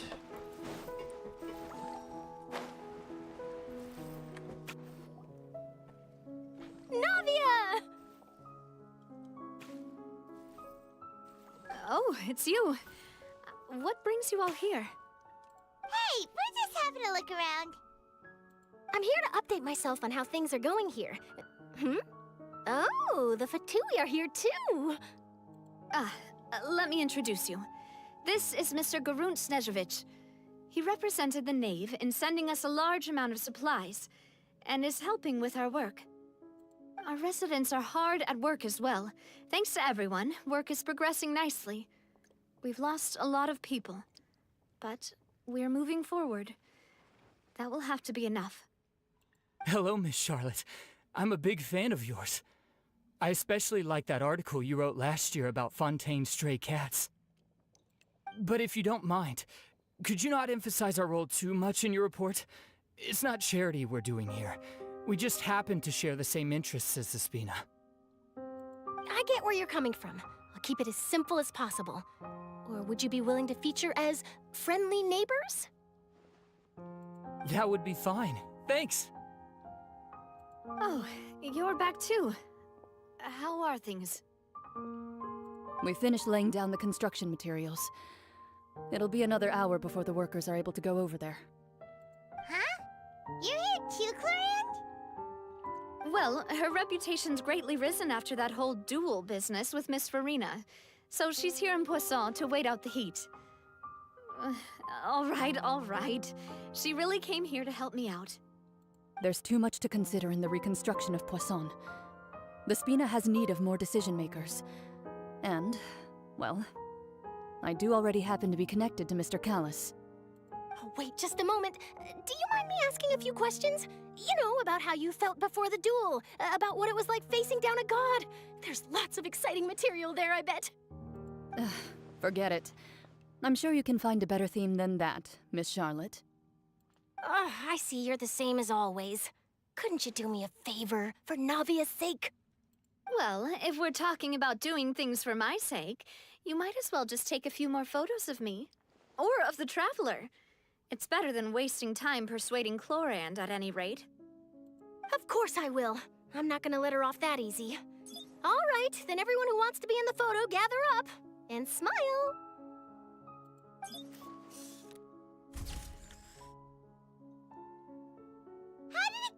it a good shot? Did Paimon look cute in it? Not bad. Your addition really helped the composition of the picture. All right, hang on a moment. Let me snap a few more shots. Could have really stood together a bit closer. All right, that should do it. I'll be back here later anyway, so let's call it a day. You're very quick. Speed is of the essence when it comes to the news, and freshness is the key. Also, not to brag, but I'm pretty good at building connections. Who knows? I might eventually get that interview with you after all, Miss Clarande. Wow, you really do have that never say die spirit. I'm impressed. I'll hazard a guess that this is how you got that interview at the Fortress of Maripede. You already knew she was going? Whoa, you're well informed. Let me make a guess too. I asked Sigewinne, who told Monsieur Neuvillette, and he told you, right? That's a very complete information chain. In truth, all Monsieur Neuvillette asked me was, when did the fortress become so friendly towards the media? I told him that it was best not to speak too soon. There's no guarantee that Ridsley will make a personal appearance. You're right. I've got to treasure every moment I have with them. In which case, I'll be making a move first. Stay safe now. And tell me if you hear anything interesting. I'll treat you to afternoon tea in exchange.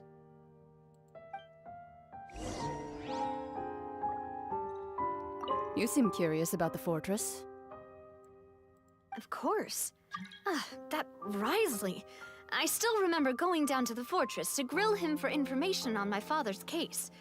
Boy, did he take me for a ride. Without telling me anything, of course. But he did invite you to tea, didn't he? 2 large pots of it, in fact. It was good tea, though. I have to agree. The tea there is very good. Speaking of that, would you like to have some today? I mean, you've got time, right? Well, I'd be partial to some shortbread. Wow, it's like we've got a menu or something. Sure. Good. Good that I talked to this guy, but these two have been doing all the talking. What flavor of biscuits would you like, Mr. Snezhevich? There we go. Me? I'm fine with anything, but I would prefer chocolate should you have it. All right, leave it to me. I'll go over the newly arrived supplies with you later, Mr. Snezhevich. We should be able to finish the preparatory work today. That works great for me. Is it just me, or did you get a new lipstick? I did. It was a gift from Sigewinne. Want to give it a try? I think the color would suit you, too.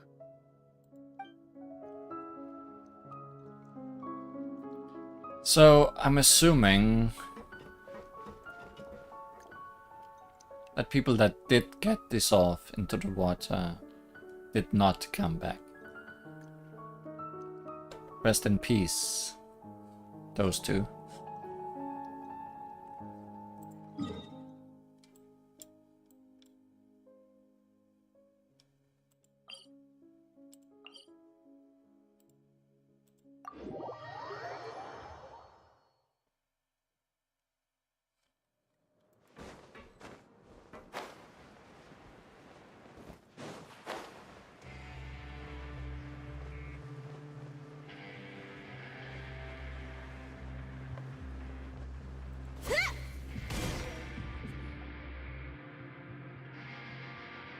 Back to prison again. Wow, guess we're here again, huh? There's a real nostalgic feeling to this place. Yeah, it's almost like our second or third home. Looks like you've been missing us. Duke! Did you come all the way to the entrance to greet us? Of course. I'm here to welcome you and our dear Miss Charlotte, whom our good head nurse recommended to me. It's an honor to finally meet the much-rumored Duke. Thank you for consenting to my visit to the fortress, sir. No need to thank me. But that said, I shouldn't be the focus of your interview. I trust you recall our agreement? Of course, of course. All right then, this way.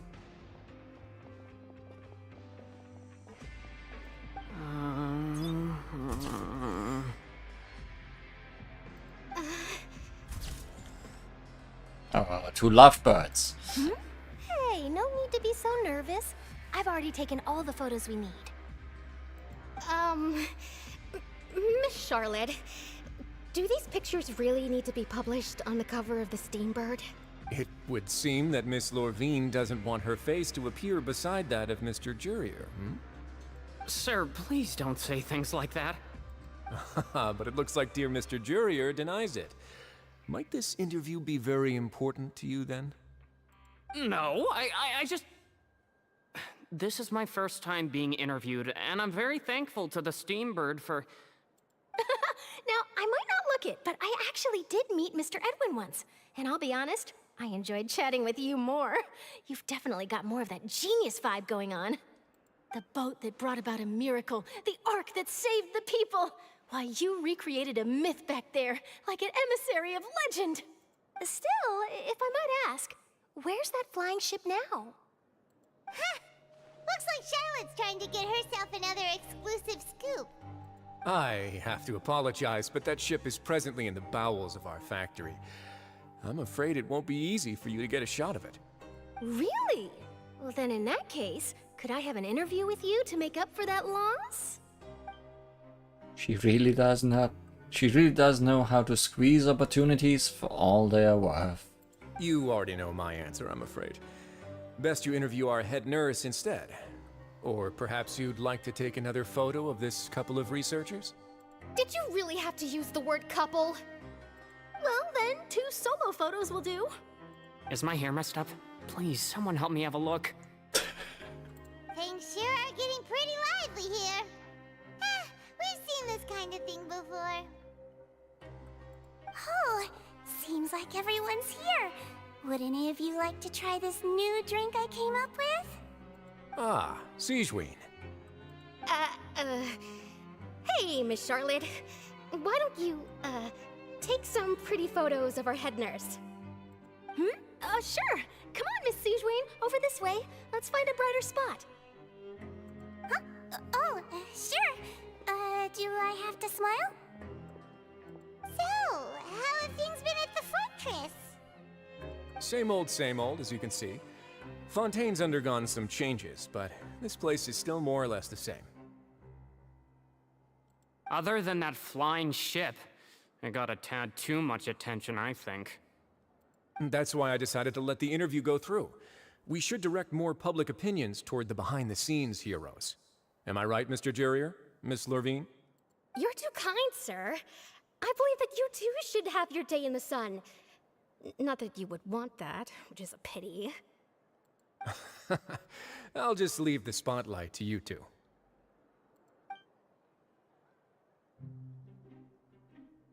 I see. Lots of things happened that day, huh? Anyway, regarding that Harbinger, I'm not sure you remember, but his 3 young followers are still waiting for his return. He sure did win them over, huh?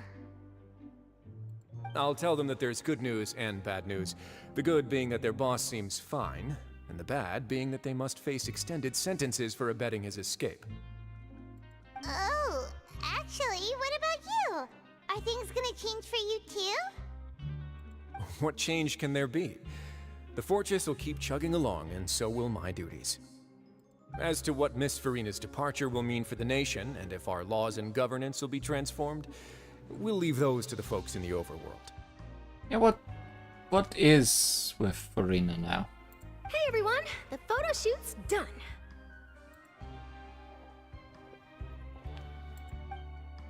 Good. In that case, let's call it a day here. Thanks for your cooperation. Come on, Traveler, let's go. Till next time, everyone. There'll be a next time? There's always a next time, Risley. Maybe. Who knows? I might write a story about the underwater factory next time. Until then. All right, last stop, the docks.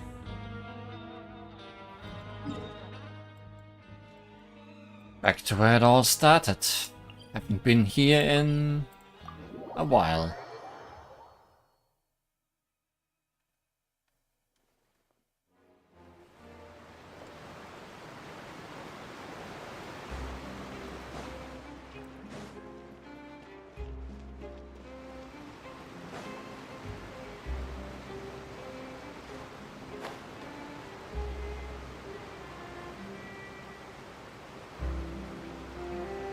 Didn't realize how high this tower is.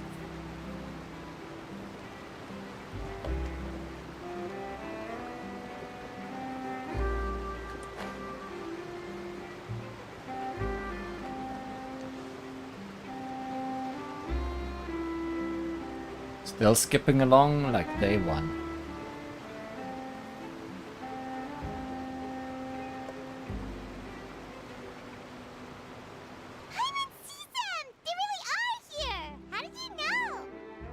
Navia mentioned that she stayed in touch with Linny and the others after working together. Apparently, they've been at the docks distributing these strange pockets the whole time since. Traveler, Paimon. Ah, and Miss Charlotte, too. Would you like a magic pocket? What sort of gadget is it? It's a wondrous bag that can be used to carry many things. The water level has returned to normal, but if you see any of your things floating around, you can use this to carry them. Or you could trick a friend into doing it for you. Trick a friend? I wonder which of my friends would fall for that. I wonder. You could just make a friend like Fremine here. Isn't that right, Fremine? Is this what you meant by, I'll help you make some more friends? To be honest, that sounds pretty sweet. Could I have your contact, please? Sure. Please, write down my address. And they're dating. You sure are working hard to help Fremine socialize. He was the one who proposed doing this. He even wants to assist in our magic shows. Sounds like that would suit him. Yes, I was planning to first introduce Pear as an assistant, and later Fremine himself. In the future, I think we can leave underwater escape magic to him too. Meanwhile, people are nearing Sumeru Desert. Oh my, water! We are no longer a desert. 5 minutes later, oh. Oh, now we are a beach again. Well, it lasted for a little bit. That said, would anyone want to see a diver escape underwater?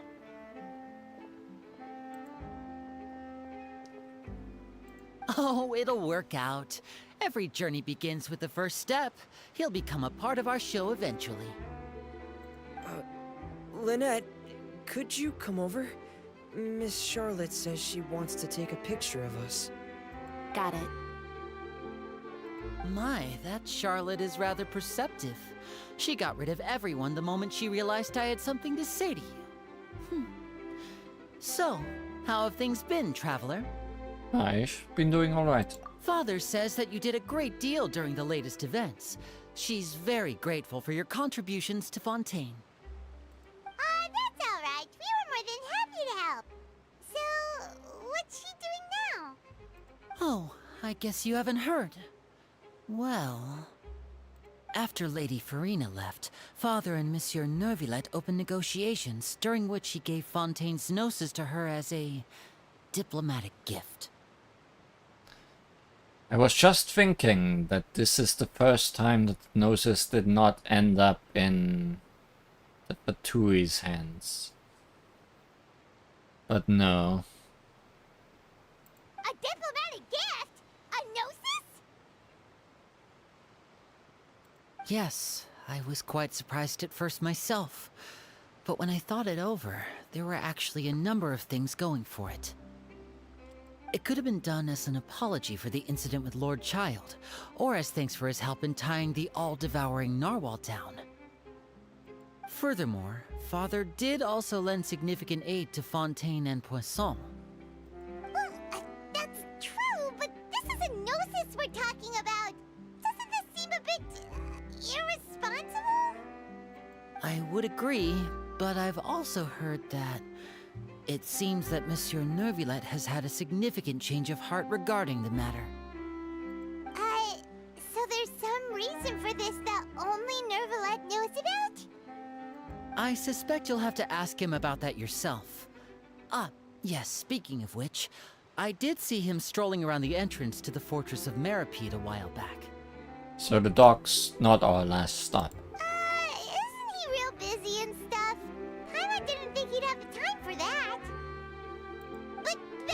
topic. The Gnosis was given to the knave, right? What about Child? He got thrown into a dimensional portal and was never seen again. They say that he's returned to Snezhnaya to recover from his wounds. I hear that the recent disaster really did a number on his health. Well, I guess I can now call him one of my war buddies. Also, I still have his vision. Guess I'll keep it. That's true. When you think about it, we've had loads of run-ins with the Fatui. To think we'd be allied with them this time. So shocked by such a simple switching of sides?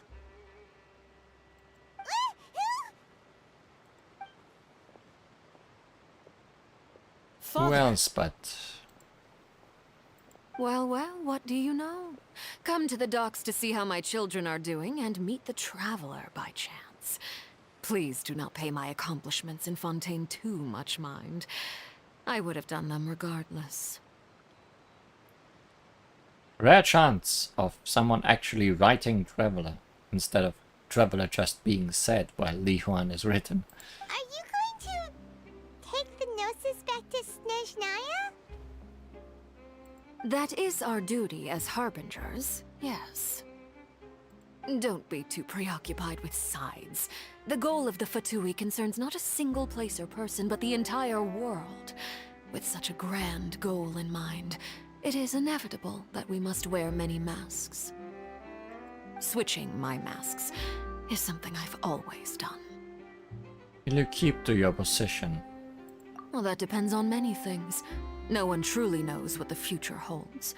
What good is honesty if you can't rely on it forever? As for you, I very much look forward to our next collaboration. Good things cannot be achieved alone, and you've proved yourselves to be great partners. Actually, I just remembered something. Please help us deliver this. Oh, we're not holding on to that. A vision? All right. I'll remember to return it. Thank you for keeping it safe for him this entire time.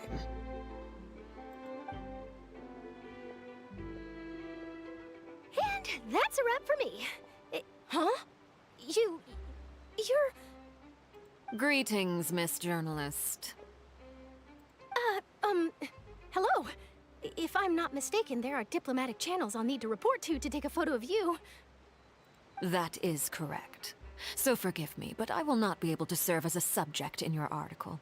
However, feel free to write as much as you'd like about our dear magicians and our upcoming rookie talent. I will. The sea breeze is quite pleasant. I shall continue my walk while the weather remains so agreeable.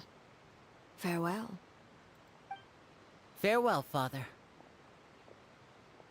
Oh, she has such an intimidating presence. I didn't even dare to take a picture. Thankfully, I've already wrapped up all my pre-scheduled interviews. Thank you all. This'll be more than enough for me to write about, I'm sure. Don't be too nervous. Why don't you take a magic pocket before you go? Here, Traveler, Paimon, you take one too. To move things about? That's right. Funny. I was giving out magic pockets when we first met too. And what do you know? I'm doing the exact same thing right now. So many things have happened, but the pockets are still the pockets. I guess this must be life. We will all follow our own paths, and serendipity will lead you to your fated friends. All right then. We'll be handing out pockets in some other districts later, so we'll get going now. Have a good day, you two. Well, guess we sent Charlotte off. Shall we go see how Neverlette's doing? As long as he's not so busy that he doesn't have time to chat anyway. As I suspected. Last one on the list. Unless we go to Farina afterwards.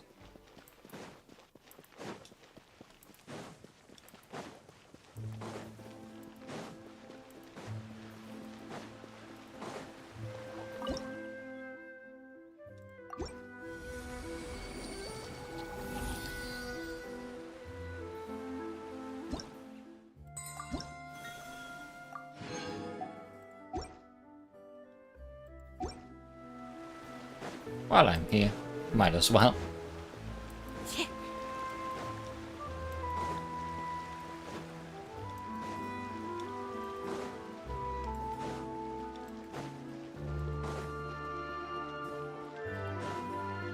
The entrance to the fortress!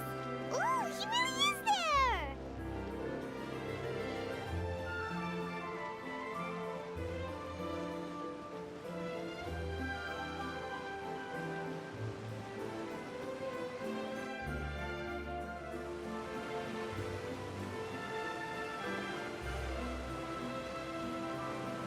So, you really are here, Neuvillette!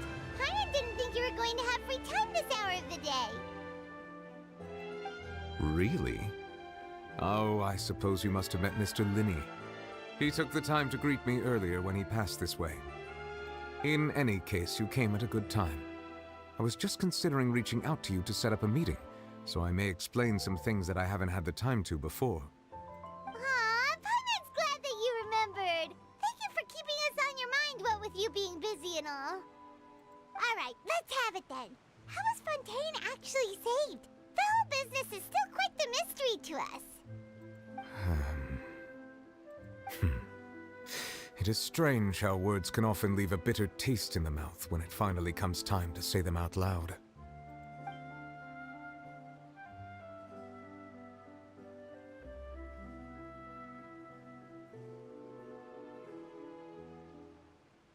Whoa. So that's what happened? You saw Farina's part myself. Focalor destroyed the divine throne of the Hydro Archon and restored your power to you, transforming you into a fully fledged elemental dragon sovereign. But Paimon still doesn't quite get what you did to save the Fontainians from dissolving. For me, the authority of the ancient dragons refers to absolute control over the hydro element. Fontainians were incomplete humans born of Egeria's use of the power of the primordial sea, with constitutions similar to that of mimics. But so long as those primordial energies remain within them, I could use the ancient dragon's authority to grant them true blood, after the fashion in which life was first brought into being on this planet. In other words, when I gave my verdict, Fontainians became true humans, and thus would naturally no longer be dissolved by water from the primordial sea. Focalor must have counted on you to make that decision as well. Your verdict was the key to making the prophecy appear to have come true while saving everyone. You could say that it was at that moment that the Fontainians were finally truly born. Yeah, and in a manner of speaking, Focalor finally managed to fulfill the original Hydro Archon's wish to turn Oceanids into real people too! It seems from your expressions that you still have more things you wish to ask. Ask away. I will tell you the truth as I know it. Ah, we had this part. All of these stories about the initial verdict that was passed on Child. I have investigated his case along many avenues, and I have learned that he once fell into an unknown chasm when he was young. There, by chance, he awakened the all-devouring narwhal. God damn it, Child. But whether it be by sentiment or reason, that should not have been enough to consider him the root cause of the disaster. At most, he would have had tangential liability. As for the judgment passed by the Oratrice during the trial, whether it was due to that liability by association, or Focalor deliberately using him to buy time for us on the assumption that he would be able to hold the creature off, I cannot say. Guess Focalor had Fontainians in mind the whole time. In the end, it was thanks to her that they finally became real humans. Hang on a second. Paimon suddenly got another question. Back when Fontainians hadn't yet become real humans, were the children they had also transformed Oceanids? That's something I had in mind as well. Life has always flowed like water. Do you recall how Fontainians would often come to the Fountain of Lucine to pray for children? Yeah! Lynette said the fountain is where all the waters in Fontaine converge. In truth, even those couples did not know that such prayers were no mere custom, but instead a form of ritual. Those Oceanids who were blessed within the spring water would later descend as new humans in the coming months. Oh. Paimon sorta gets it now. Either way, seems like this ritual won't be of any further use, but it'll probably live on as a local custom. Ask away. I will tell you the truth as I know it. About Fontaine's future. Yeah, about that. Risley said Farina has already left. What's that all about? Ah, Lady Farina. The people are only aware that her death sentence has not been carried out. She abdicated the post of Hydro Archon and left affairs related to that title to me, before leaving the Opera House. I related Focalor's words to her faithfully and completely. After hearing them, she seemed neither saddened nor comforted. She simply said that she was tired and needed to rest. Having said that, she then packed her things and moved out of the Opera House, not unlike how an ordinary person might. She going on her own journey. But she's still got a place to stay, right? No, she's living with the cats in the streets. You need not worry. I will make arrangements to ensure that she will not want for food, clothing, board, or travel. In truth, I am somewhat happy for her.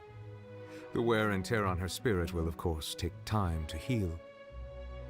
But now that she no longer has to play the role of Focalor the Hydro Archon, she can finally lay down her burdens and lead a normal life. What about you then? What are your plans now that you've regained your full powers as the Hydro Dragon? After Focalor passed on, the Oratrice also ceased to function. This matter will directly affect our trials. After much careful consideration, I've decided to take over its role in our courts. From now on, I shall hear cases and pass verdicts by myself. Good. Looks like you're still considering stuff from the perspective of the Udex, huh? No more AI-generated results. As an elemental dragon, there are indeed many things that I must do. But this power and this duty, in a manner of speaking, you could say that both were granted to me. As such, before I attend to my other responsibilities, I must first and foremost continue to serve Fontaine as its highest judge. The duty of the Hydro Sovereign and the duty of the Udex shall coexist within my person. So in a way, I gotcha'd for an Archon again. By accident. Additionally, the Hydro Archon's departure has brought about another problem, which is that the Opera House shall no longer produce indemnitium. That's true. That power was derived from the people's faith in the Hydro Archon, wasn't it? Wait, but the various mechs and machines in the city are all still okay. Where are they getting their energy from? As I am now, I have full command over New Musia, and it can serve as a complete substitute. Another reason why I cannot quite leave Fontaine immediately. Wow. This ancient dragon's authority stuff is really quite useful, huh? Ask away. I will tell you the truth as I know it. About the noses.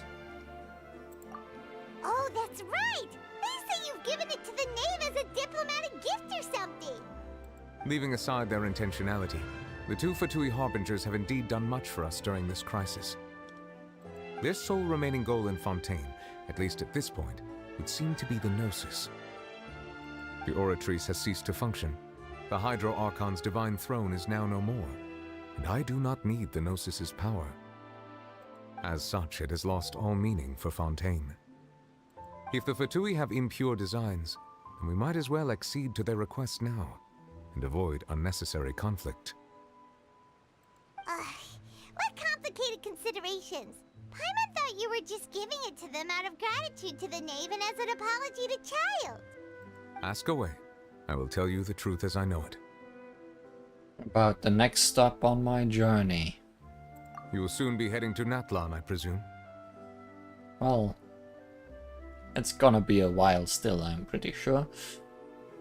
I'm afraid that I have little talent as a travel guide, so all I can do is tell you what I know about that land. As far as I'm aware, Natlan can be said to be a nation of dragons. Interesting. A nation of dragons? You mean like you? No, I suspect that I would not find myself welcome there. Not a watery place. Unlike ancient dragons such as myself, the dragons of Natlan have undergone long years of development and evolution. Large numbers of them have entered a form of coexistence with humanity. Natlan is also the nation of war. War ravages those lands like an undying flame. There is one other piece of information I got incidentally from my negotiations with the Knave that I believe may be useful to you. The Harbinger known as the Captain has thrown his hat into the endless ring of war. Il Capitan. The captain. Sounds like a real tough customer. Seriously, everywhere you look, there's a Fatui Harbinger doing their thing. I suggest that you fully prepare yourself before going to Natlan. In the meantime, Fontaine's doors will always be open to you. There's still many things to do in Fontaine, I'm sure. Ask away. I will tell you the truth as I know it. I have no more questions. Hang on a sec. Paimon's still got a question about the Gnosis. When we spoke to Linny earlier, he mentioned that your attitude towards giving away the Gnosis had clearly changed. We guessed that there might be some reason for it that only you were aware of. No wonder the House of the Hearth is the Fatui's intelligence division. They are certainly sharp. So regarding this specific issue, I was just getting ready to share something with you. What is it? In truth, I exchanged some further words with that lady named Skirk after sending you two back to the surface. It went something like this.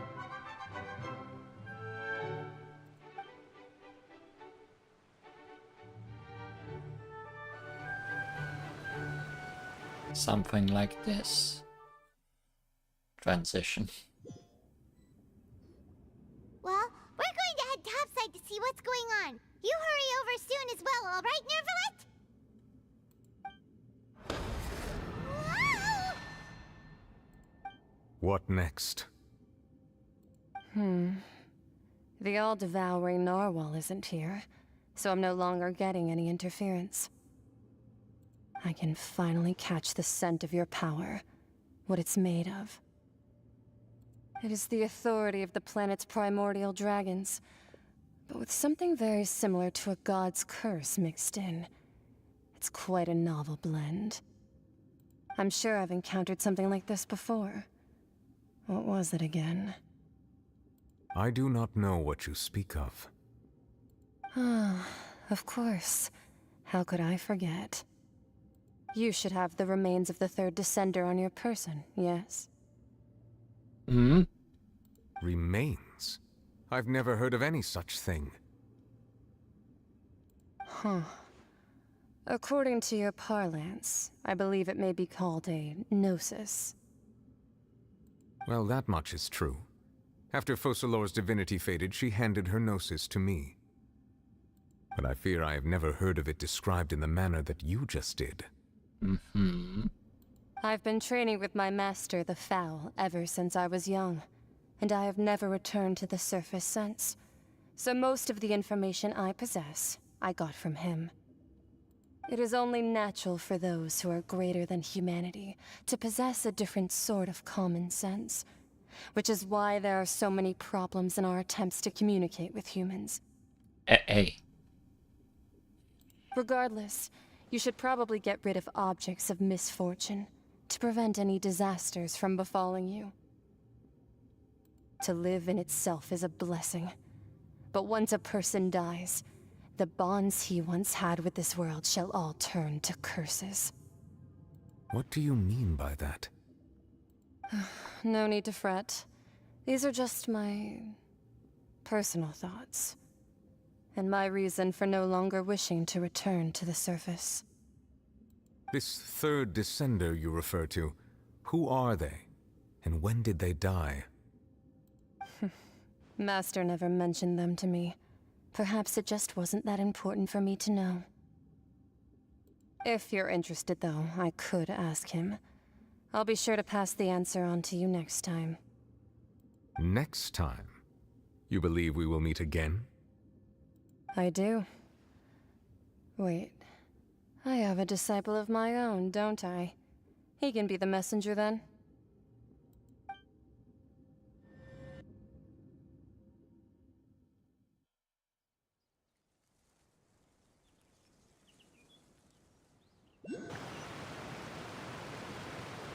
That's what she told me. Whether it would prove useful or not, I wanted to pass that information on to you. The remains of the third descender? So that's what the Gnosis actually are. Paimon just thought they looked like chess pieces. How could they be a person's remains? All the same, assuming that there was no misunderstanding or special metaphor at play, that is what she meant to say. And she said that it would bring misfortune and that you should check it, which is why you gave it to the Fatui. Maybe it's good that the Fatui are taking them away from the Archons. If she speaks the truth, then I would simply be putting Fontaine at unnecessary risk by keeping it here. A descender. She mentioned one of them. I am the fourth descender. For me, this information means two things. One, that the Gnosis are related to the descenders. And two, that the one who came before me has already died. I guessed that you might already be familiar with this concept, but I did not expect you to be one of them. That means that the Gnosis, which are exceedingly element compatible and can even enhance elemental abilities, do indeed come from the third descender. So I guess if I die, then all the elements I have collected would flop out of me and become Gnosis or something like that? I wonder. Does your body also possess similar properties? Yes. Like being able to use elemental powers without a vision. That does sort of count as special compatibility, right? No, let's not think about this stuff right now. It just feels creepy. Comparing the Traveler to the dead third descender and all. Don't worry. I won't die so easily. That's what you say, but this topic still feels like bad luck. What if the nose of the third descender is one of the noses? Good. That would be very good. Once Child recovers, let's get some more answers out of him. Or go look for his master and get the answers that way. I too believe it unwise to make too many blind guesses when information is lacking. The same is true of being at court. Alright. Whatever the case, it seems like the crisis here in Fontaine's over for now. Yes. All of Focalor's efforts were for this moment as well. But she sacrificed herself in the end as a god, and she suffered through all those years as a human. Was that really what she wanted? I suppose that would be the mystery of a god's will. Can you understand the will of the gods? I suspect not. But once in a while I too would guess that if wishes were like the clouds in the sky, they will one day return to the earth as raindrops. I think wishes are more like meteors falling from the sky. Life flows like water, and rain is the final answer. The water levels may sometimes tilt one way or another, but the rain falls fairly upon all. And what ultimately is the difference between the rains that fall upon all of us?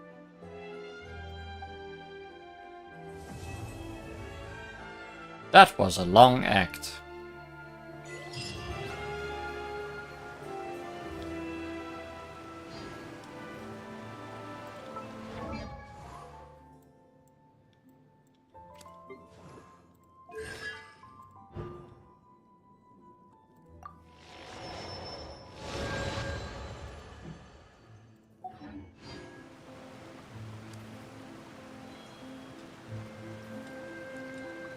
Every next god we meet sacrifices themselves a bit more than the previous. Wendy did nothing. Zhongli sacrificed his job. Nahida nearly died. And also sacrificed her previous self, in a way. And this one died for good. True. It seems from your expressions that you still have more things you wish to ask. Ask Nothing. away. I will Nothing tell you new, the I'm truth as I assuming. know it. I suggest that you fully prepare. Nothing new. Nothing new.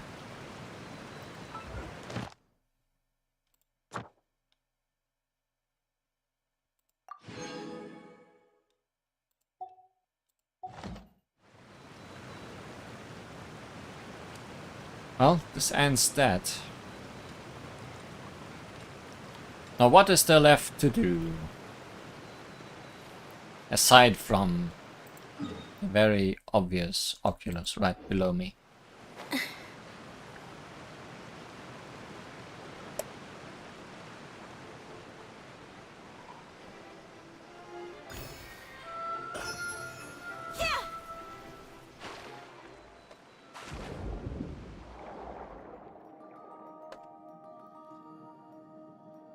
Well, 2 new characters got released with this version of the game. They are Furina and Charlotte. I'm still not sure if I want to roll for Furina though. She did quite convince me today that she is a worthy character. But there is more about her to find out. Because there's also quite a few story quests I'm behind on. Which will probably be the topic of our next Genshin streams.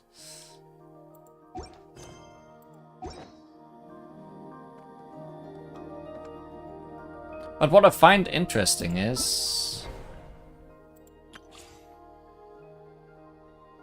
Furina somehow will get the ability to fight.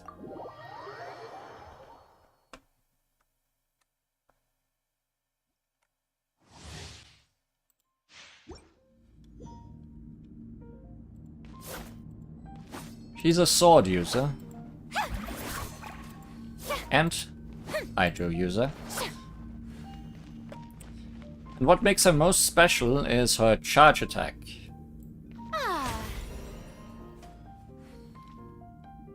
Which switches between 2 different versions of her. There's some slight differences in her looks. For example, if you look at her pants, they turn from black to white. And other such things. She can actually switch between the 2 special elements, Uzier and Numia, in Fontaine by using her charge attack. No. The long form or true form of the Archon is not one of her forms. This is just Furina. And I guess she has a vision as opposed to all the Archons. And I'm assuming her story will tell us how this came to be. Something that also changes depending on her form is her elemental skill. May I present? In one form, he summons this friend, who heals party members close to it. Meanwhile, in her other form, she summons these 3 friends. 1 seahorse, 1 squid, and most importantly, shower me with praise. a crab! Madam Crab. They all have very intricate names. Complicated names, I'll never remember.